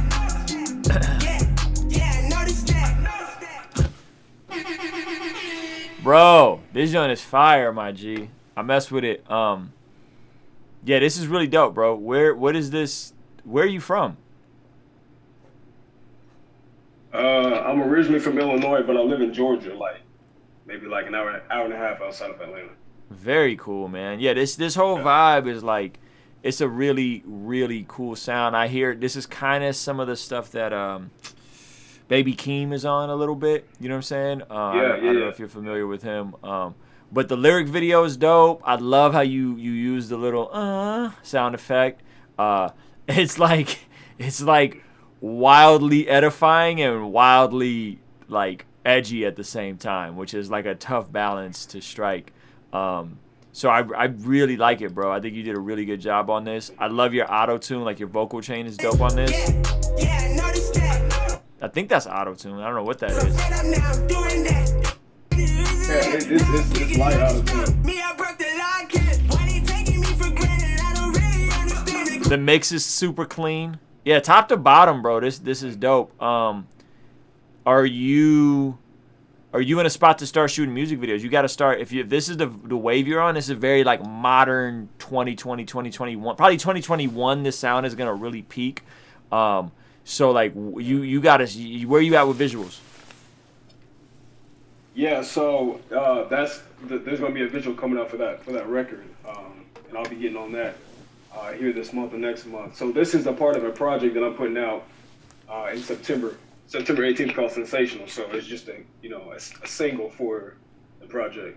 Okay, yeah, man. I think think singles, think visuals as frequently as possible. Yeah. And then absolutely Facebook, Instagram ads, bro. If you're not at a spot where you got a gang of followers yet, you're actually positioned to grow faster if you don't have a ton of followers. I'll give you guys 2 reasons why. Reason number 1 is the power of a first impression. If nobody knows who you are and you come out this hard on your first release, you got under 1,000 followers, like this is gonna cut through because it's just quality. 2, because you're a fresh face and people just aren't aware of you yet. 2, from an algorithmic standpoint, let's just say you have 50 followers on Spotify. I don't know how many followers you have on Spotify. Let's say the number 50, right? Oh, you got it right. Okay. About 50. Right? So say you got 50 followers on Spotify, but you don't cut any corners with this. You submit this properly 4 weeks out. You really you submit it in the Spotify for Artists backend so that you submit it to the editors. Then you create a pre-save campaign where you're using a service like Toned In or at least a smart link through DistroKid and really pushing people to pre-save it. Then you're reminding everybody the day they pre-saved it, go listen to the song. Right. Hypothetically, you do this, you get all your friends and family to save the song, you get everybody to go listen to it the day it comes out, run the numbers up the day it comes out. If you have 50 followers on Spotify and the record does 1,000 streams, based on those ratios, Spotify is going to look and say, whoa, this dude got 20x the number of followers to engage with his music. This must be a good song. And Spotify algorithm will then push it up organically. So you can go from having 50 followers and getting 1,000 streams that you worked for to that record being playlisted and exploding. This happened. This happens all the time, but this specifically happened. If you guys want receipts, this happened to John Keith's brother. John Keith has an older brother named Shua who makes like amazing neo soul R&B music. Nobody knows who this dude is. He has 50 followers. He pushes the record. Record comes out. He does 1,000 streams first day. Boom, playlisted. He's at 150,000 streams in 3 days. Wow. Same thing happened to T. Ross the Giant. Record comes out, he doesn't have a ton of followers, he pushes the pre-saves, record comes out, it hits, he's at like 200,000 streams day 1.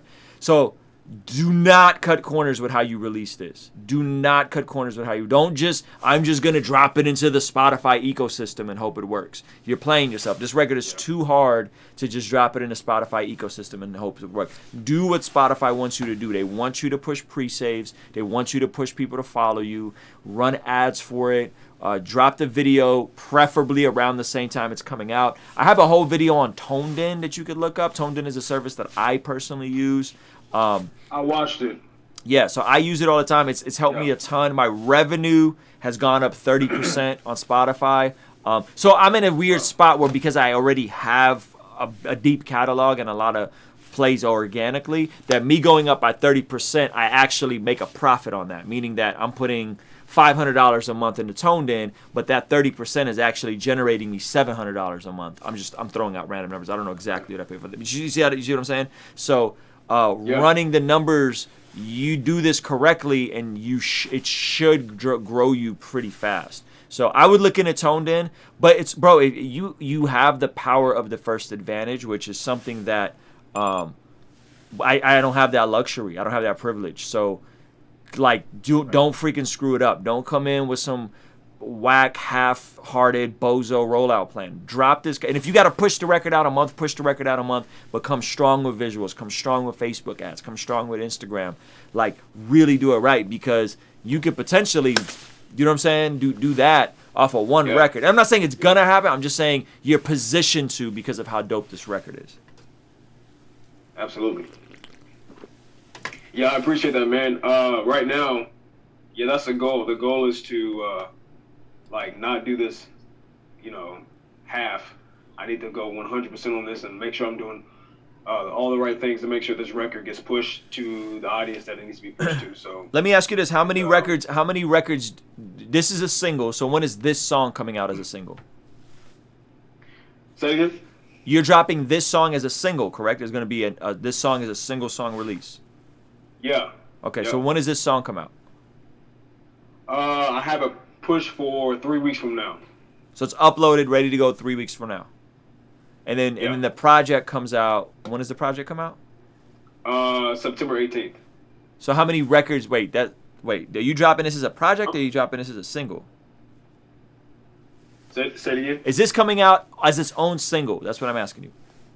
Oh, yeah. This is your own single, yeah. So this is coming out September 11th, or when is this coming out?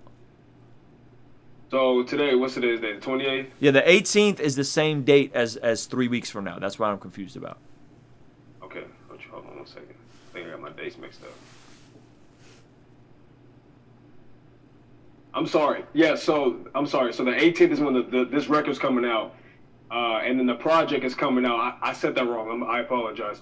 The project is coming out later on, but the single that you just heard is coming out on the 18th. Perfect. Okay, that's exactly what I wanted to hear. I don't want you just dropping random projects without there being a demand for a project. So drop a couple. You know what I'm saying? Drop a couple records, build the hype, build the excitement, and then drop it then drop the record. You know what I mean? Drop a couple singles. That's what I would do if I were you. So I think if you do that with visuals, you're gonna do really well. You're gonna do really, really well. Okay.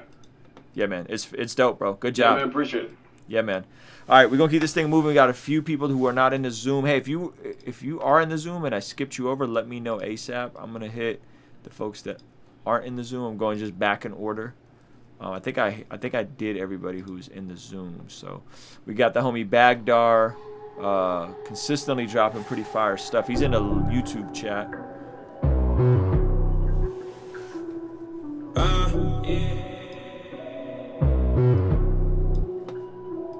I told my brothers that this year we on a different mission. I see my future through my eyes, got 20/20 vision. Going toe to toe with all my jewelers cause these diamonds hitting. My nigga shed some in through water like he going fishing. I had some time to spend like I was first to run and read. How'd your kids? How'd your wife?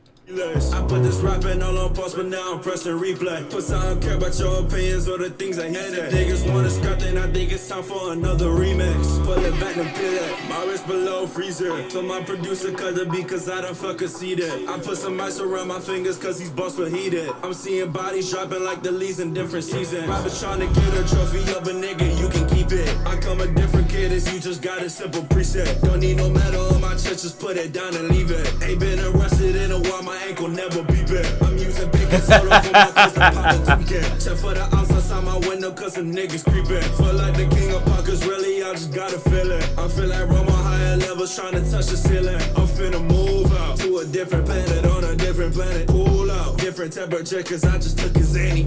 I fucked your bitch before I fucked your bitch, call it a prefix. This Cody steady creeping, and it's for red that time of day when we go forward, trying to get this party started. Joey started up the SR2, we skirting in that charger. Category 4 right on my neck, this hurricane go harder. Stepping holy water cause my sisters trying to get me slaughtered. We up, yeah we up, we live up, we paid up. My generation kinda crazy but we trying to stay up. They don't understand the movement so they still gon' try to hate us. I hop and ride the way like nigga, you know you can't wave up. Had to go and flex up, niggas around me will get up when money be calling. Big girls retarded niggas a problem. I'm gon' fly in this face with this coupe going fast like a bullet, that yellow Ferrari. I'm on some shit so please don't let me start here.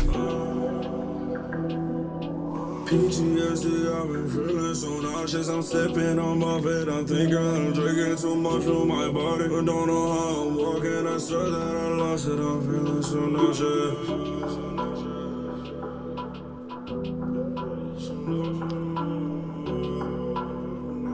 Put up in a Genesis, bitch, oh God. Follow with your bitch, nigga feeling rich. Nigga with this shit, push start turbo like my God. Why body low with that shit, my God. Yo, the drip on the obviously I don't condone support the content, guys. Clearly, I'm God-fearing man over here. Love Jesus.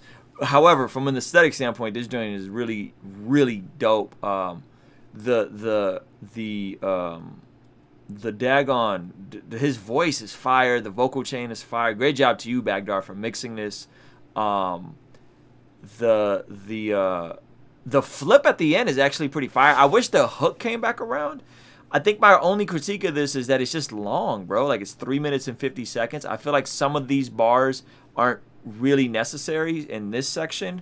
You know, just kind of the generic, like, I effed your bitch type bars. Like, some of that, because he's actually saying some stuff, too. You know what I mean? Like, he's actually saying some interesting stuff about trying to come up and, you know, the struggles of, you know, dealing with his addiction and all that kind of stuff. So it's not just, like, brainless, I'm a wild man type of record. I would trim some of the fat. I would get to this flip sooner and see if you could shave at least a minute off the entire record, because that flip is actually really dope and the melody is fire.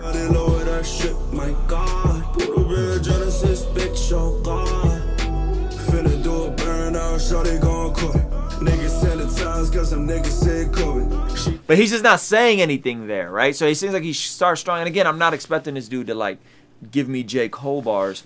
I just also don't want him to revert back to just saying nothing. You know what I mean? Which he kind of starts doing that, even though he's saying nothing in a very creative way. Just so you guys know, Baghdar works with a bunch of dudes from Jersey who are some guys he's helping out. They got a little collective, and they are all actually pretty good. They got visuals, the whole nine. And so one of the things we talk about is just kind of creating music that has some grit and soul to it, even though obviously it's not indicative of my worldview, but still having some soul, some grit to it, similar to like what China Mac does, which there's like a, you know, a degree of like hustle and ambition and stuff like that in the music. And so I think yeah, aesthetically I think it's super dope. What up, Ray? You want to chime in? Yeah, I think that I think this record was executed brilliantly. My only critique is the same critique you gave. It's too long. You know what I'm saying? I honestly, like, if you really want this record to really pop, yo, just get the best moments, the best bars that you said, right? Even if you turn the verses into 12-bar verses, okay?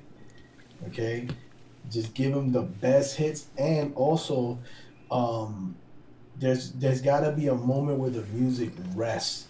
Like when you give people, when something's so good, you know how they say, like, with a relationship, that distance makes the heart grow fonder. You get what I'm saying? That's the same thing with music. So if you're playing something at somebody where it's engaging the ears over and over and over and over again, no matter how good it sounds, if there's not a moment where there's a rest, you know what I'm saying? So like there's a moment in the delivery where you're like,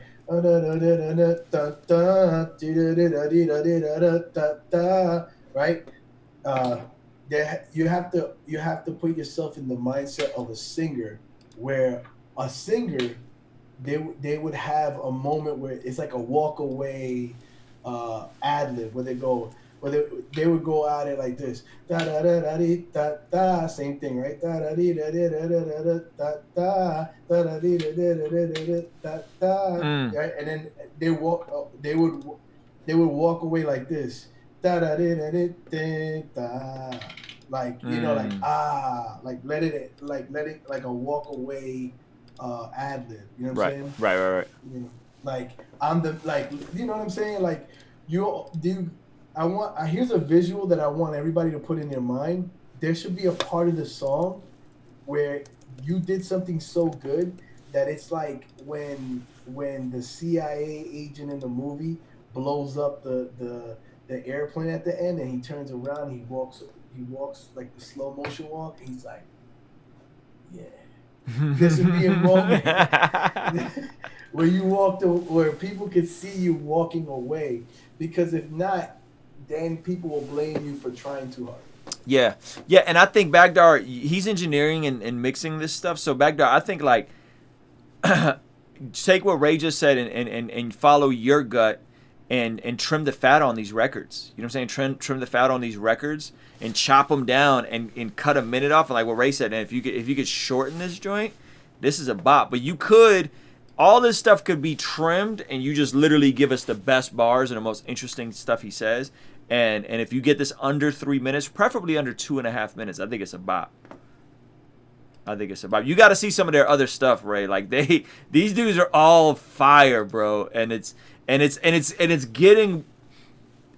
just progressing from a content standpoint. It's not as like ratchet as the first couple submissions where it was just like utter debauchery. It's not like conscious, but it's not utter debauchery, which is really cool because they're finding this really interesting balance of like being hood ratchet but still having like a degree of consciousness to their art, which is actually really cool. I think that's a very dope lane. Again, I think one of the few guys that does it pretty well is China Mac.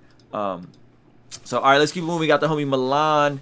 Here's a song that is out on streaming I did last year. Wasn't able to submit new. All right, No Slavery, new joint by Milan Cradle.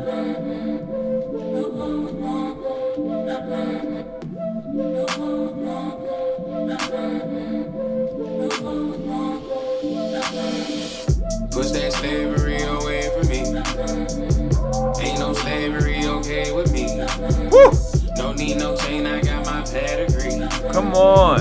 I'm a champion, I train to be. Push that slavery away from me. Whoa. Ain't no slavery okay with me. That mute? No. Yeah. No need no chain, I got my pedigree. Whoa. I'm a champion, I train to be. Yeah. Hit tight, Philistine foresight. I got my orders, working Lucy on site. Caught the case of floating bodies. Now I'm scared, skin mahogany. Paying the guilty conscience all of me. Want to give me death penalty. In the coffin off the paper reads. Lamentation needs. Critical condition, I was asleep. Woke, ritual, soul to me. No for worry and anxiety. Absorb kinetic negativity. Calling God while on my knees. I'm blasting back 20th century. Back. My name changed, the game changed. Never out of shape, CrossFit. Never no defense on the offense. Functional fugitives breaking hope to state to state. Wake up and smell the coffee brewing. Never no snoozing, never no losing. No overdue, and the lies are true. And rebel society, find your lane and do what you called to do. Identity given to you. Better believe in it's true. Receive it like you in the youth. No for Judas in the news. Me and wifey always strapped. Me and wifey got the juice. Eat crack, drink the juice. Eat crack, drinking juice. Push that slavery away from me. Ain't no slavery okay with me. No need no chain, I got my pedigree. I'm a champion, I train to be. Push that slavery away from me. Whoa. Ain't no slavery That's hard. with me. No. Woo! No need no chain, I got my pedigree. Whoa. I'm a champion, I train to be. Yeah. Monsters in the building. Monsters on the Yo, Milan has been on fire, man. Gosh.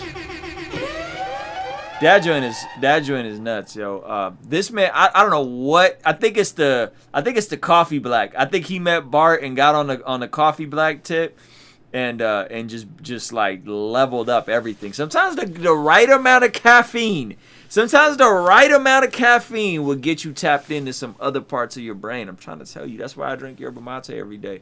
Ray, you got anything for this one? Yo, I'm speechless, man. That joint is fire. That's all I gotta say. It's just fire. I don't really have any critiques. I love the way he used the mutes, the mutes on the beats with the mutes was like simple but amazing, like so effective. I honestly, like, if he said this was an old submission, right, Ru? This is from a year ago, bro. So here's the cool thing about old submissions. I don't know if you have done a lyric video or have done a music video to this. You know what I mean? If you're obviously playing this record because you want Ru to not only affirm that you did a good job, but that's not enough. Like, if he just affirms that he did a good job, that's cool. But like, this record should be on more people's radar. And the way you do that is by saying, man, what do I have to do that I didn't do last year to make this record pop? Because there's records that pop that are old, yes. that there's things that you can do. Like, for example, I don't know if you guys know the guy St. John. Yeah, the rapper. Yep. That guy, St. John. I might think about it, Central. That guy. Mm-hmm. That guy. His record came. That record was bumping here in Miami 4 years ago. Yeah, he's been around for a minute. St. John's been around for a long time. Yeah. The thing is, though, it didn't pop though. It just popped locally. Mm-hmm. But the record was taken by another DJ, and the DJ did like did like a dance record out of it. And that dance record is what catapulted his career and caused him and brought eyes back to the original. And it wasn't that he had to make dance music now. It was like, oh snap! Now the rest of the world can get to enjoy this record. Now I'm not saying that you got to do the same thing, but there's some people here just by doing a good lyric video, just having a good rollout. Ruslan, can you give him some tips on that, on what he can do to revitalize this record and like push it? I think this record, he says it's coming out, right? So it's not, it's an old submission, but it's coming out. I think he just finished it. Got it. That makes sense. Yeah, I think the dope part about this is Milan is able to make very, and I hate using the word, but he's able to make very woke music that doesn't feel like it's preachy and corny. You know what I mean? Because sometimes you don't want to listen to stuff that's like really like conscious, but his stuff is so fly that it just works. So what I would do is, outside of visuals, is I would use the visuals to tie in the current events of what's happening, because the art is on such a fly level where you can give social commentary on what's going on right now with the protests and all that kind of stuff, and it not be viewed as woke rap. You know what I'm saying? Like cheesy woke rap, right? And so I think that's what I would press into something like that visually, maybe a collage of different videos. Like I thought Kanye did a good job with that last record he put out and the way the visual looked. Is there anybody here? Is there anybody here? Like, and it was just almost like a ton of different clips. You know what I mean? I think something like that, or something tied into just a cinematic vibe that isn't over the top him performing it, you know. And he's been shooting his own music videos, which has been really cool. He's been shooting his own video. Eximio said he needs a different cover art if that's the cover art on the side. Yeah, I'm not the biggest fan of the cover art. I think I'd agree. Yep. I think I agree. Okay, we got the homie Jude. So Ray Rock, it just came out. I think you say it's Boseman, the lead star from Black Panther, just passed away after a 4-year bout with colon cancer. I thought it was colon cancer. Was it brain cancer? It's brain cancer. Are you sure? It says maybe I got it wrong. It says colon cancer on TMZ. Okay. Super sad, man. 43 years old. 43 years old. This dude just caught his peak. It's his stride as an actor. As an activist, as a believer in Jesus. Gosh, man, it just reminds us how fragile life is, bro, and that, you know, you can have all the resources, all the money, all the fame in the world, and how you die in your early 40s of colon cancer, bro. That is heartbreaking. And that goes to show you that it goes to show you that, you know, we need to, you know, make most of the time we have, and also take care of ourselves, right? Mm-hmm. Because I'm not saying he died from not taking care of himself, but imagine if he didn't take care of himself. You know what I'm saying? He obviously took care of himself. He was in great shape, you know? Right. So it's just like, this is someone who died at 43, you know what I'm saying, of cancer, and he took care of himself, and he had money, and he was in great shape. Yeah, good doctors. Yeah. Right. So it's just like, man, like, you don't know what's gonna happen. You know what I mean? Like, you know, somebody wrote on in the Zoom, the rich are not exempt of trouble, and you know that is true. It's true. But I would also say, whenever somebody dies, you know what I'm saying, I wouldn't reflect too deeply on death too much on a negative point, but just take a moment to let go of something. You know what I'm saying? So like for me, like when people die around me and my family or in the news that I feel connected to them, like Black Panther, something I'm connected to. I immediately reflect on what do I need to let go of that I'm holding on to, that for this year or this week, maybe, you know what I mean? Like it's a good practice to do that. What do you mean? Explain that. You said when people die, so publicly, when people die, right, and you're connected to them, you said, what can you let go of? What do you mean? So for example, when people die, sometimes what we do is we tend to like just reflect on the idea that life is so fragile, right? Yep. And then you can find yourself in a vacuum of thinking about death all the time, right? Yeah. And it's not life is fragile. So let's be depressed, right? Right. That life is fragile, right? But say life is fragile, and that means that today I have an opportunity to be a more authentic self, a more free self. Yeah. So like, who do I need to forgive, right? Who do I need to hug a little deeper, right?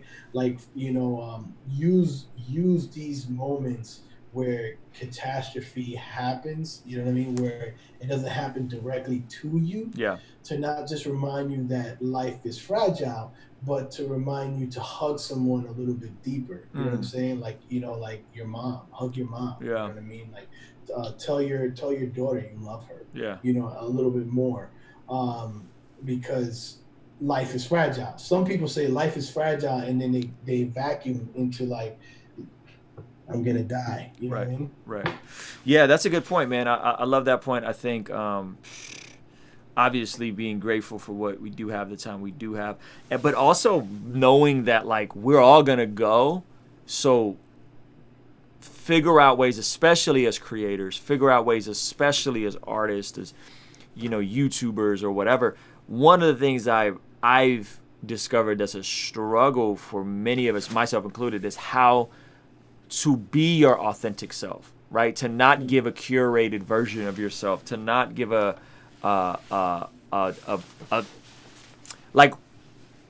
not give a watered down version of yourself, but to fully be, first and foremost, present in the moment, which I think is the most important thing. Present in the moment, present with what's going on right here, right now, present in the moment. And then two, with your family, whatever, right? And then two, like, life is too short to put on a mask. Life is too short to be inauthentic. Life is too short. And what I found, and the struggle that I've had, is just how can I be my full self, even on this platform? How could I be vulnerable? How could I be transparent? How could I speak on topics that mean a lot to me, but I feel uncomfortable talking about? I don't feel comfortable trying to give nuanced views on social issues and politics and Black Lives Matter, and you know what I mean? Like even the video yesterday, like I made a video yesterday, I don't know if you saw it, Ray, but I made a video yesterday about the whole situation in Wisconsin, right? And I'm just like, yo, like the more we aren't true and honest about these situations, like the more we're gonna get the opposite result. And it was a hard video, like it was a hard video to make, and people. And I'll get chastised for it, but I'm cool with it because I'd rather fully be myself and fully be authentic instead of making a curated version of what I think people want, and that never works because I think people can tell when you're being inauthentic and incongruent. And the more I've pressed into uncomfortable things that I don't, and I'm okay with being wrong, by the way. Like I'll say something and then be wrong and be okay and be like, yo, I was wrong about that. The more I'm willing to be vulnerable holistically, I feel like the more life feels more fulfilling. You know what I mean? I don't know if that makes sense. That's a bar, man. Like, I don't want to spend too much time because there's other people waiting, but I will say that vulnerability needs to be talked about more because it's often seen as a weakness you know, but it's actually our greatest sign of courage. Come on. And it's, you know, it's also coming to a place in your mind where it's better to be it's better to understand than to be understood. Yeah. Right? So if you think about some of the things that we struggle with, right, is wanting to be accepted, wanting to be wanted. You know what I mean? But if you can, you know, find yourself in a place of understanding, you know what I mean, and knowing that it's not about winning or losing. Yeah. You know what I mean? And be courageous in your vulnerability, then you'll be able to see more and more of your authentic self. It's not I also want to make note of this, like being more authentic who you are isn't like, oh, there he is. Yeah. You get what I'm saying? Yeah. It's more of, you know, no pun intended, but you know, restoration. You know, that journey of being courageous. It's for me, it's like there's things that have to be stripped away, the things that we've covered up and concealed, right? I remember seeing these things where they restore these statues that have been painted on and stuff on there, and you think that the statue of this lady, she's crying, you know what I mean? But when they remove all the layers and stuff like that, or she has a blank face, she's actually smiling, right? But it's all the layers of paint and the things that have been concealed that it's robbed the viewer of her smile. You know what I mean? So it's like, it's things that need to be stripped away that we've covered and concealed. It's opening up your heart to confess to God the things that, you know, you're angry about, the things that you don't have in control. You know what I'm saying? And then, you know, being okay with repairing and replacing things in your life. You know, it's tough. You know what I mean? Nobody, you know, if you're restoring a rocking chair and a portion of the rocking chair, part of the wood is rotting away. Yeah. You know, you literally have to rip that thing out. You know, and then other things can be treated. So it's just like, you know, it's a good reminder. You know. Yeah, man. So R.I.P. Chadwick Boseman. Super sad. We're gonna keep this thing moving. We got like a few submissions here.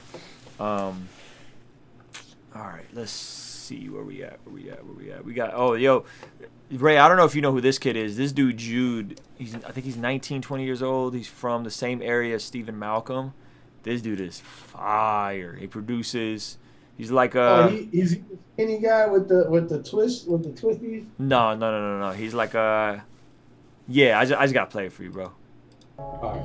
Okay, changing up on my city, right? But you was changing up in no city life. And we can't get behind that no more. And we just rolling on facts, yeah. I'm a star rise, but the bar rise, so it's alright. If I'm alright, I can't even lie. Wonder when I'm gonna die. But I guess that's TMI. If you look into my eyes, you can see into the sky. So I'm out here, burning red lights to the clouds clear. Feeling my vibe on the ride, yeah. I've been feeling that tight, but I fight fair.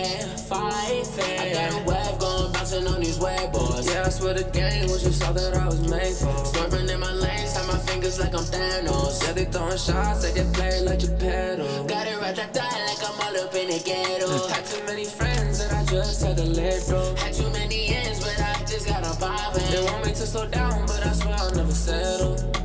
Tryna live a life, live a lie, I never. Living on a high forever. I'ma get it by any means, I'm clever. I'ma be on enemies, whoever. Tryna live a life, live a lie, I never. Living on a high forever. I'ma get it by any means, I'm clever. I'ma be on enemies, whoever. So I'm out here, burning red lights to the clouds clear. Feeling my vibe on the ride, yeah. I've been feeling that tight, but I fight fair. Yeah, pulling up, play me on the radio. Blowing up, shooting up, movie like a cameo. You decide, live your life so minimal. I cannot, I have to make bigger moves. Tryna live a life, live a lie, I never. Living on a high forever. I'ma get it by any means, I'm clever. I'ma be on enemies, whoever. Tryna live a life. Yeah, man, y'all check out Jude, bro. Jude, Bigger Dreams Club. I'm actually supposed to get with him. He just texted me. He's going to be in San Diego, so I'm actually excited to meet him in person. Yeah, he's going to be here Wednesday. Yeah, so this dude is like 19, 20 years old. He's from the same area as Stephen Malcolm and Mark the Bad Guy and all those dudes. I think they might go to the same church or something, but super talented kid. He produces, he sings. He just kind of started showing me his singing stuff. He's kind of keeping it on a low. And then we're like, yo, this dude is freaking nuts. But he has records like that range almost from like Justin Bieber type sounding records to like this vibe. You know what I mean? Young kid, blonde, super cool, man. Super dope kid. All right, we got Israel Perez, new mix on this one. And then we got a beat, so be out of here. Just nice guys finished last. Guess I need a brand new whip. So I could go ahead and start zooming. Don't be surprised, cause you should've knew it. Said I was dreaming, thought I'm in illusions. You know this ain't no game for me. And do you really love me? Or do you just love what you could gain from me? I can see you got feelings you ain't showing. Make believe that you don't need your emotions. Don't slide on me. Always living in the moment before I speak. What's love got to do with it all? Hey. What's love got to do with it all?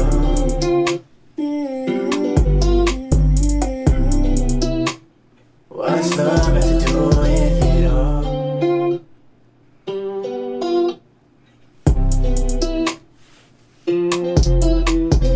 I just need some distance. I hope that you listen. You've been so persistent, but you never consistent. Think I need a little bit of time just to think about it. You dive in, but I step back like take it slow. Make sure that it's real. Playing you like a river, let it flow. Don't believe love, wait, at first sight. And don't be mad if I say it, not my type. I'm blessed with that good foresight. I can see you got. Yo, Israel, I love the stack of the vocal. The beat is mixed really well. I still feel like you're slightly early here when the second rap verse comes in. I just need some distance. I hope that you after listen. You've been so persistent, but you never consistent. Think I need a little bit of time. Think I need a little bit of that could be pushed slightly to the right. Think I need a minute. You just come in a little ahead of it. So if you could tweak that and just push that slightly to the right, the pushing stuff to the right makes it feel more groovy or being slightly behind a beat. If your stuff is early or right on a beat, it kind of loses that degree of soul, in my opinion. So that's what I would do. I would tweak it and just push it slightly to the right. Beautiful. I think that you crushed it. The chorus. There's something in the chorus that I feel like you can do to make it better. I don't know if you can play a little bit back of it. There's that part where she goes dun dun dun. Give me one second. Just a little snippet of that joint. I'm my type. I'm blessed with your make believe that you don't need your emotions. Don't slide on me. Always living in the. Is that it? Yeah. When it goes slide on me. Right. So I did.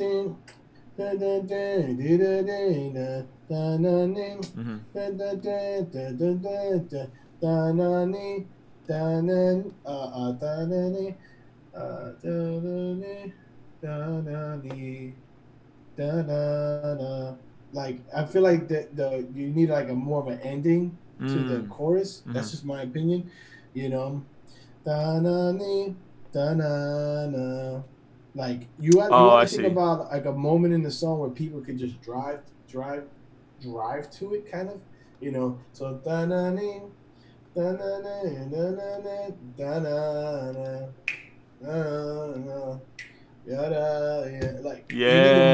good. You need a moment where everybody can be like, yeah, right? It's a great song already. Yes. But you need a moment where everybody's like, everybody, yeah.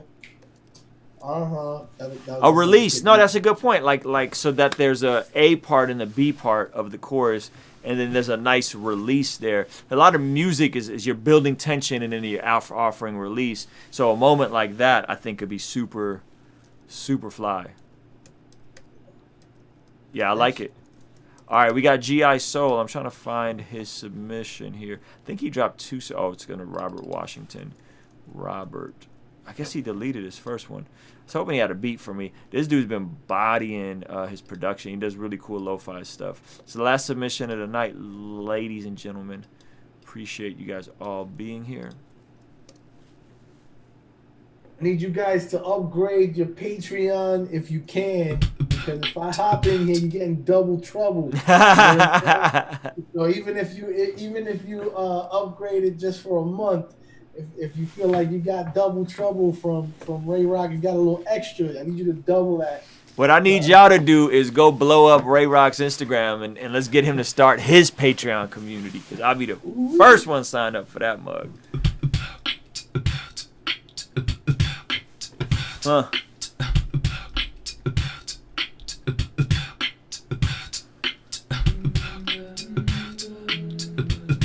Sheesh.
Did he do the bass with his mouth? Am I tripping?